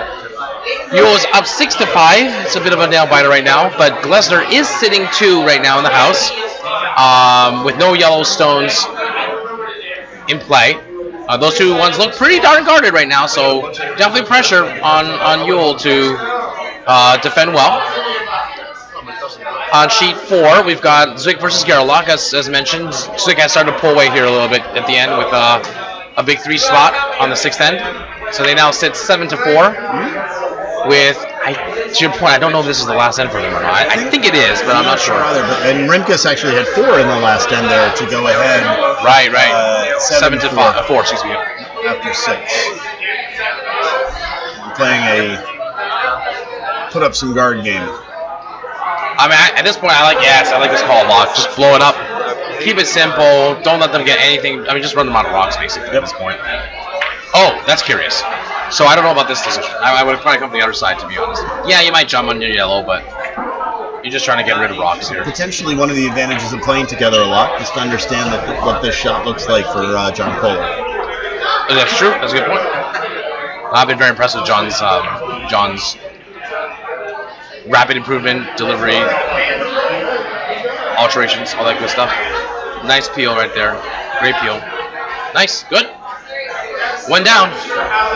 And you really couldn't go wrong there. Either one of those 2 stones would have been the right I think that's probably what his plan B was, that he's going to get something.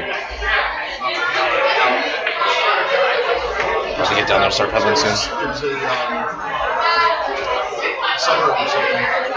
So Brady here, trying to draw around. and what was what looked like a pretty tough game which may still be a tough game on Sheet 1 is starting to become quite interesting with those big crooked scores on the board there from Team Rookies. I think probably the more interesting match right now potentially is again on Sheet 3. I agree. Where Glessner has two in. Oh boy. Sorry, I just being ADD. I just look at Sheet 1 for a second. That was probably the first big flash we've seen. A heavy draw that went right through the house. That's gonna put Brady in a bit of a trouble. I would assume the Rinkus here would just take the redstone out and then just play a knockout game. I would just peel that out and make them do whatever they can to generate points. Honestly, I'm not even sure what they do. If they peel this nicely, I think Red has to probably just, I don't know, either throw guard or corner freeze on that yellow. I think the top guys would just keep throwing guards for a while and hope they can get a run back later. But probably sit something behind that yellow. And then draw down behind the yellow there on the left side. I don't know. Maybe not. You got to try to hide somewhere, right? Yeah. Well, I think you might corner freeze on, even though you're not counting at that point in time. If they don't make a good guard, then you can use that to now you get off of that red, send the yellow away, and you now split the house with 2. It's still down tricky, 3 with 4 stones. Yeah, you gotta. Or 5 stones probably. Right you do have to generate whatever you can. So the question is, he's got 5 stones left, and he's got to somehow get 3 out of this. So. Looks like Rimkus should have this in the bag. If they keep calm and steady, this should be their game. Oh, that's unfortunate. That one just took. It just dove. Yeah. Not a lot of weight behind that. Not sure what happened there. No weight. Maybe just too light or that. And also, unfortunately, it sat right in front, protected the 2 yellow guards. So we'll come back again. I think Sheet 1 is. Barring a major disaster, that big 4 spot on the previous end may have just sealed it for Sheet 1. Interesting call here for Yule on Sheet 3. It looks like she's going to try to blow up the 2 high guards there just to the left of the center line. She's up 1. She's got the hammer. And she's got a stone in. Right. Unfortunately, they're not shot yet. He doesn't have a stone in. Forgive me. She's just trying to... sorry? I'm sorry. Red. That's a good shot. That's a very nice shot. That accomplishes its goal. Right, exactly. Blowing everything up. That was a brilliant shot. All right, good. Gives her access down to Glessner's stone there. I think Glessner's got to throw. Let me think about this. What would you throw? I guess you would throw a top button. Top 4. I don't like this call. I don't either. I think you should split the house. I think you gotta go top. No, I don't. Well, maybe. I think because you gotta protect your rock from the steal. You gotta stop the raise. And you gotta stop the draw. The only way you're gonna get a chance at maybe all those 3 is to go top 4. You count 1, 2. Fair. You force yellow to make their good shot, and if they hit the stone on nose, they're still not going to outcount the one that's in the back 4 foot here. This is a very interesting rocker. This is just going to corner freeze on the yellow if it dives. If it does not, they're going to end up sitting right on top of their own stone. This is very close. Unfortunately, just a little over curl, but that was really, really close to I think what optimal would have been. The problem with this is now they have a double that's a little bit easier. Yeah, and they're going for it. Well, that's what I was saying there. If they can tuck that in a little bit more or freeze on that yellow, more options. Yeah, at that point, I don't know. I would have probably frozen on there. It's hard to say. I mean, you're really risking it here. If they throw an up-weight shot here, they're probably going to take both. That's what they're going to go for. It's amazing, though, huh? This game of literally game of inches. It's, all they needed to be was probably about 4 inches to the left, and they would have been, in my opinion, near perfect. Over curl on top of their yellow. This could be a problem. This is coming a lot. This is coming hard. I don't know. Here we go. Okay, got all right, 1. another chance to do it again. So the question is, did you think that was too heavy, or did you like what was done? I mean, I liked it. I just think it was... He's calling the same thing, sort of the corner freeze. It dove a little early. I think they're going to try to play... I don't like the corner freeze, because I think you're still... okay, it's better than nothing, that's for sure, obviously. But I think you're still leaving a relatively simple... Well, simple-ish draw for almost full 4 foot. Okay, so I mean, what does yellow play next? I mean, this is red shot, right? But what does yellow play next? Well, if they corner freeze on, I think as yellow, you draw right for your shot right now. Yeah. You go for your button, and I don't know how red generates the take on it easily if they truly corner freeze. The worst thing in my opinion, one of the worst things they could do would be to leave it hanging out there and then give red a hit and roll to behind. That'd be disastrous. This is first skip stone, I think. Right? This should be first skip stones, yes.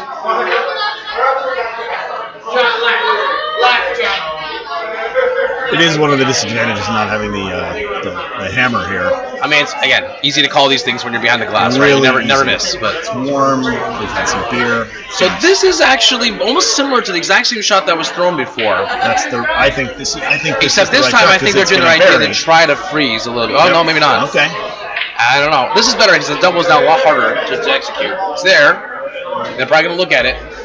I think Yule's going to throw a rocket at this thing. The only thing I don't like about the double, well, it's high risk, high reward. Like if you get this double, it's game, right? But if we think it through, I guess the other possibility is, if you throw that double, you're gonna need pretty good weight. And if it doesn't work, you're gonna have to switch quickly down to your draw weight. Do you feel comfortable? This is rhetorical. Do you feel comfortable switching from a big up weight takeout going back to your draw weight? Right. That's the magic question. Yep. If you don't, you draw now. Hope that you worst comes to worst, you just keep it wide, and you hope that they, you at least have draw weight down. Yeah, gotcha. So that's personally, I think that's stylistic differences. Obviously, the so-called correct shot for top teams would have been just to do the easy, in quotation mark, doubles for those guys. But by the way, sheet one what's easy for them is not our easy at all. That's true. Rimkus, I think, is just looking to hit this red on sheet one. Yeah, they do. It should be that shakes. Should be it. That will be shakes if it looks like, and it looks like it is good. I believe it is. So they run them out of rocks, and Brady has indeed conceded the game. Well done. Well played. It was a really good game, really tight until that last that four spot, as I said. So All right, go back to 3. Sorry. Yeah, so 3. No, it's okay. It's good. Hugs all around. Very well done. Congratulations to Team Rimkus. Okay, here. So back to sheet 3. Looks like they're going to go for that hit. Maybe even double. It's coming out pretty hot. That's the right weight for Yule. That's like normal, right? That's pretty far out. Yeah, this is gonna flash. I think you're right. Yeah, that's way up weight. That weight's just got to be right at it, right down the center line. So this is maybe unfortunately one of the worst of both worlds. You just threw the flat. You threw the up weight takeout. You didn't get anything, and you have no idea now what draw weight is. Well, yeah, I shouldn't say that. I would have a hard time throwing draw weight after throwing that much of a normal takeout. So here's the question, Victor: is Glessner looking simply to draw down for the win? I would put one just off to the left of the center line, just biting maybe full 8, maybe biting 4 foot at most, but that's it.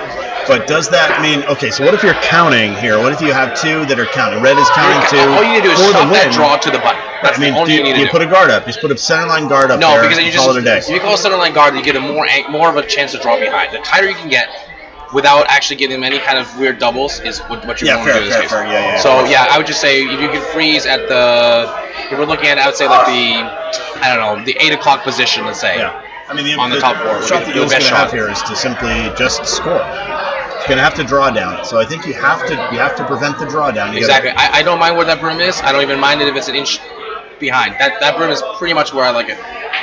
Oh! Ouch. That is unfortunate. And taking out in the ice, which as an ice person I feel very sad about. All right, that's okay. I can understand the frustration. Wow. That's interesting.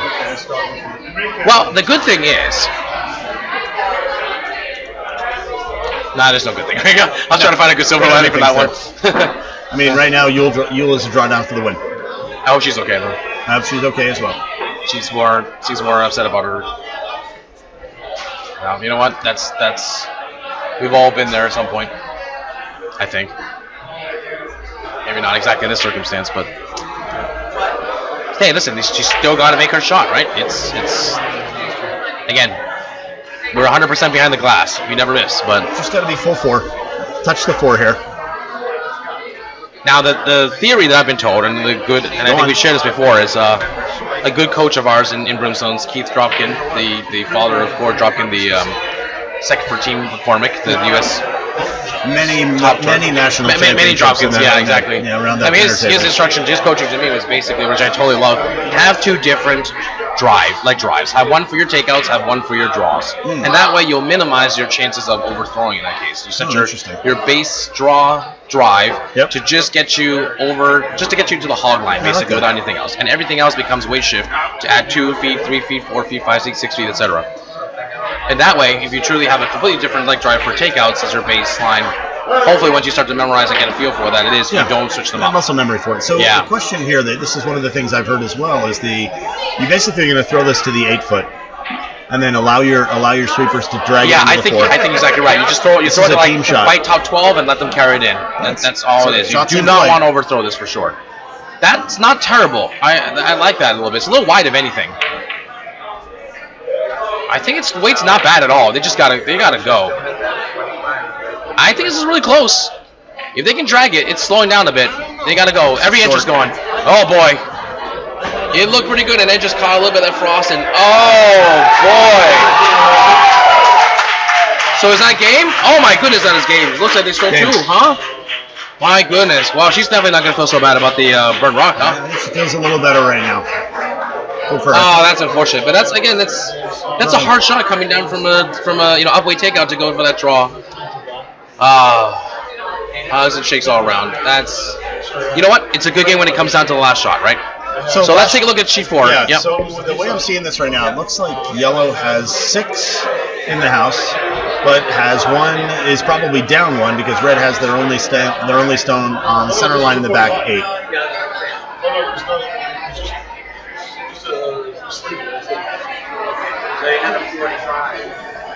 So let's see how many rocks you got left. Oh, this is hammer.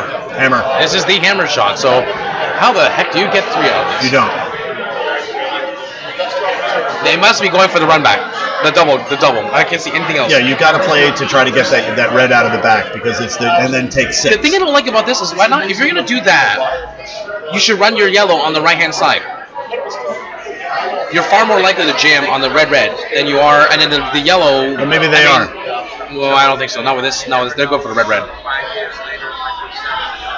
So I mean, maybe this is just they think it's an easier shot. I don't know. It's that's not gonna do it. Oh, I take. Oh, good try. That was a lot closer than I thought it was going to be, to be honest. Good. Alrighty, well. Victor, the pleasure has been mine. No, likewise. This pleasure's all mine. Folks, appreciate you listening to our ramblings over the past, hour or so. Indeed. Change. Victor will probably stay. I think I'm going to go home and visit my family. Yeah. No pressure there, huh? Didn't say all right, pressure. I'm going to go out and pebble, I think. All right. Fantastic. Thanks, guys. Thanks, everybody.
take care of it.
if it's necessary after the snuggles, but felt like formal. No, yeah.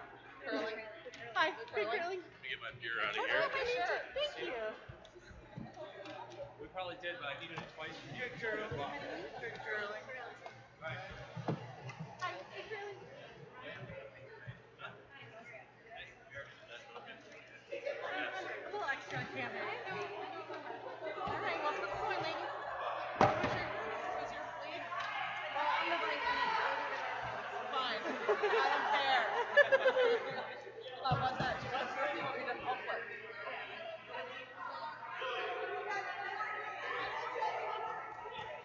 Light camera. Okay. Is it okay with yeah, no, we'll stick with the colors. Your choice. Sure. If you want to switch them, we'll switch them. Just No, for you. that's fine. Okay, I'm up first then.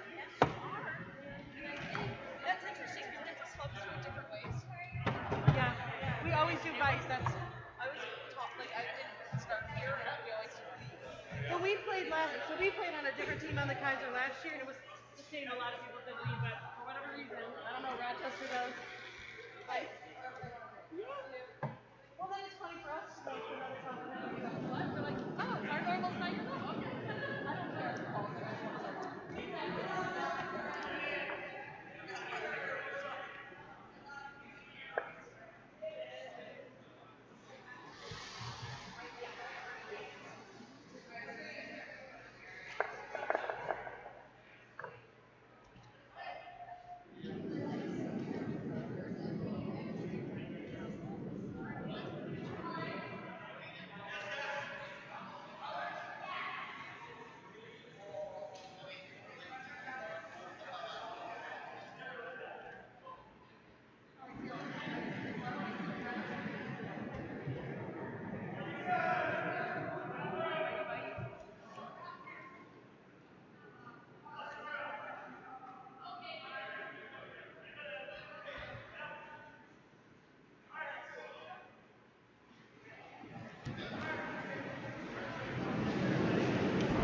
All right, good evening, folks.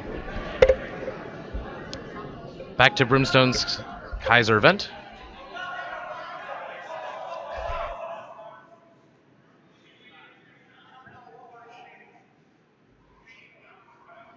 Testing 1, 2, 3. Can you hear me well? Excellent. Okay. Thank you, Randy. All right, as I was saying, welcome back, folks. This is Victor Lee again from Broomstones. I'm going to take you for a few more minutes here into the 9:30 draw that we've got at the Kayser event.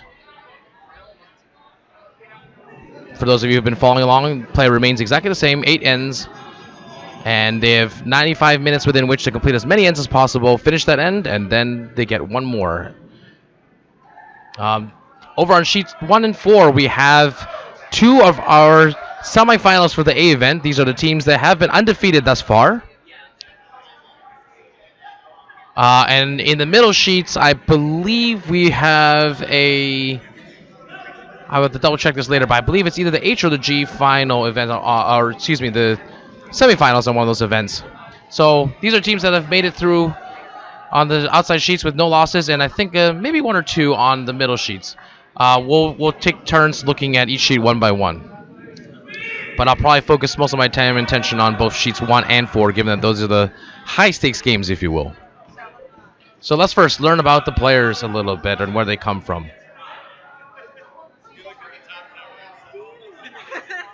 On sheet 1, we have Team Inglis with the Red Rocks. Team Inglis hails from Potomac. The theme of this event, as you can maybe see from some of the walls, if you get any looks of those, is cult movies. They have chosen Office Space, classic. Inglis is skipped by Andrew Inglis. The vice is Judith Rakusin. I apologize in advance if I destroy anybody's name here. Their second is Craig Macwart. And the lead is Stacy Tedesco. And Team Inglis is playing Team Green from Philadelphia. Team Green, not surprisingly, is skipped by Ryan Green. Their vice is Julie Tim. Their second is Drew Sweeney. And their lead is Susan Robinson. And they have chosen The Princess Bride, one of my favorites, as their cult movie. And as one of my friends said, well, that's interesting as a choice of a cult movie if you define everybody as the cult. Turning to sheet 2, we have Team Ryan Beatty from Rochester. Their movie is Empire Records. Ryan is joined by Vice Stacy Ray Benner Beatty, and by another presumptive couple, Andrew Schubart is playing second, and Erica Smith Schubart is playing lead. As you can probably figure out by now, both by watching and by listening, this is an event that, again, for those who are joining us for the first time, is a mixed event. That means that women and men must take turns throwing rocks in alternating gender order, and the vice and the skips must be of different genders. Playing on sheet 2 against them is one of our local Broomstones teams. It is Glenn Merrill Skoloff, who is taking helm as skip. Along with Glenn is Caroline Trela, who's playing vice, and Sean Halsey at second. And lead is Christina Lamb Seidel. Over on sheet 3, we have Team Fisher throwing the red rocks. Team Fisher hails from Ardsley in New York. Their call movie is Back to the Future. They're led by Corey Fisher. Their vice is Jennifer Marco. Second, Jeff Greenberg, and lead Elena Jacoby. Their opposition is Team Falcone, or Falcone. I'm not sure exactly how to pronounce it. Apologies in advance. Team Falcone